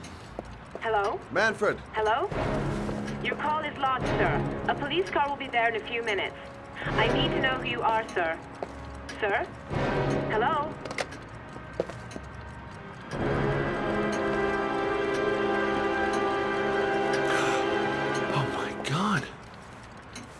He's dead. Oh, God.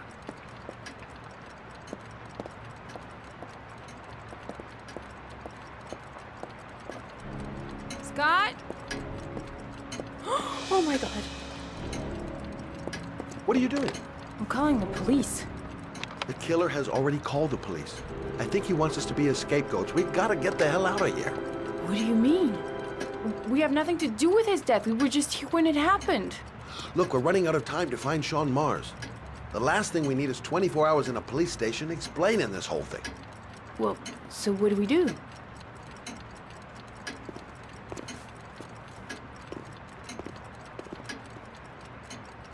Watch the front door. I'll get rid of our fingerprints from everything we touched since we came in. We better work fast. The police are going to be here any minute.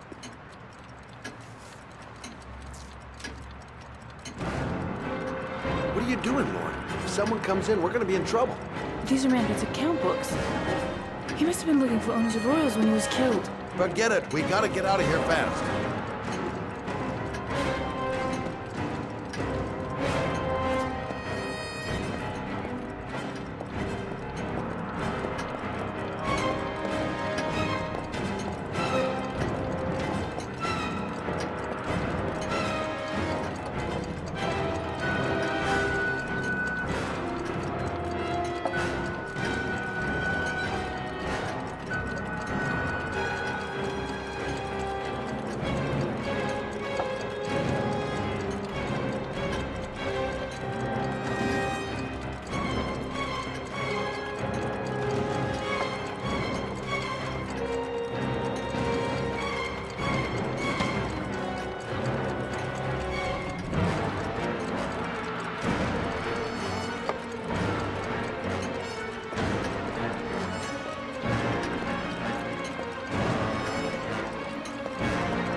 be here any second. I'm almost finished.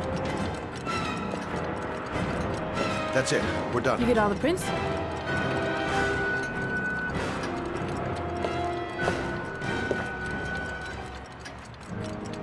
I got what I got. It should be enough to prevent them from finding us. Come on, let's go.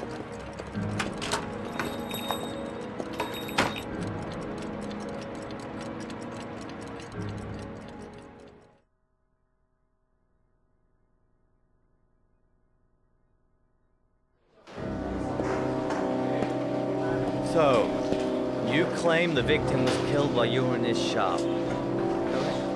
Yes, he went to get something in his office. A few minutes later, I went in to see if he was okay. That's when I found him.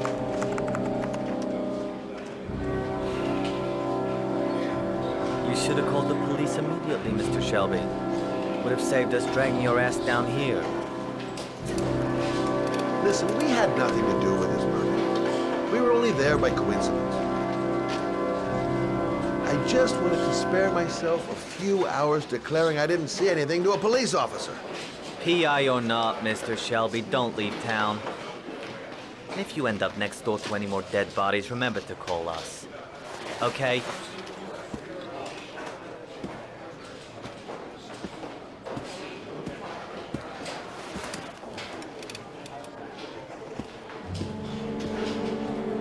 Well, well, Scott Shelby. You in trouble again? Wrong time, wrong place. You know what it's like. Don't sweat it. I'll take care of it. For old time's sake. Thanks, Carter. I owe you one. You on to anything at the moment? Well, I got some ideas. Nothing concrete. Well, if it goes beyond the idea stage, you tell me about it, wouldn't you, Scott? Sure.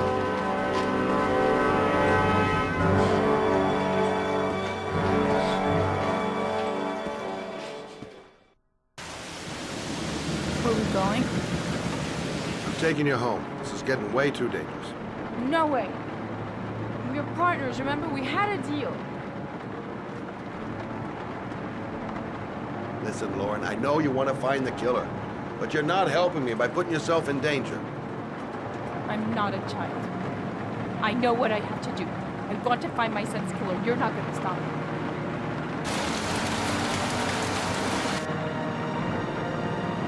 You're going to be a good girl. You're going to go home and let me get on with my investigation.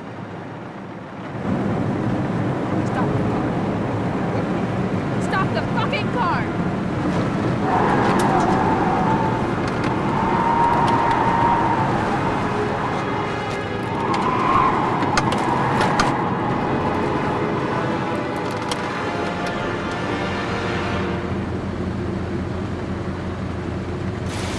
You're not gonna help fight back from my Johnny. I'll do it on my own.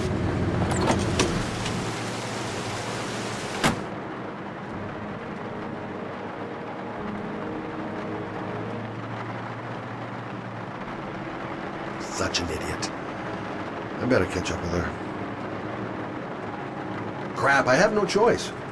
I guess I'm doing this to protect her.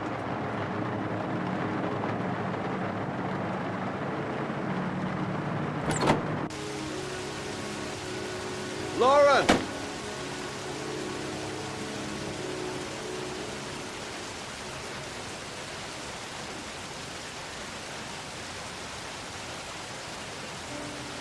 I miss him. I miss him so much. I'd do anything to hold him once again in my arms.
Yeah? What do you want? Oh, fuck it. I said 1,000 times that I don't want any junkies at my door. If you want to score, man, you gotta fucking call first. Hey! Take it easy, man, huh? Keep cool.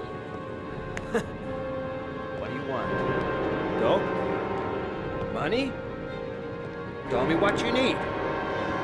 Sure we can make a deal, huh?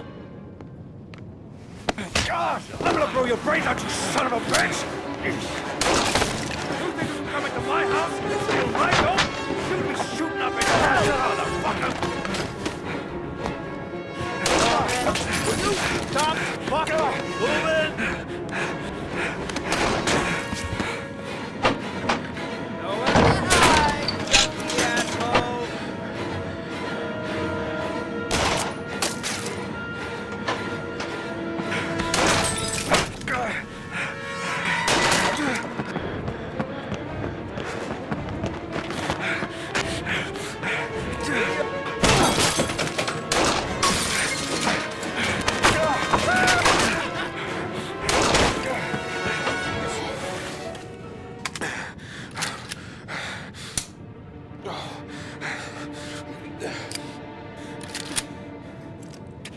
Hold it, man. I give you whatever you want. Got dope? I got cash? You want some dope? Please. Please don't kill me, man. I got children. These my girls, see? This one's Sarah. And the little one, that's Cindy. Please, man. I want to see them again. Please. Please don't shoot. I'm a father too. But I have no choice.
Mad? It's Sam. I got your information. The owner of the apartment in Marble Street is a Dr. Adrian Baker. He's a struck-off surgeon. He used to sell drugs to junkies on the quad. He made some cash and bought up some cheap-ass apartments, including the one in Marble Street. Of course, he got caught. He did a few months in prison and was struck off the medical register. Interesting. Thanks for the information, Sam. I owe you one. Hey, Matt. Be careful, okay? I'm on it. Talk to you later.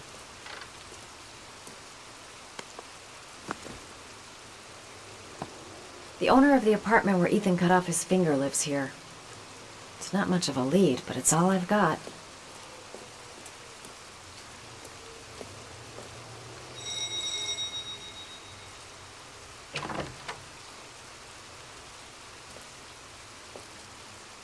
Hi. I was told that you could get Betropin. Without a prescription.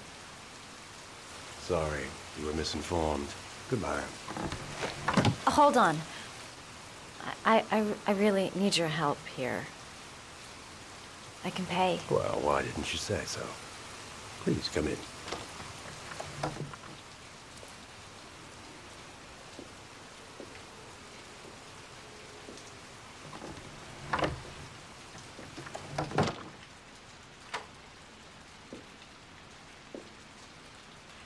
So, you're looking for Betropin, my dear?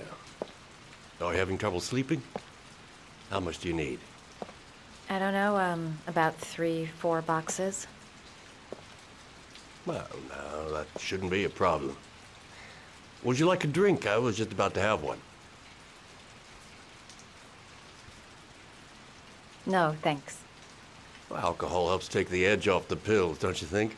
Anyway, we should drink a toast to our first deal.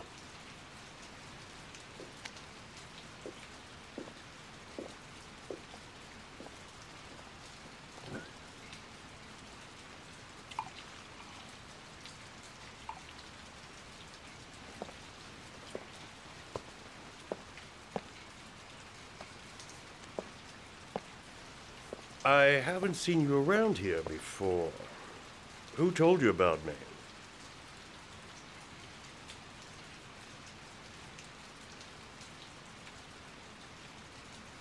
I can't remember. My brain's fried with all these pills. Can't tell day from night half the time.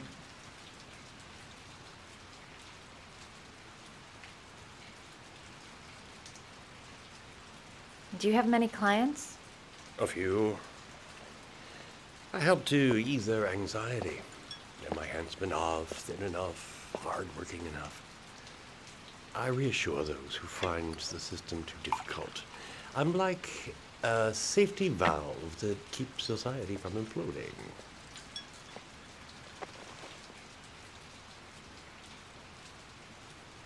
I heard you had some apartments for rent. I'm looking. Sorry, darling. Those are all booked up. Shame. I was looking for something around Marble Street.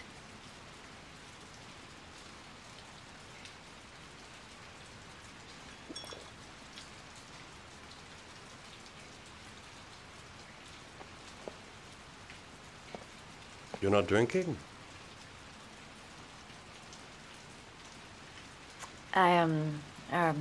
I'm not really thirsty.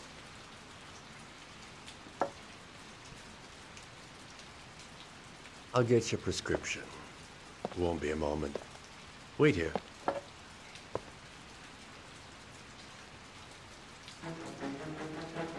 That guy gives me the creeps. I better take a look around to see if I can find anything before he gets back.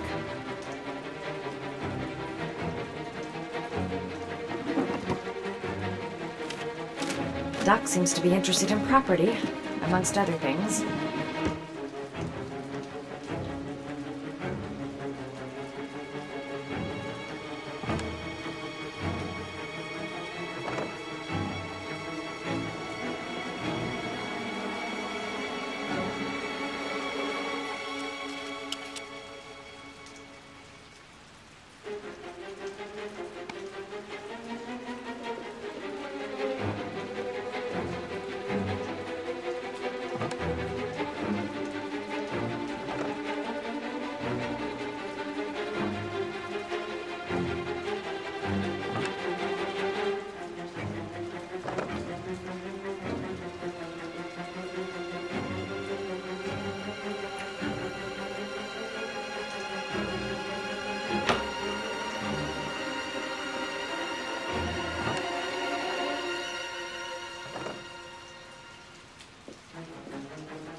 Looks like he retired a bunch of medical supplies on his way out. There's enough sleeping pills here to knock out an army.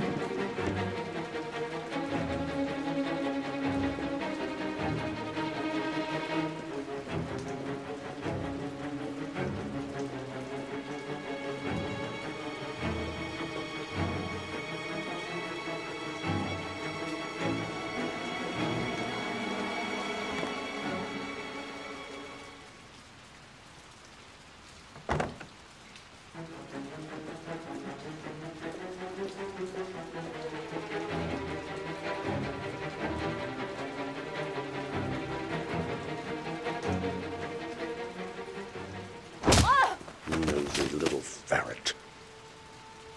We're gonna have some fun together, my darling. I promise.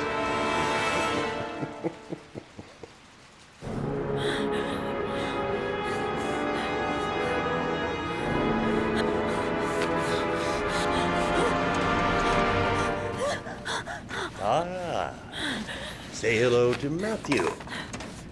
He claimed he had come to the census. Another one of those goddamn government spies. So, you're interested in my Marble Street apartment. I rent it to my friend Paco, if you must know. I have no idea what he does there. Maybe that's where he fornicates with his dancers from the Blue Lagoon. To be honest, I don't give a damn. Just as long as he pays his rent, he can do whatever he likes. But enough with the chit-chat. I miss surgery, you see, so I take every opportunity to practice. I don't have any instruments here, so I use whatever comes to hand. I hope you won't hold that against me. Hold tight.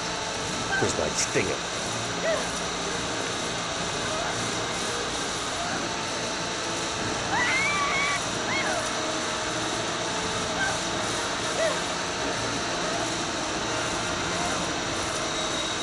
Have you ever noticed, as soon as you start to do a little housework, someone always comes calling? I'll get rid of our visitor and be right back. Don't move. I won't be long.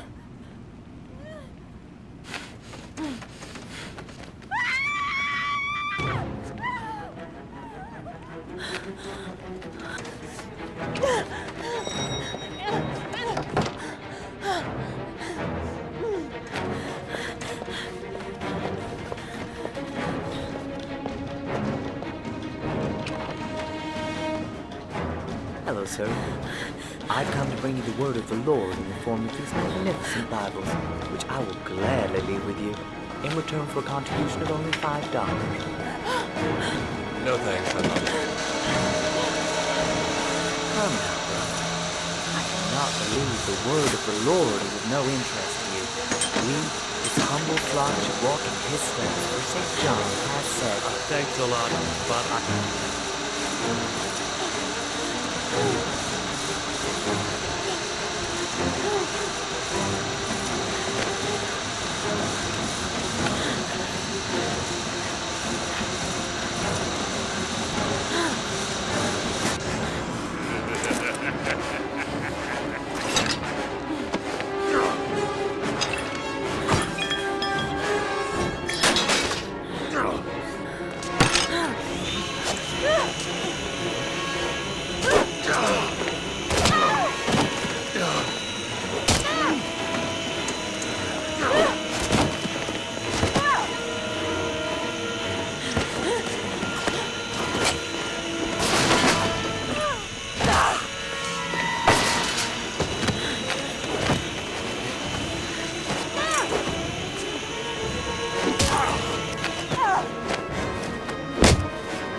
Mad Jack is suspected of stealing the car I'm looking for. Might be worth asking him a few questions. Feeling sick, got the sweats, hands are shaking. Hope this works out alright. Cuba Trips came, got it in my pocket. 24 hours. I've got less than 24 hours if I want to find Sean Mars still alive. Better have a word with the guy on the bulldozer.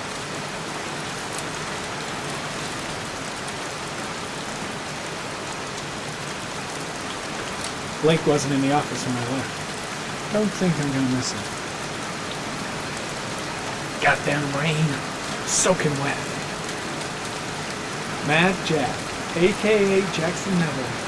This guy's got a criminal record as long as my arm. Better be careful. A scrapyard. Good a place as any to tinker with stolen cars. This is one fucked up sort of place. I'll question Neville and get the hell out of here. Jeez, won't this rain ever let up? I won't be coming here on vacation. That's for goddamn sure. Can you stop that thing?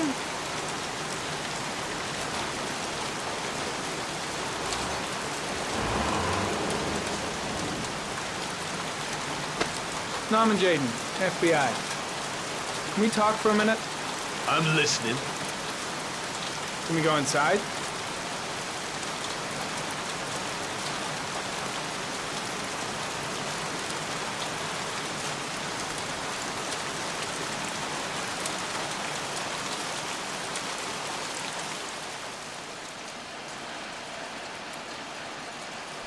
I'm looking for the owner of a blue Chevrolet Malibu 83. I don't give a damn how the car got here, or whether you stole it or not. I just want to know who bought it from you. Sorry, man. Don't ring a bell. I got a real bad memory of names. Perhaps I can help you to remember. If we find out that you sold the car to the man we're looking for, you're looking at some pretty solid time inside, Jackie boy. You trying to scam me with your big talk? I never saw your damn car. Now take a walk.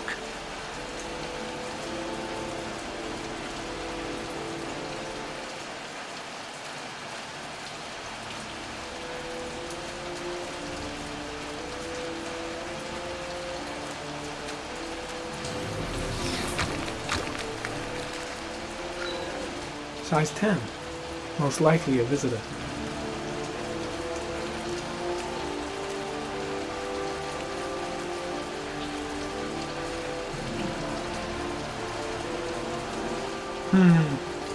Not the car I'm looking for.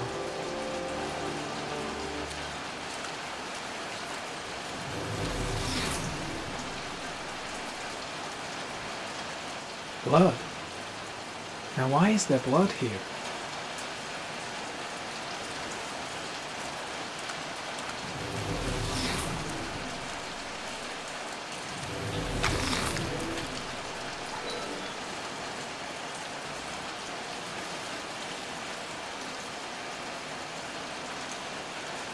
Same brand of tire as the car I'm looking for. Is the killer's car being here?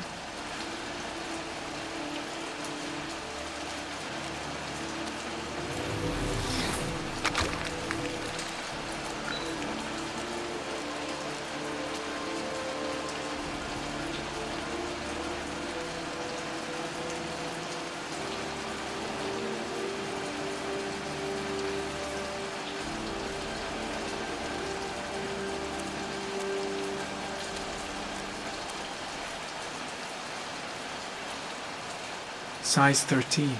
Must be Matt Jack's size.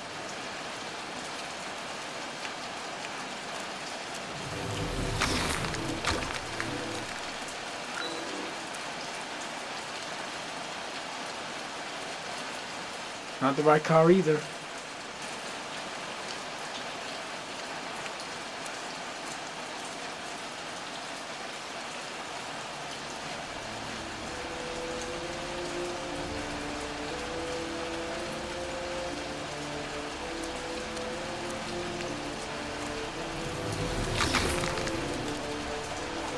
Fingerprints. Probably Matt Jack's.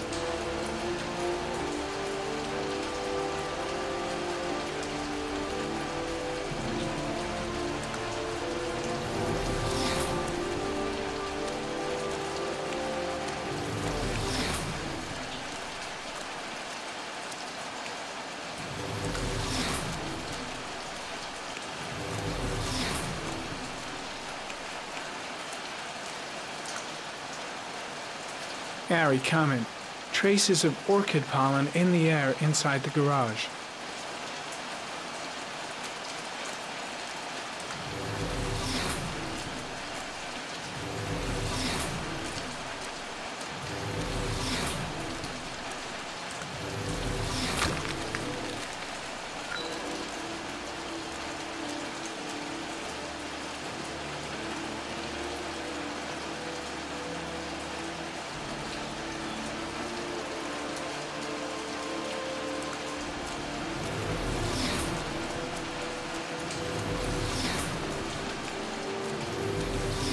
I don't trust this guy.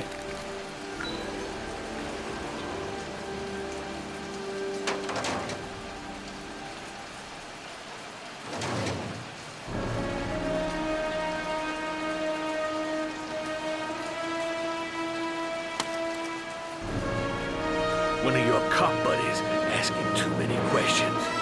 I had to solder up his little mouth. Hands on your head, pig. I ain't got time to be playing around with you. Let's just get you out of sight and finish you off.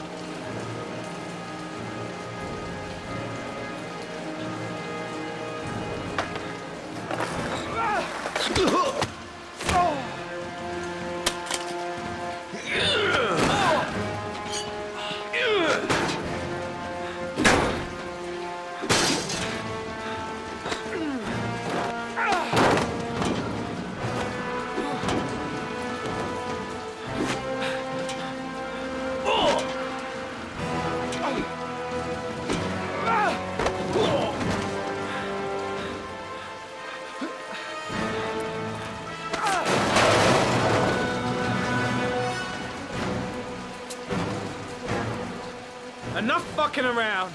You're gonna tell me about the man with the blue car. Go fuck yourself in the ass. Damn! You out of your motherfucking mind, man?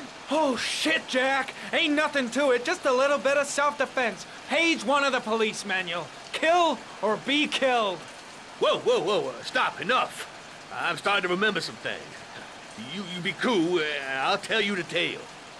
No, I don't know nothing about the guy. He wanted me to get rid of his dirty car, get him a new one with false plates. He paid cash, and I ain't the questioning kind. Said I was supposed to drop the word to a guy named Paco down at the Blue Lagoon when the car was done. Now that's all I know. We'll continue this discussion down at the station. You're under arrest. You have the right to remain silent. Anything... Shit, not now. Anything you say can and will be... Hey, you look like you got a problem, man.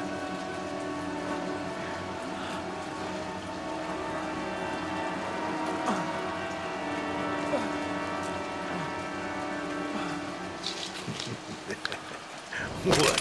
They letting you dope heads in the FBI now? God bless America. Now, I'm gonna give you a little help with your drug problem, Mr. 5-0. Permanently.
So, you think the origami killer killed Manfred?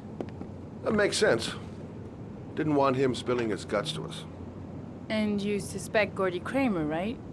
Oh, him or one of his men. Gordy has the time and the means, not to mention the fucked up attitude to go along with it. He's only a suspect, but he's a pretty guilty looking one. Are these your files on the case? Yeah, I've been working on them for a couple of years. I built up a mountain of paperwork. Magazines about origami? You think the killer could have subscribed to one of those? If he was even remotely interested in origami in the last 30 years, his name may be in there somewhere. Trouble is, there's over 500 names. It gets a squat. I'm starving. Do you have anything to eat? Well, I'm no chef, but I should be able to make some scrambled eggs if you like. Great. I'm soaking wet. I need to warm up a little. Is it okay if I take a shower? Now, be my guest. Go in my bedroom. It's the next door. Oh, I'll cook up the eggs while you're under the shower.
Eggs should be ready by now.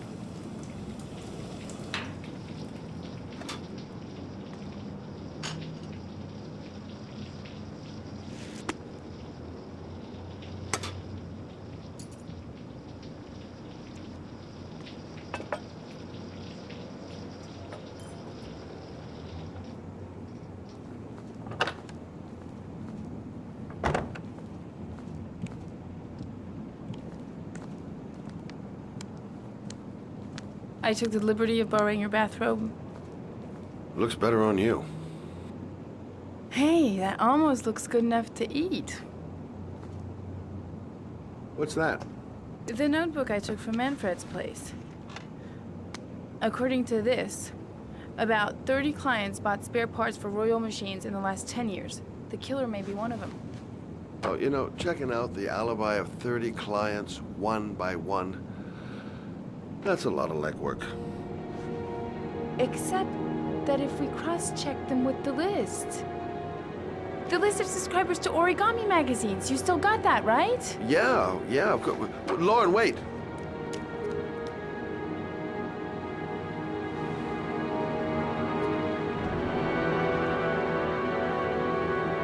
If the killer really used a royal typewriter and if he subscribed to an origami magazine, his name should be on both lists. Well, Lauren, I mean, that's just an assumption, but yeah, I suppose. His name is here somewhere. Help me. We're gonna find him.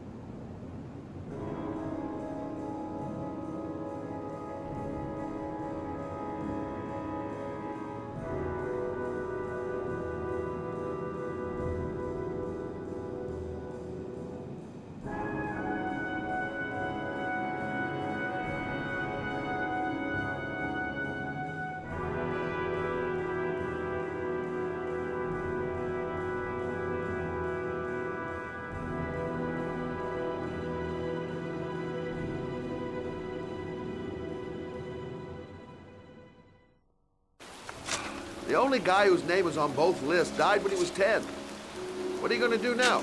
Dig up his coffin, make sure he's dead? I know it doesn't make any sense. Unless the killer was only using his name. But why use the name of a kid who died 30 years ago? Well, that's what we came to find out. The name is John Shephard. It should be on a grave around here somewhere. You never give up, do you?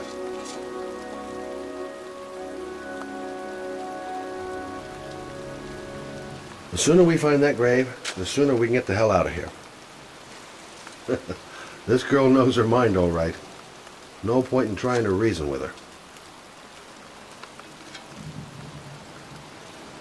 I hate cemeteries. They depress the hell out of me. Gotta hand it to her. That girl is one really determined chick. She's convinced she's onto something. And here's me, thinking we're wasting our friggin' time in this friggin' cemetery. It's cold. It's raining. Excuse me. I'm standing here. Excuse me.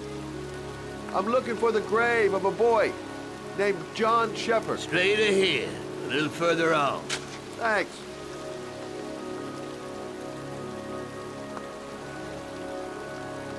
I'm looking for the grave of a young boy who died about 30 years ago. His name was John Shephard.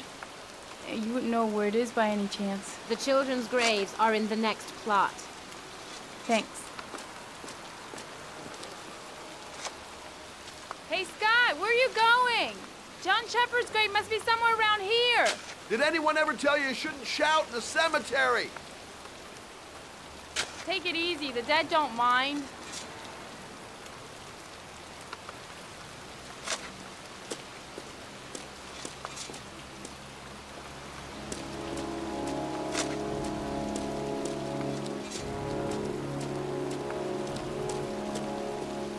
I should be investigating Gordy Kramer right about now.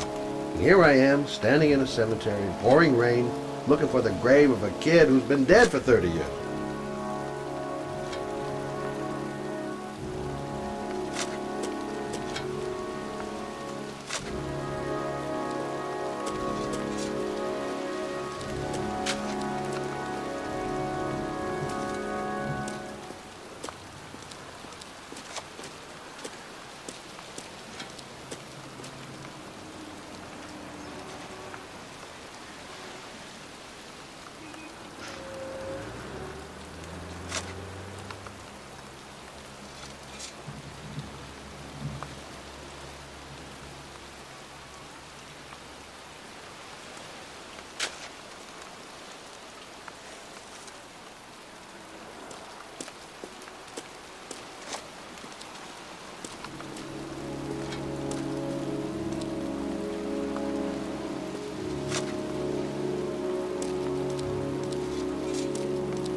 These flowers are fresh.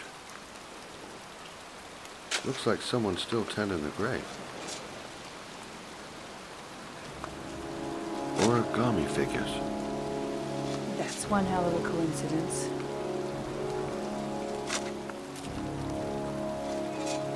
Oh, youngin'. That one I knew well. You knew John Shephard? I've worked this graveyard nearly all my life. I remember what happened. It was in 77. October, I think.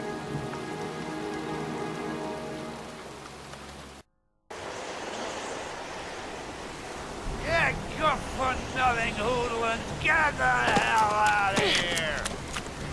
God, beat it, you lousy no-good brats!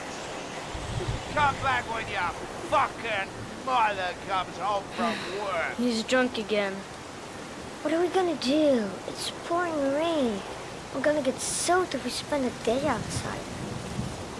Well, this won't get beat. Little rain never hurt nobody. Come on, let's go play. Bet you can't catch me!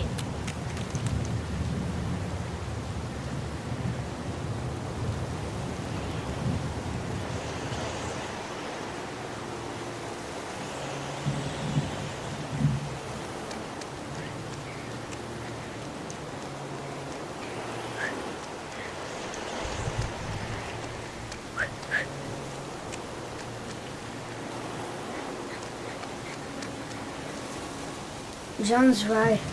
We can't just stand here all day. Might as well go and play.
Come on!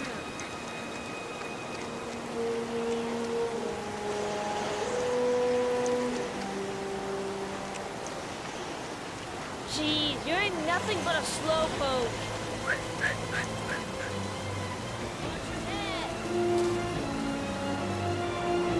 I told you to watch your head. Dumbass.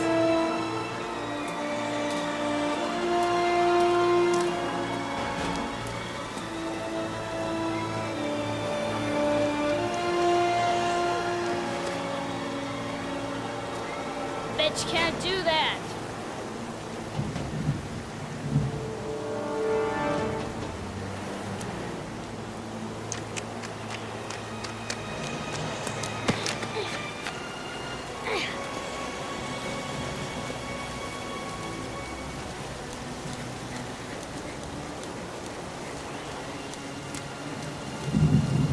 Jeez, you're nothing but a slowpoke.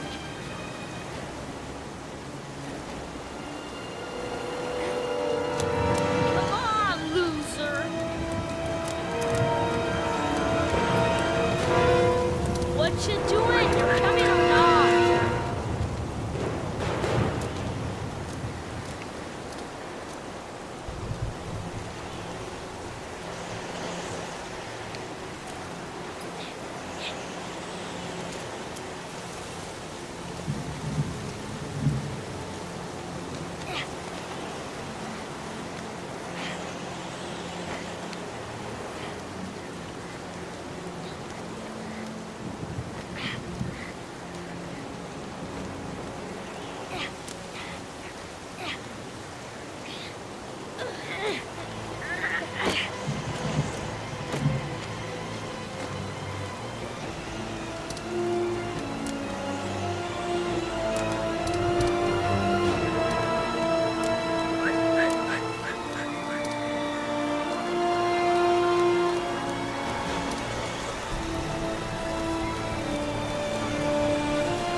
Yippee-ki-yay!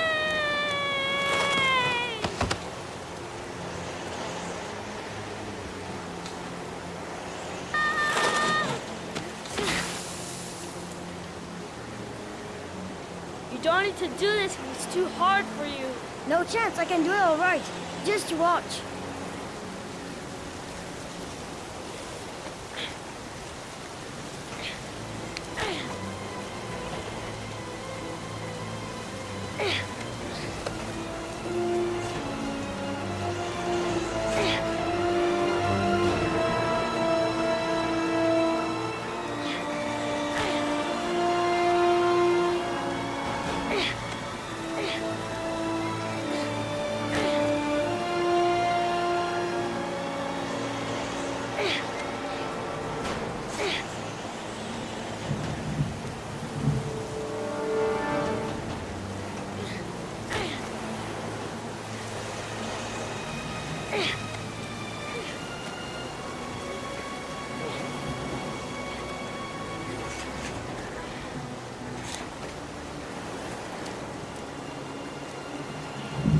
John, wait for me! Get a move on!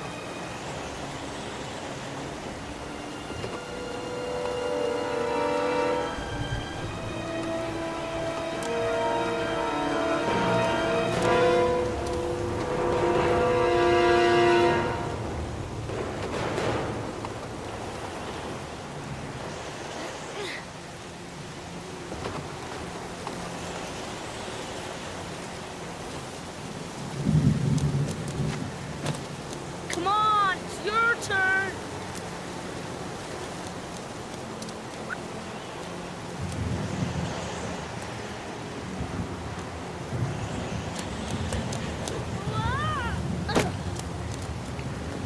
It's time for the jump of jack.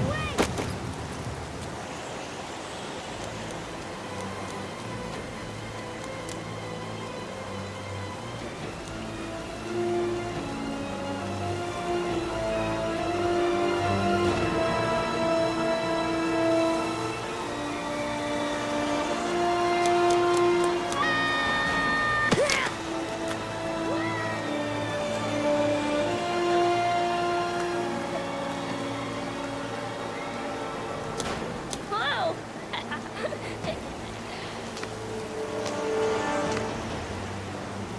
Let's play hide and seek.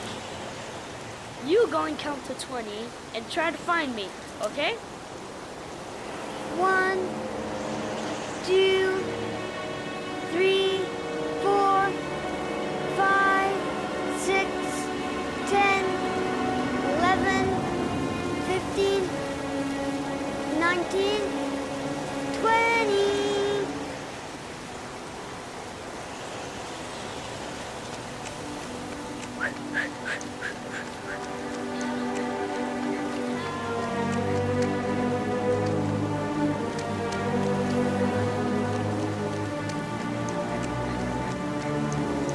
Those cries.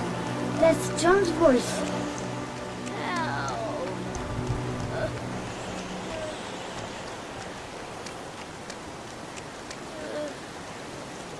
If he's just messing with me, he's gonna regret it.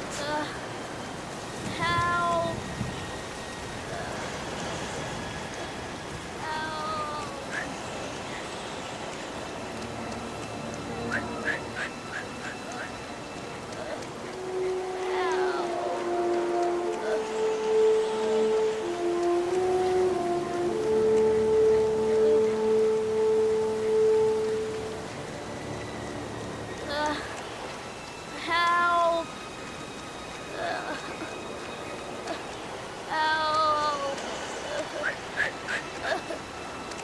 Help!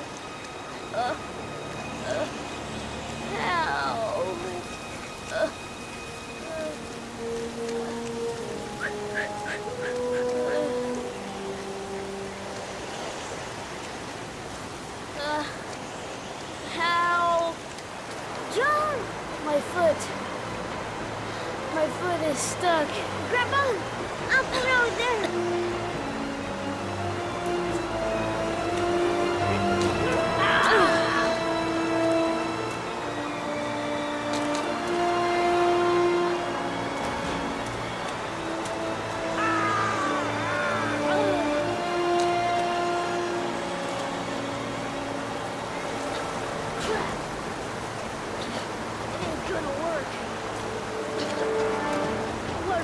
too.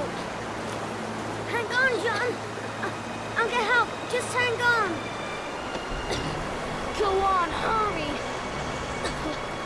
I think the water's rising. I'm hurrying. I'll be right back. But the poor kid never did find any help. And his brother drowned in a pipe full of rainwater. The boy that lived, what happened to him? Well, all I know is he got separated from his parents. I think he got adopted. Well, looks like a storm's coming. I guess I better be getting home.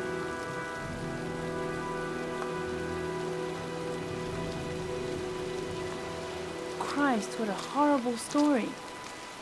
John Shephard drowned in the rain while holding his brother's hand. Do you think he could be the origami killer? Come on, let's get back in the car.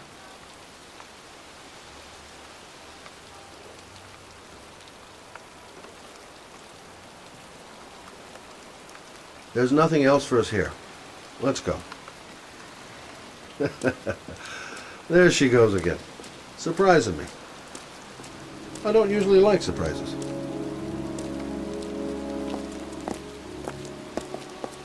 Wait, What's the matter? that man over there. Yeah? It's Charles Kramer. Gordy's father? What's he doing here?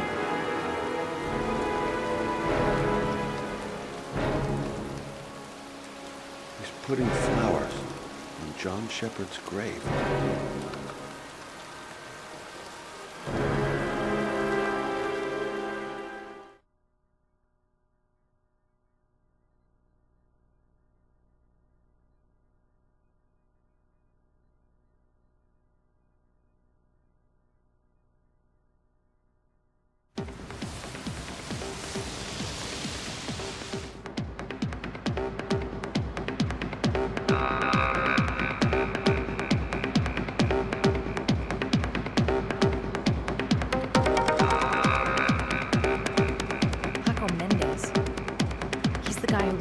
Apartment on Marble Street. Better be careful. He might be the killer.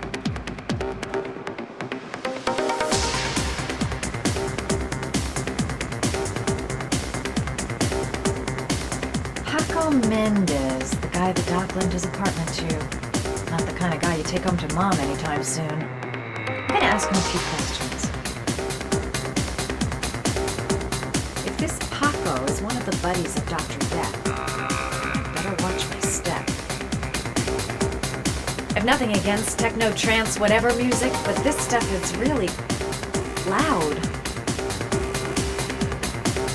Everything's gonna be all right. I find a guy, I ask a few questions, and then I get the hell out. I'm looking for Paco Mendez. Do you know where he is? He's at his table over there. Does he know you? That's not possible. Mr. Mendez is asked not to be disturbed.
Gotta find some place to change.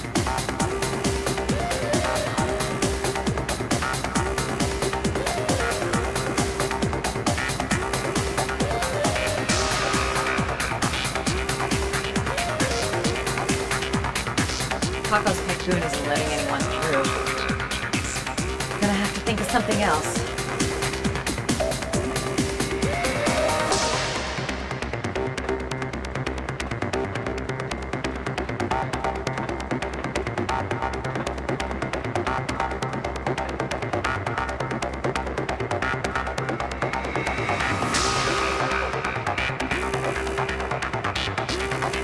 Maybe I could catch his attention by strutting my stuff to the body. Great school for the jet set. Not really my kind of hangout. This gives you a feeling.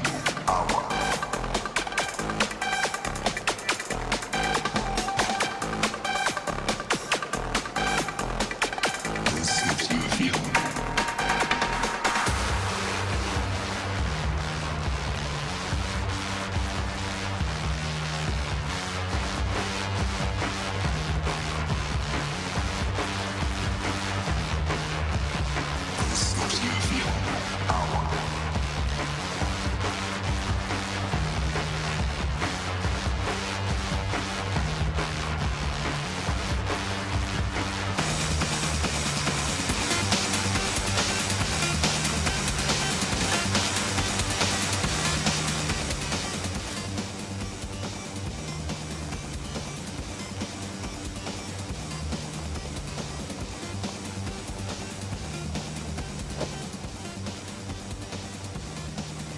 Time to play the sexy girl.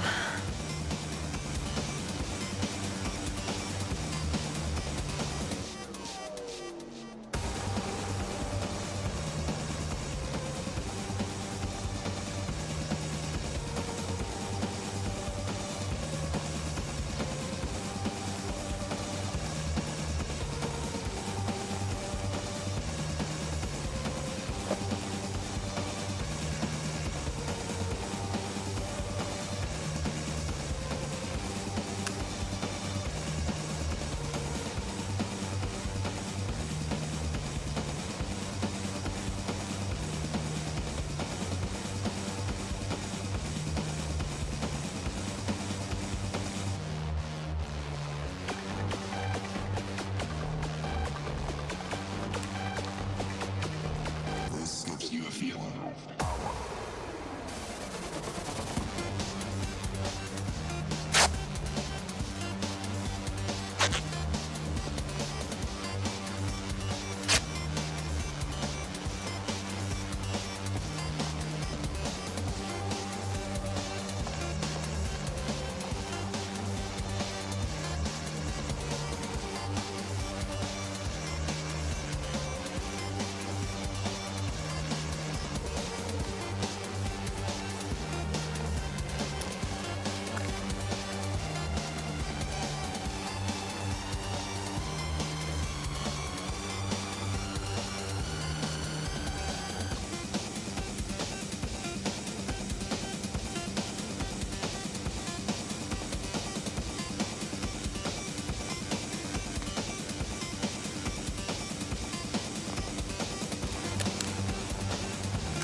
Sorry, lady. Invited guests only. I don't need to work my magic on the bodyguard. Paco, I'm gonna need to come up with something a little bit special.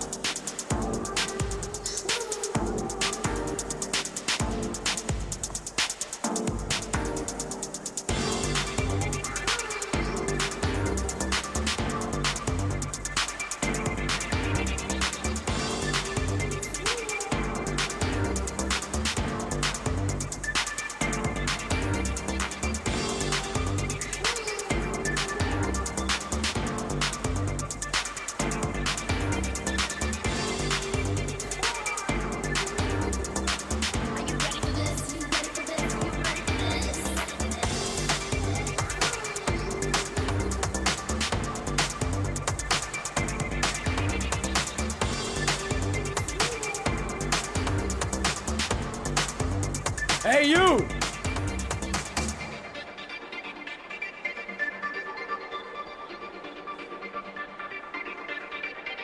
It's your lucky day, sweetheart. The boss wants to invite you to his table. Hey, thanks for accepting my little invitation. You new around here, honey? I think I would have noticed you before. My name's Paco. And you? Madison. I'm Madison.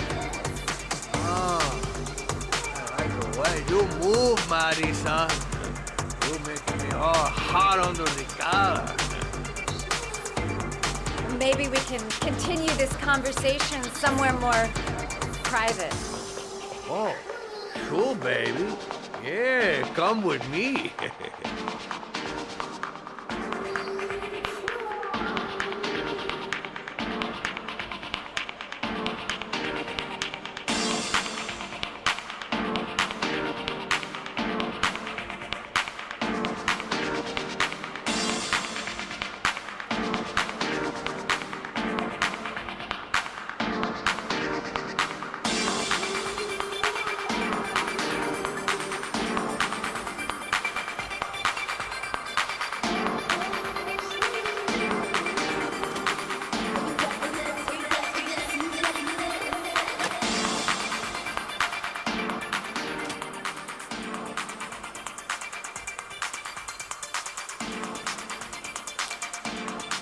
I go in, and I can talk to the gun, and I get out of there before I get into big trouble. Everything's gonna be all right. Everything is going to be all right. So, welcome to my little kingdom.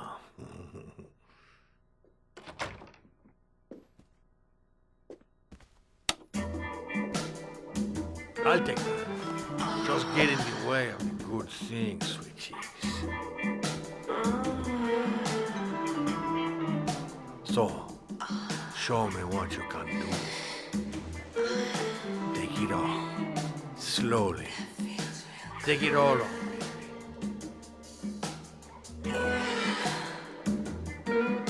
I'm sorry. I think there's been a little misunderstanding. Look, I'll just go. No harm done. Another time. I think it is you who have misunderstood, honey. I'm tired of wasting my time. It's now or never, baby. And I never take never for an answer.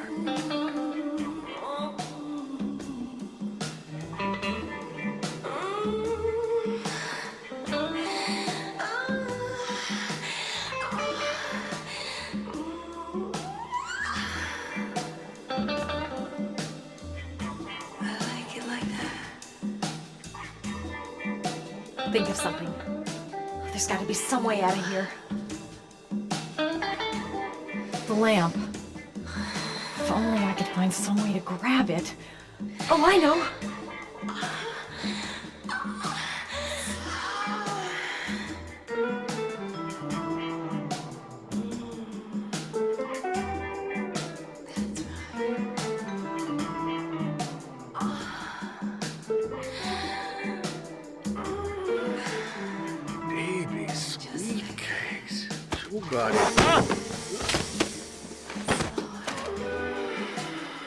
That's what I call kicking butt. You go, girl.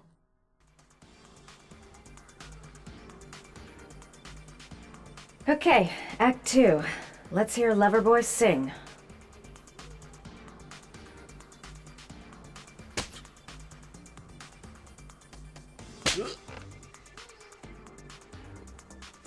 Ah!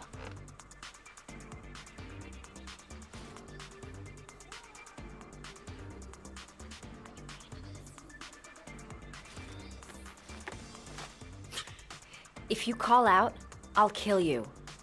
Got it? Shit. What you want?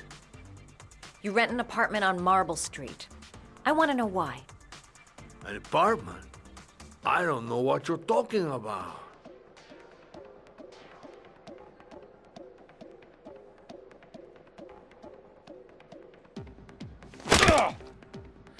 fucking bitch! I'm gonna kill you! You haven't got the balls, lady. But you're gonna know balls when I catch up with you. Boss? Is everything all right?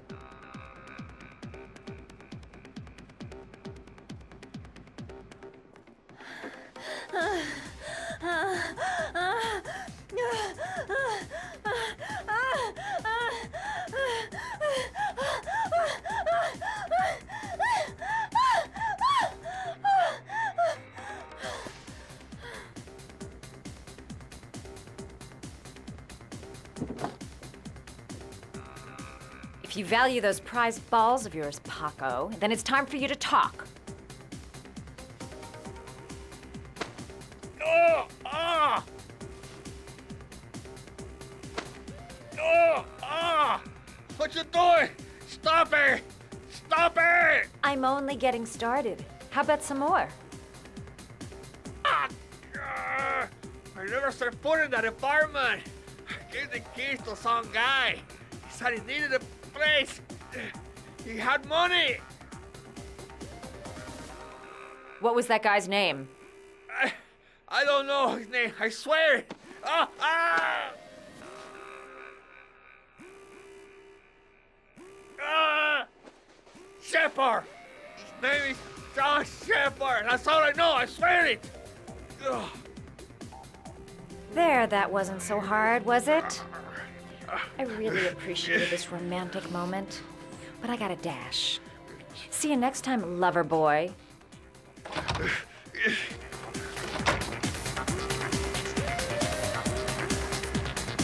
The name he gave me, John Shephard. Could that be the name of the killer? Guess I'll soon find time to get out of here. Well, that was a pretty good way of getting a guy to spill his guts. Next time he'll think twice before he takes a cute chick up to his office. How about that? You didn't do too badly now, did you, girl?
I'm here to see Paco. Paco? There ain't no Paco here, fella. Get lost. Are you absolutely certain? He's in his office. Take the stairs over there.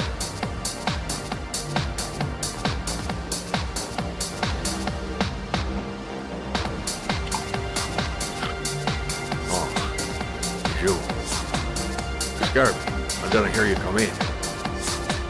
A crazy bitch came around here asking questions about the apartment on Marble Street. I don't know what you're doing down there, and I don't want to know.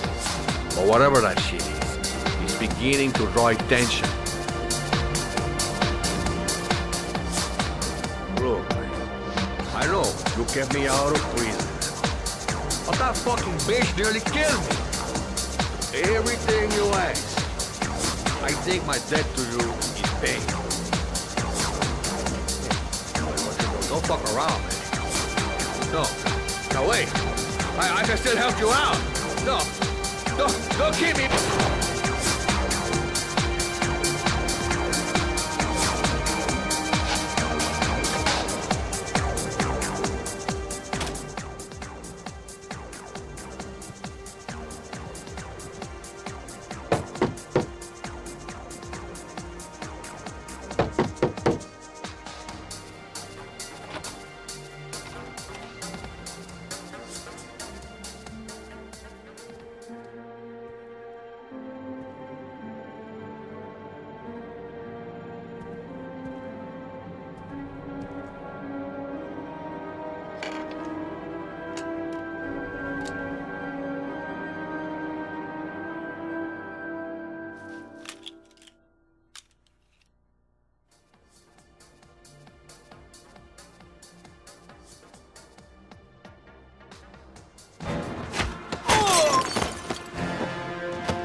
Guy came to see him.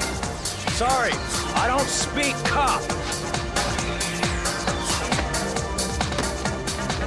What's my list, asshole? 'Cause I got no time to translate. Did Paco know the guy? Yes or no? John. He said his name is John. Friend of Paco's. Always let him straight up.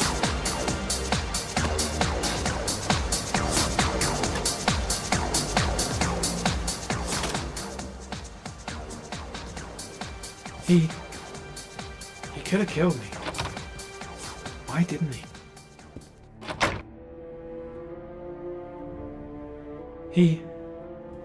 He could have killed me. Why didn't he? The suspect dead. Someone tries to kill me. On the right track, do you think? Shit. Looks like a dead end. Road to nowhere. His coat pocket. I tore it off during the fight. 2 receipts from the same gas station. Interesting.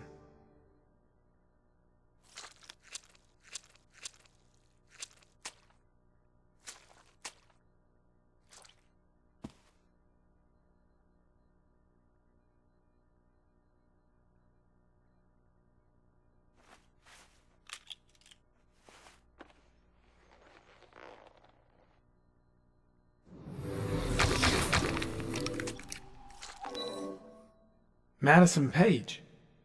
What was a journalist doing here?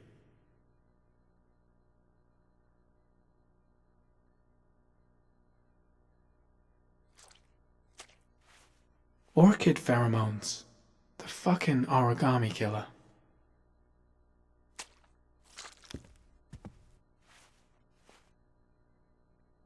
Paco Mendez was no saint. His rap sheet reads like the telephone book.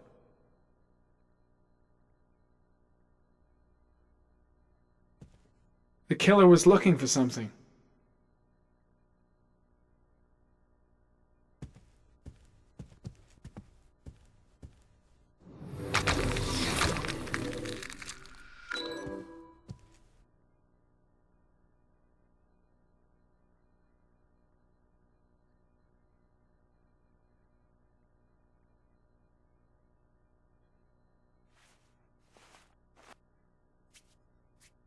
.45 caliber.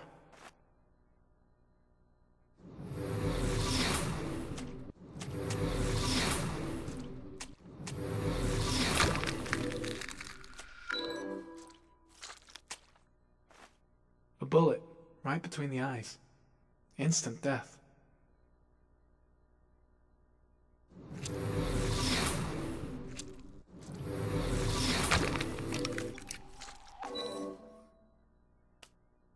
Madison Page?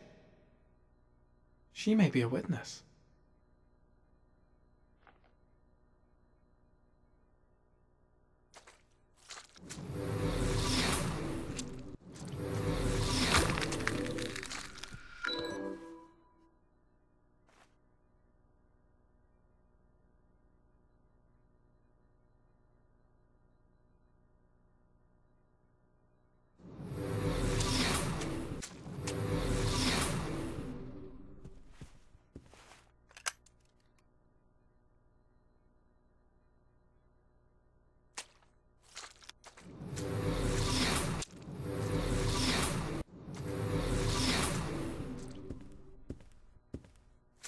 Oh, got the shakes and the cold sweats. Better get back to the hotel fast.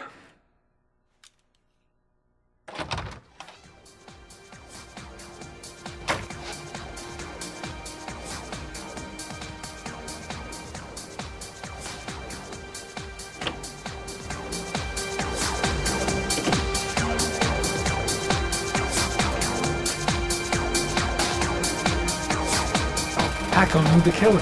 That's why he was killed. I seem to spend most of my time getting the shit kicked out of me. I'll end up a basket case if things keep going like this. That bastard nearly broke my neck. Gotta go. Need to think about all this. It's too dark. It all happened so fast. Didn't have time to see his face.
Ethan, are you all right? I killed a man. I had no choice. I had no choice. You're not the origami killer, Ethan. You're not responsible for those murders. I can prove it. That changes nothing. Saving Sean is all that matters now.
She's the only person I can trust.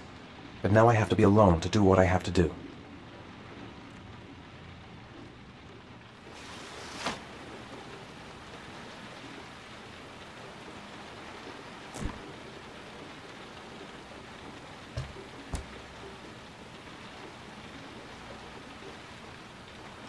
Things might have worked out between us, if circumstances had been different. Only one more origami figure, then I find my son. I've already wasted too much time. I've got to get through this last trial. She's still asleep.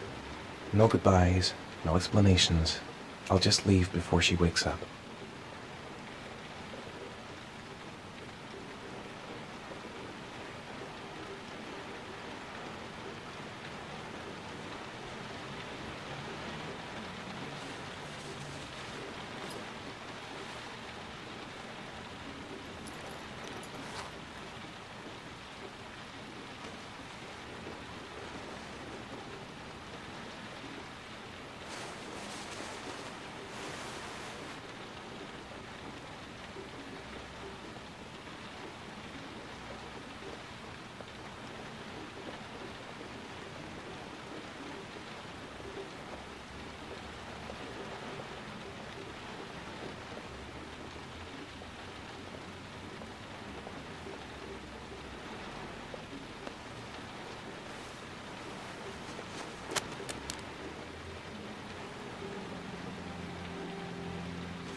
I should have guessed. All this time and I had no idea. Ethan, what's the matter? I thought I meant something to you. Listen, You're a pretty good nurse for a fucking journalist! Ethan, I wanted to tell you, but... What kind of article were you gonna write? My life with a serial killer? No. How I caught the origami killer. Maybe you'll get a book deal. I hope it was fucking worth it! Ethan, it's not what you think. You lied to me, Madison! All this time you fucking lied to me! I thought you wanted to help me, but you're only thinking of writing a fucking book!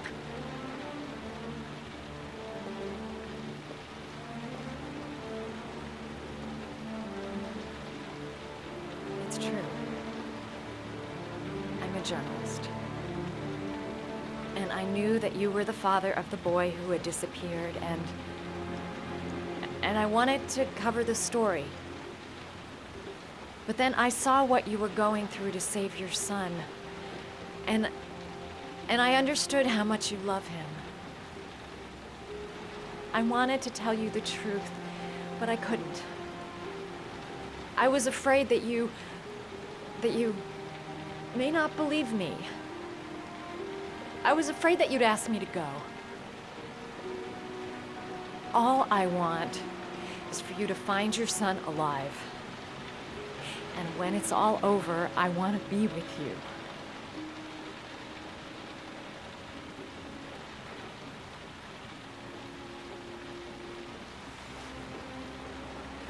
I'm sorry, Ethan.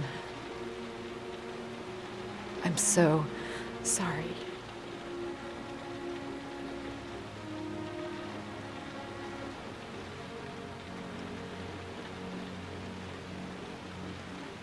You're leaving, aren't you? It's the last origami figure. The last letters, then I'll know where Sean is.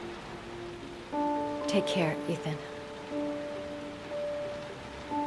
I can't lose you now.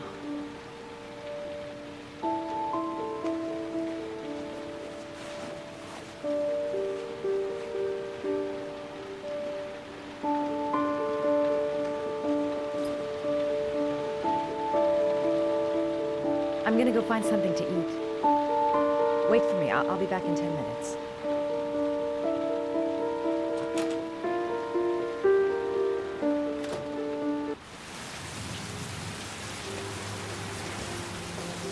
We'll find his son and prove he's innocent. I'll be able to help him now that he knows who I am. I think I'm starting to fall in love. Now we gotta find his son. And I think I know where to start looking. I was so afraid he wouldn't believe me. Wrong move, idiot. I should have admitted everything earlier.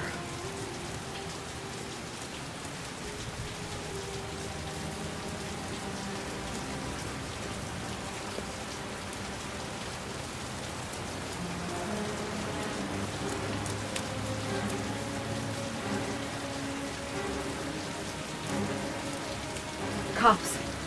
They're looking for Ethan. It looks like a raid.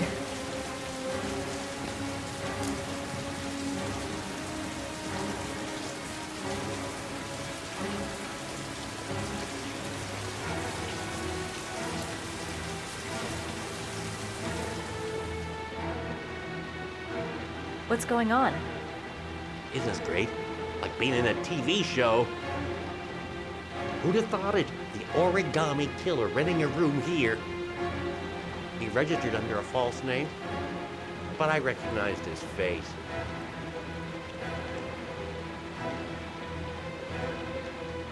Come on, what was the damn number? Come on, come on. Pick up the phone. Hello? The cops. They're in the motel. You've got to get out of here.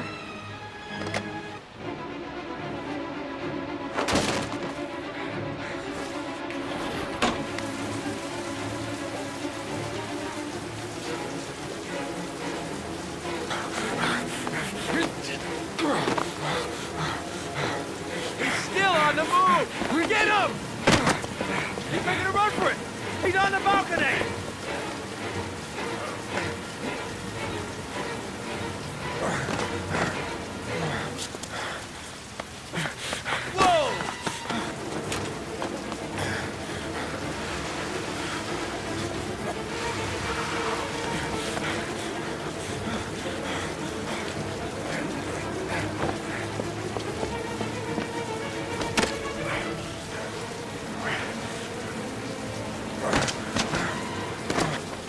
Don't move!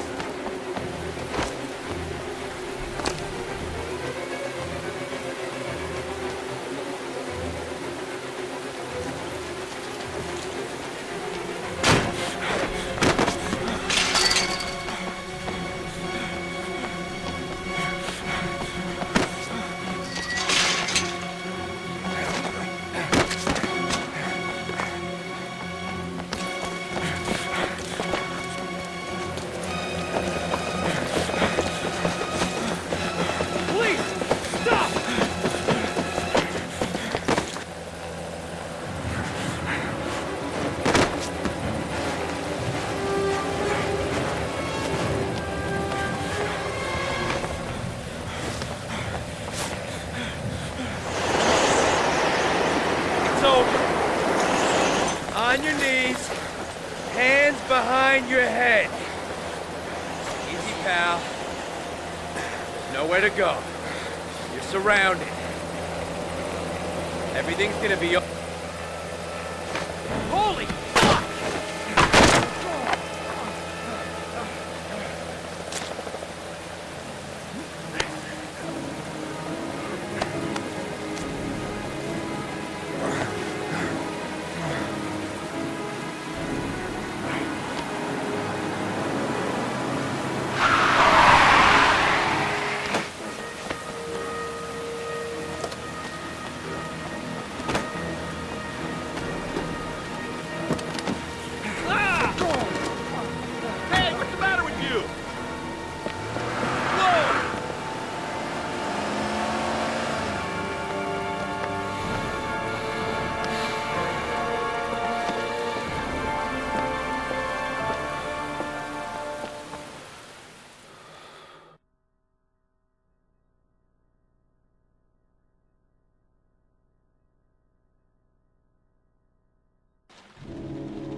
Lauren?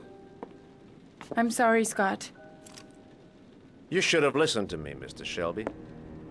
I told you to drop the investigation. Your son is a serial killer. How many people does he have to kill before you turn him in? Gordy has his faults, but he's still my son. You have no children, Mr. Shelby. You can't possibly understand. You leave me no choice. Your investigation is over. For good.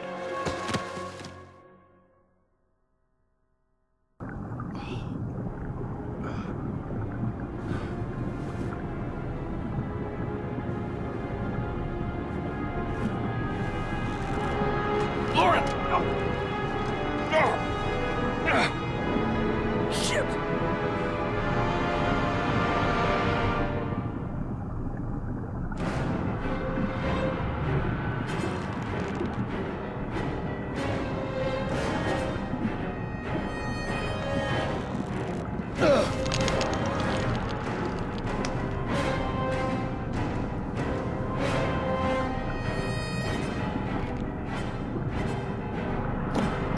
Goddamn fool. Nothing's gonna work if I don't switch on that ignition.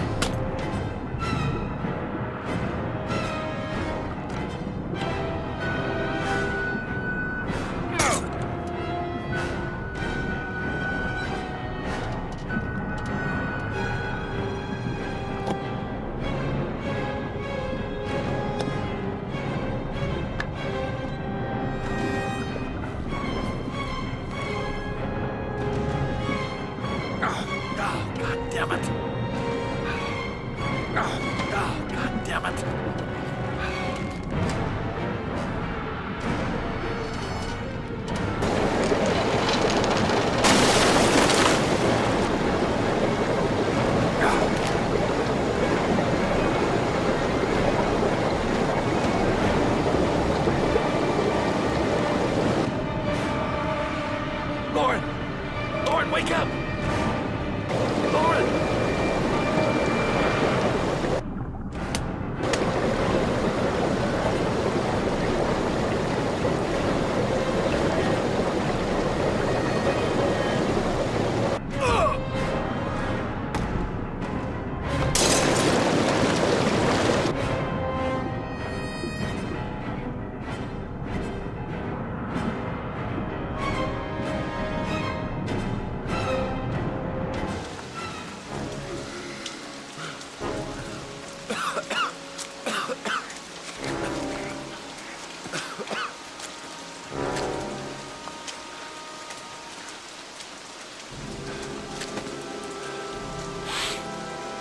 Bastard. I'm gonna kill you.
Stay back! Don't come near me, or I'll shoot! Fucking asshole. Please! Oh! Bastard! Lauren is dead! You fucking killed her! Stop! I beg you!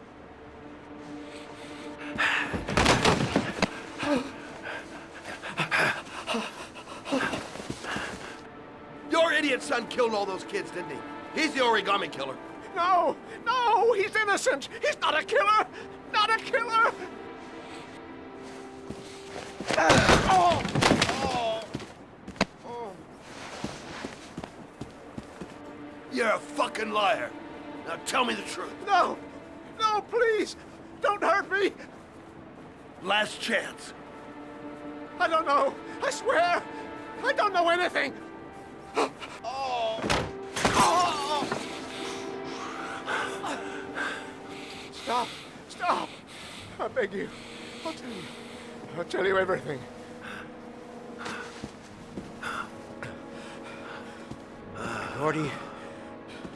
Gordy always wanted his fun, you know. He wanted to be like the origami killer. He kidnapped that kid and he held him under the water for a little too long. It was an accident. An unfortunate accident.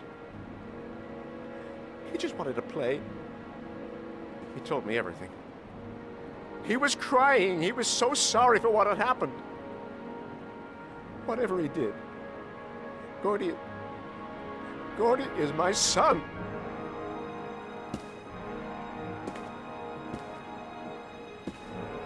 No one will miss him. What? That boy, Gordy killed. No one will miss him. Just street trash, like so many others. Oh, you disgusting pile of shit.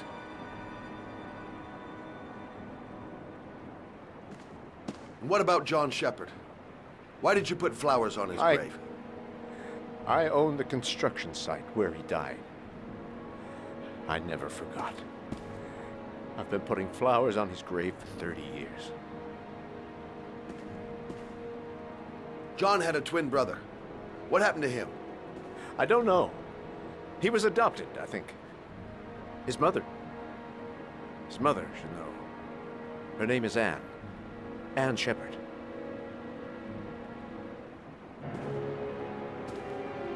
That girl, Lauren, she was just a whore. You'll forget her in no time. Come and work for me, Shelby. I'll pay you well. Be able to have all the girls you want. Never say her name again. You hear me? Never.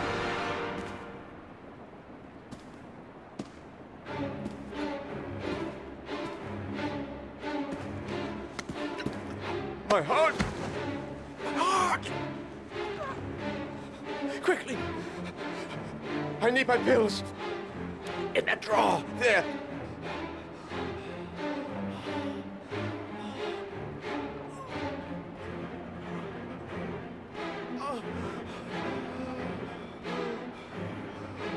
I can't let him die, even though he deserves it. I'm no better than him if I let him die.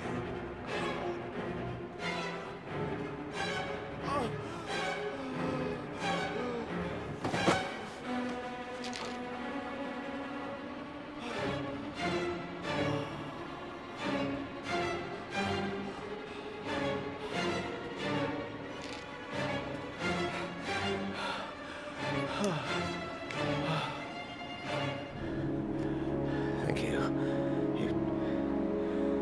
You saved my life. I already regret it.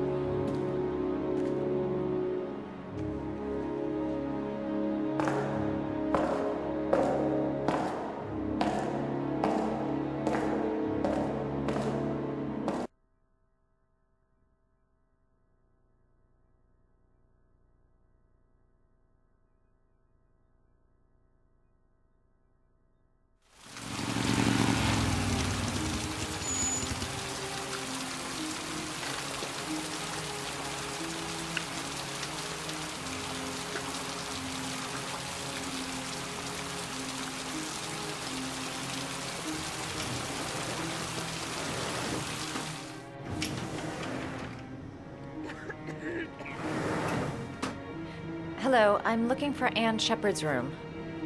Please sign the visitor's book. Are you a member of the family? Yeah, you could say that. Oh, she'll be pleased to have a visitor. No one ever comes to see her. With the Alzheimer's, she has trouble remembering things, but it'll still please her. You know. It's room 19 at the end of the corridor. Thank you.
Hello, Mrs. Shepherd. Is it time for my pills already? No, Mrs. Shepherd, They're never on time with my pills. I don't know what they do here. In the other hospital, they were always on time. But here...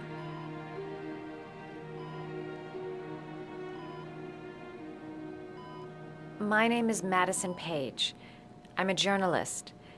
I'd like to ask you some questions about your son. I don't like this hospital.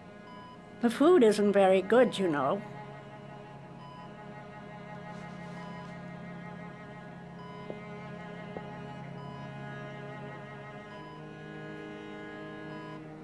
You had a son named John, and John had a twin brother.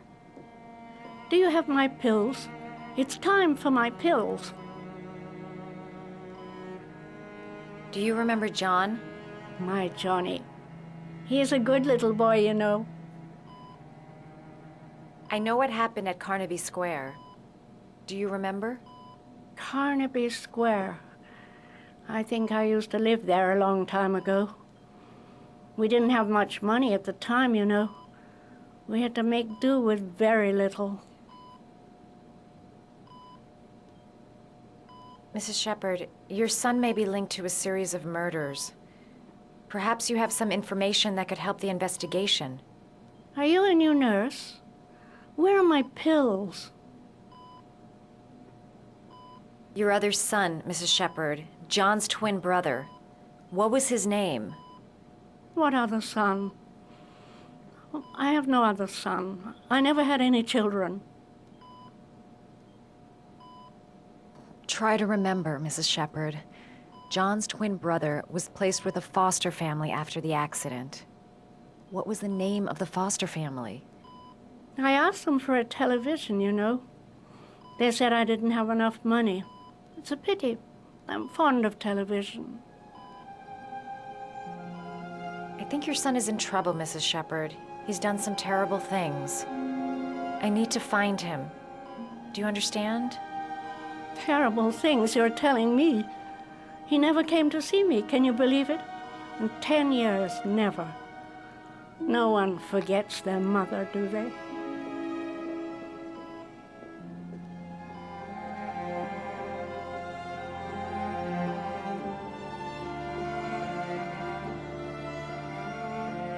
Did you make these origami figures? My little paper animals. They played with them for hours.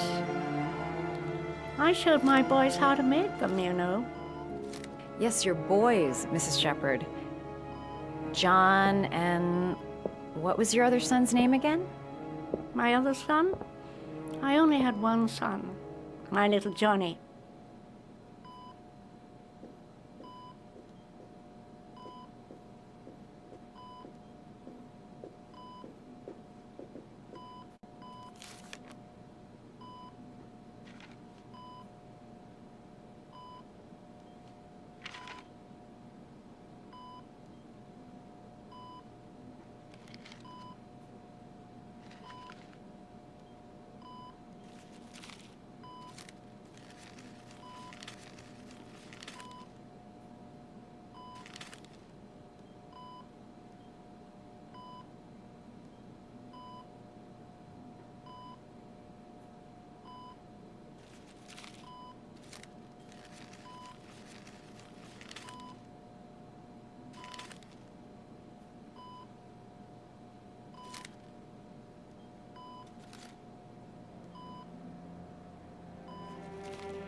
you know how to do these little dogs, too.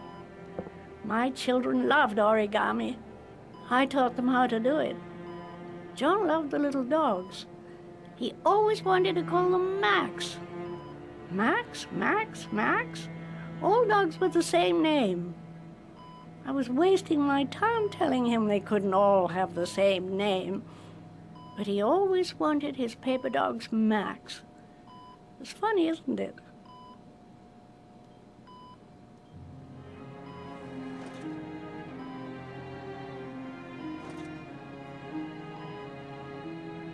All right, no point in wasting my time. I won't learn anything more by staying here.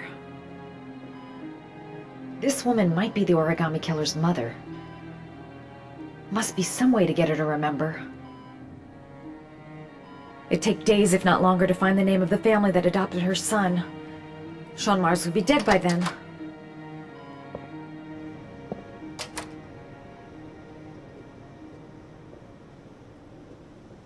It seems to be working. She's remembering stuff. Gotta find something else to show her. Does Mrs. Shephard ever talk about her past? It's not all very clear to her now. Sometimes she'll remember the oddest things, though. I suppose if she sees something that reminds her of her past. Does she get many visitors? She's been here for 10 years and you're the first.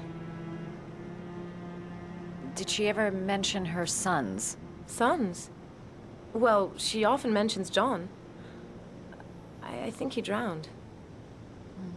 Does she ever talk about her other son? I didn't know she had another one. I've never heard her mention it. Sometimes, if you show her things, it seems to trigger a memory from her past. You might get it to remember. Thanks for the advice.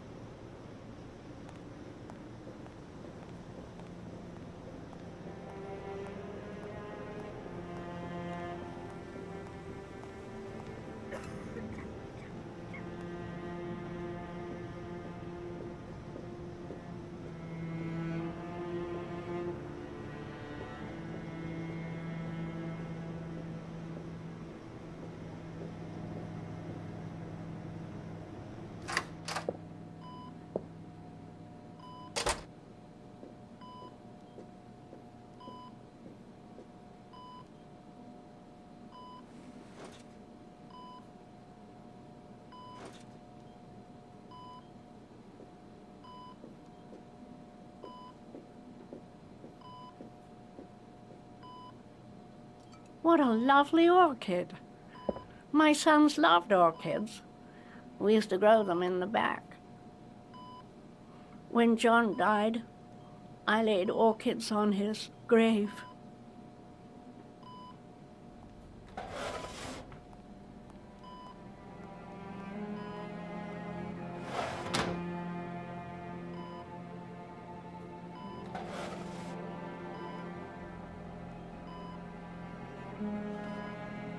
Are these your children, Mrs. Shephard? John and his brother? Is that them? They're good little boys. Their father never looked after them, always drinking. They didn't have an easy life, you know.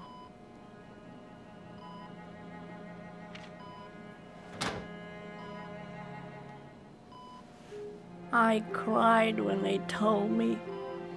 I'd already lost one of my children, and now they were taking away another one, you understand.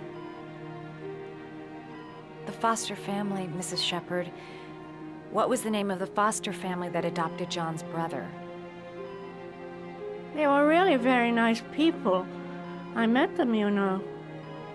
In the beginning, I used to go and see my little boy. And then I got sick and I couldn't go any longer. Perhaps he thought I'd forgotten him. He must have thought I didn't love him anymore. His name, Mrs. Shephard. What was his name? But I loved him. If you only knew how much I missed him. Please, Anne. His name. What was his name? Come closer.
The last origami figure.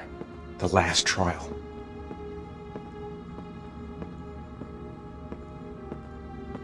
The last origami figure. The last trial.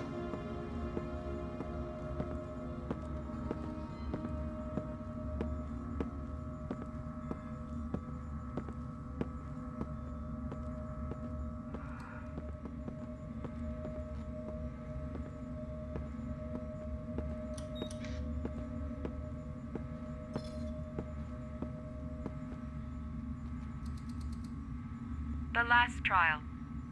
The last question. Are you prepared to give your life to save your sons? There is a deadly poison in this file. It will kill you in exactly 60 minutes. If you drink it, you will get the last letters of the address. You will have enough time to save your son and say goodbye to him, but then you will die. You can drink the file or decide to leave. The choice is yours.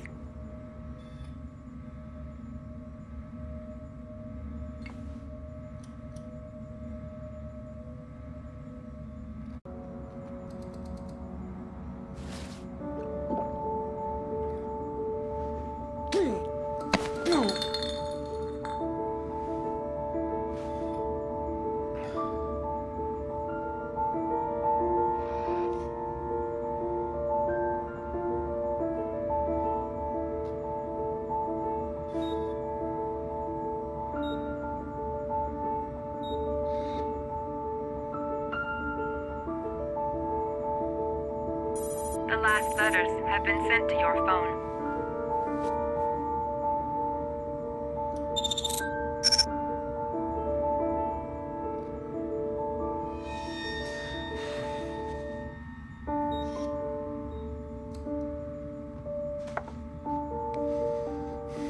I did what I had to, Sean.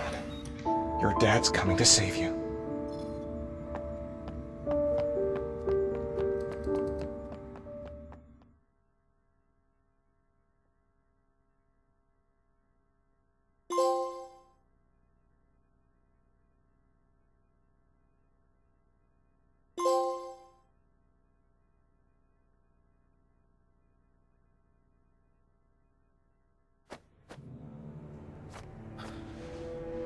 We've only got a few more hours left to save Sean Mars. There has to be a goddamn clue somewhere. It's probably staring me in the face. This kid's gonna die, and I'm going around in circles!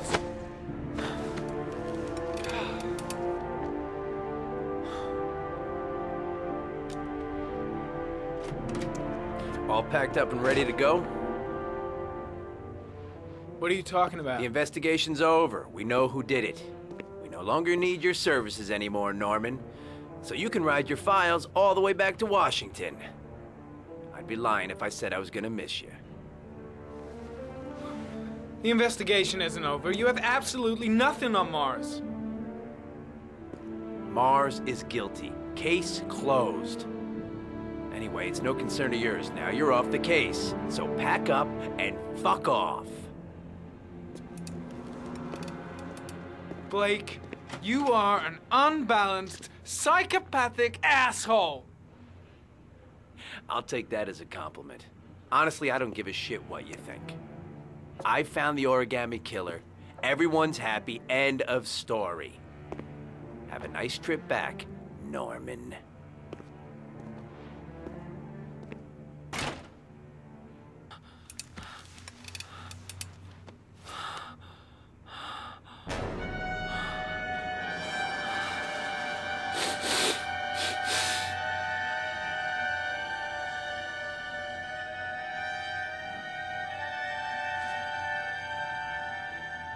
The killer's name is here. Somewhere in this data. I just have to find it. Find it before it's too late. Oh, one last thing, sir. You should be careful not to overindulge in you know what. It can be dangerous. Very dangerous. It'll end up killing you if you're not careful. That would be most unfortunate, sir.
killer is white, aged between 30 and 45.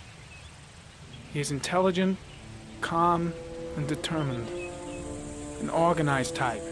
He has a car. He's probably employed, but his work allows him free time.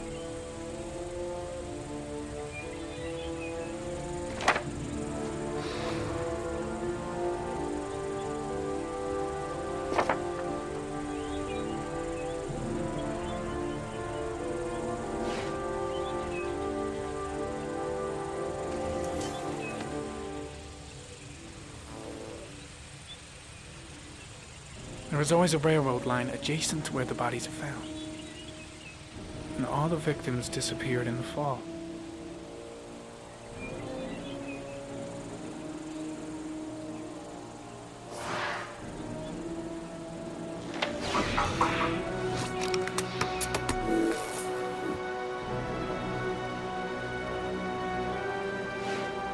Ari was in record mode when I was fighting with the killer. Perhaps there's something on it.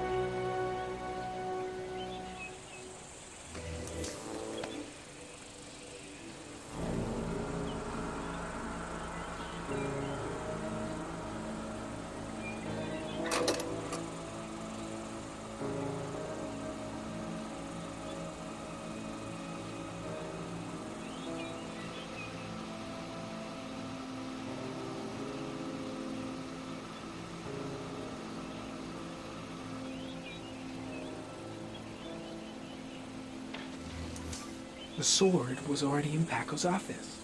It's got nothing to do with the killer.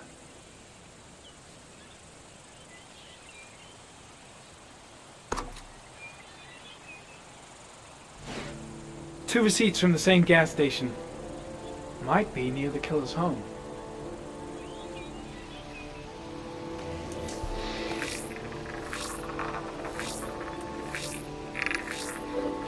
Ugh, that doesn't get us anywhere. The killer lives in this zone. 342 people live around there. Not good enough. Gotta find a means of identifying the killer more precisely.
I can't go on. I can't go on.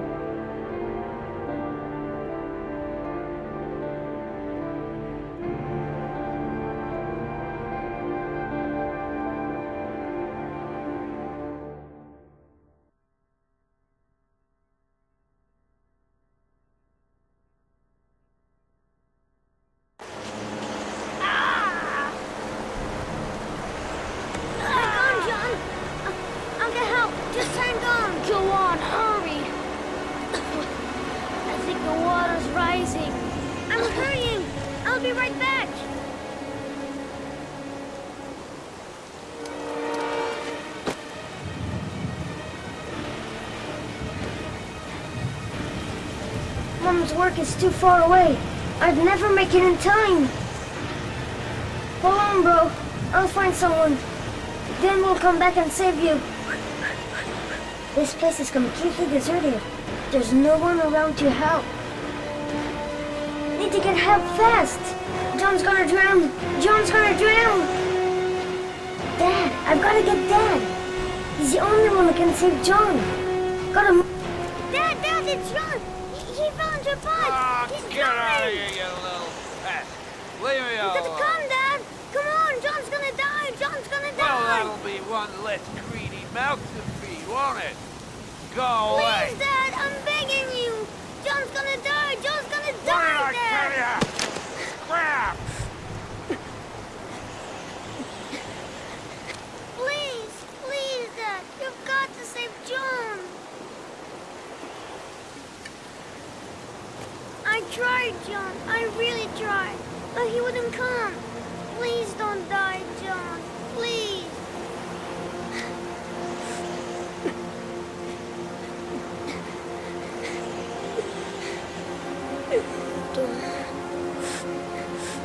Don't forget about this guy.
I should have informed the police. But I have no proof. Just the statement of an old woman who's lost her memory.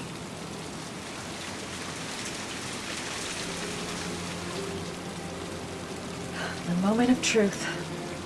If Ann Shephard gave me the right name, the origami killer lives here. If he's in his apartment, I'll pretend I got the wrong floor. The killer might be here. I better be careful.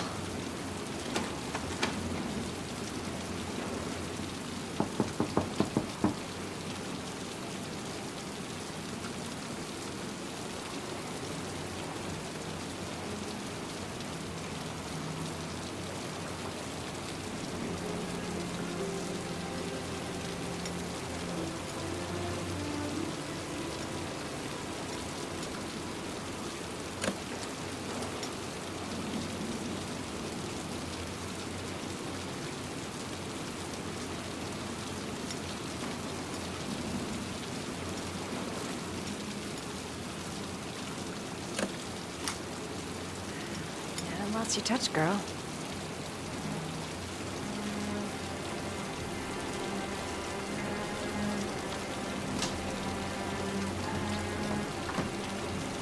The origami killer's apartment. There must be something that'll tell me where Sean Mars is.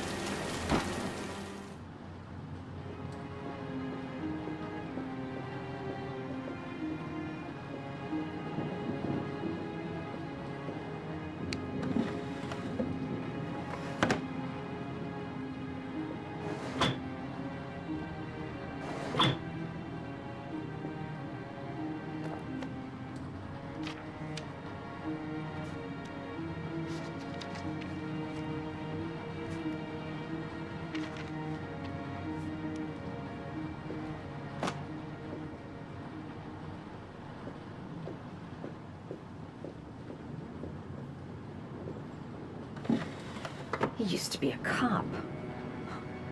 Probably knew exactly how an investigation would be carried out.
Cop's uniform. Always trust a cop. That's why children went with him. He was dressed as a cop.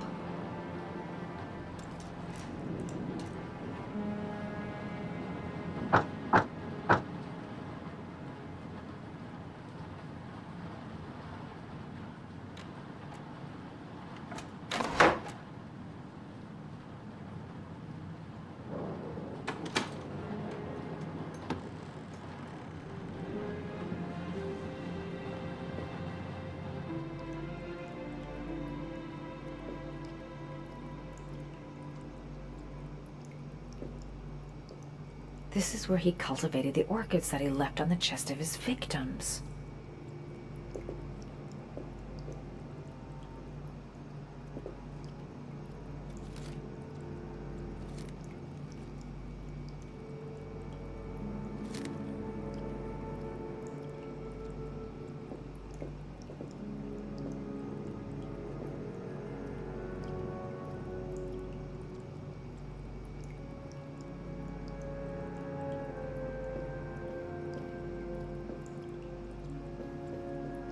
Sean Mars. Oh, the lunatic's been watching him drown. But it's some kind of a well filling up with rain, slowly drowning him. Oh, there's not much time left. Get There must be something here. I think I just discovered the identity of the origami killer. There's enough proof here to have him arrested.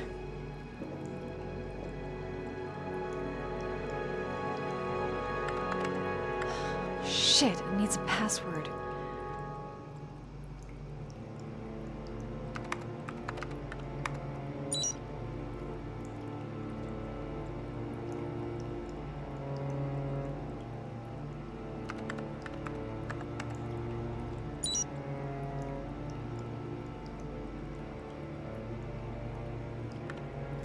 Got it. Max. The name John gave to his paper dogs when he was a child. What the hell is that? An address. It's gotta be where Sean Mars is. Hurry. There's no time to lose.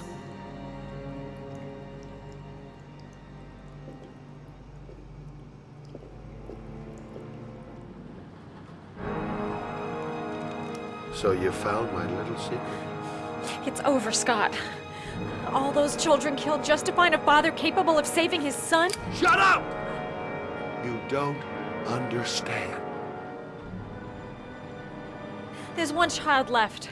There might still be time to save him. Let him go. Do what your father couldn't do.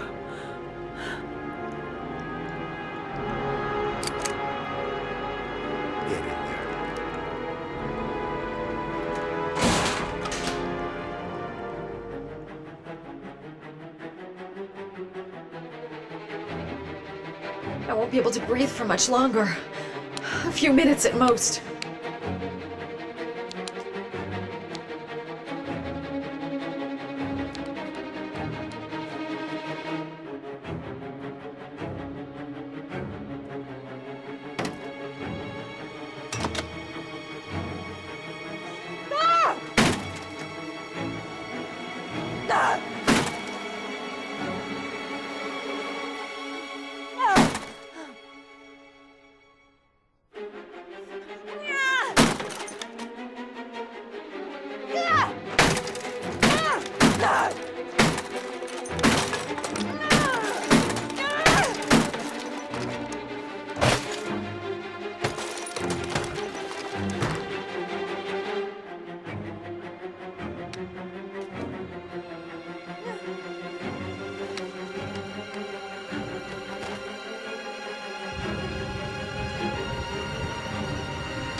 Too high. I'll kill myself if I jump. I gotta find something else.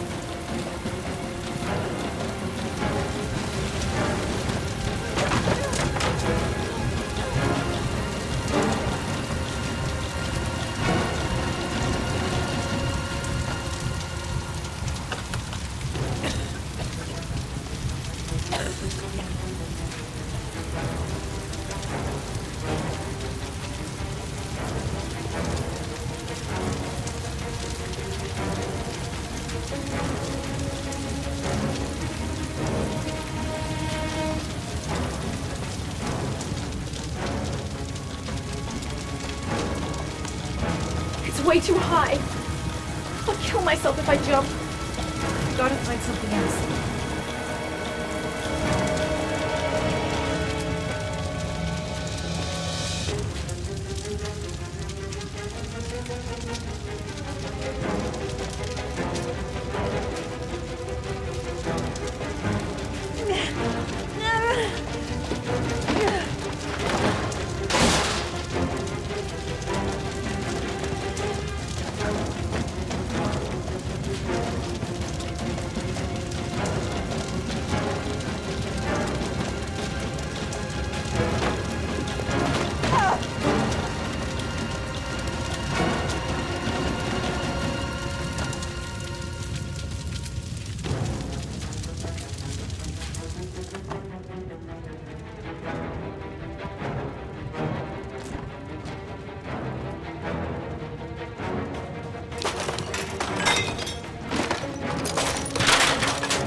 I know where Sean is.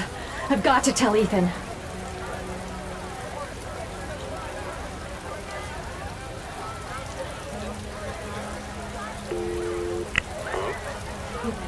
It's Madison. I know where Sean is. He's at 852 Theodore Roosevelt Road. He's still alive. You can still save him. I'm on my way. Be careful, Ethan. The killer's still out there. No one's gonna stop me from saving my son.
Sean!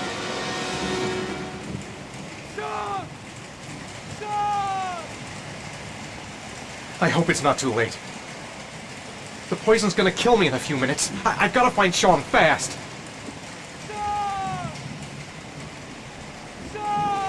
Sean! Sean! Can you hear me? Daddy's here. I'm gonna get you out of there.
God, Sean, answer me.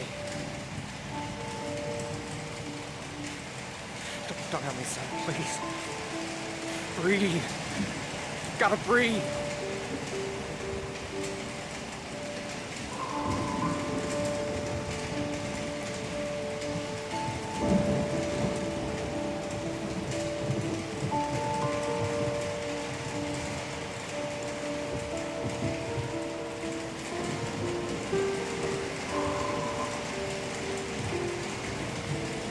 Don't leave me.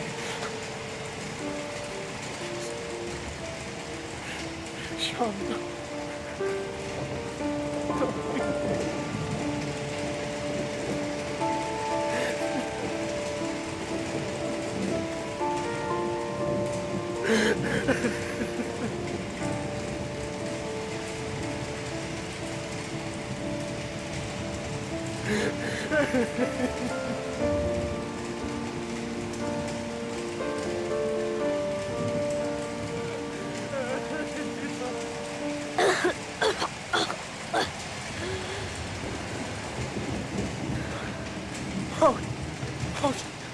Sean.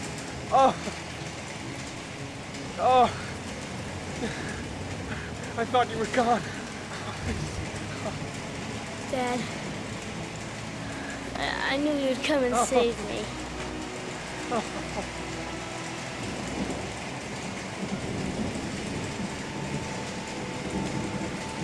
Sean, listen.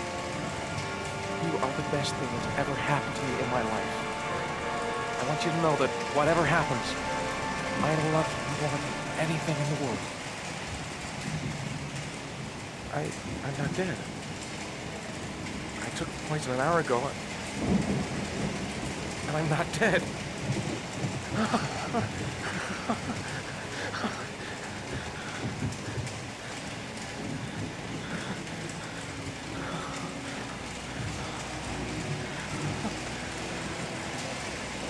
Ethan! What are you doing here? I did some hunting around. I know who the killer is, Ethan. I can prove your innocence. Congratulations, Ethan. You succeeded. You're the father that I have been looking for all these years. The man capable of giving his own life to save his son. You got what you wanted. I finished your trials. Now let us go. I'm afraid that's not possible. Your lady friend knows my little secret. I don't intend to end my days in prison. I'm going to have to kill you both. I'm sorry. You earned my respect.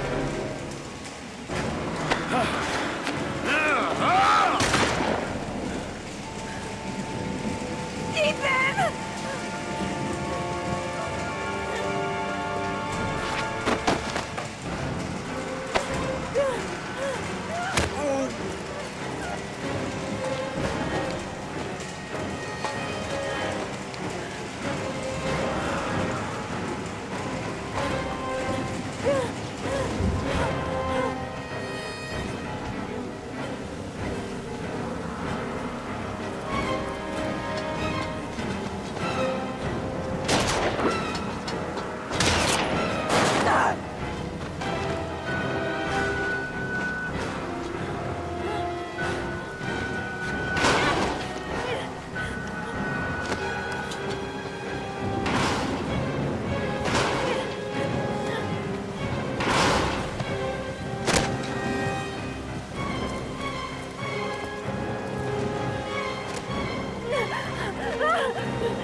was general relief this morning when the police announced that they had found Sean Mars alive more than 4 days after his disappearance.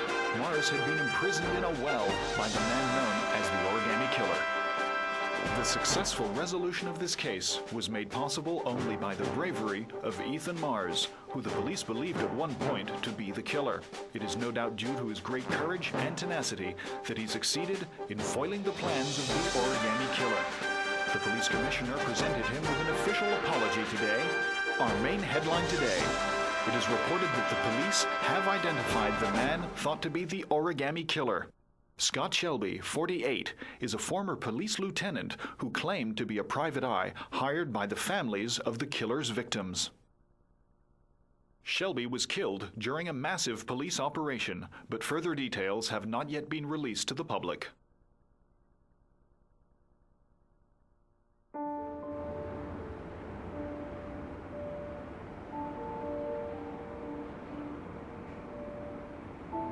Let's just say a friend of a friend let me jump in line. If we like it, it's ours.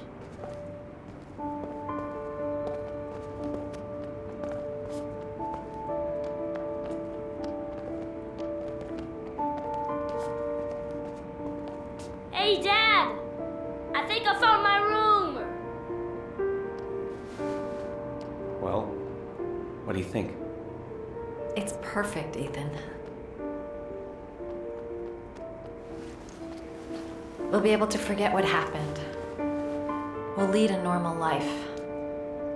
And one day, it'll all just seem like a bad dream. We've earned the right to be happy now, Ethan. All three of us.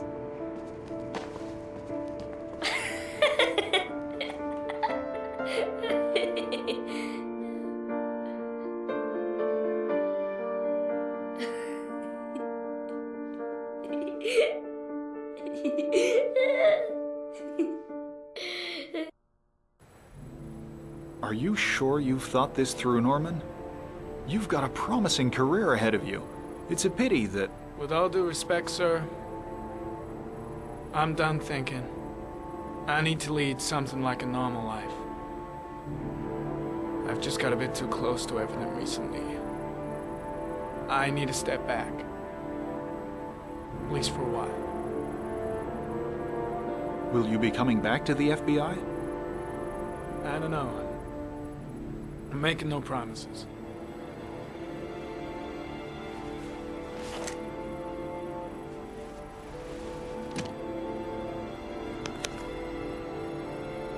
You can keep your Ari if you like.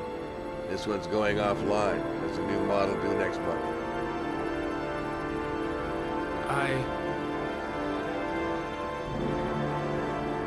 I think you better take it back. It's just a little too compelling, and well, it won't help me where I'm going. The real world. Whatever you want. I hope you find what you're looking for, Norman. I hope so too.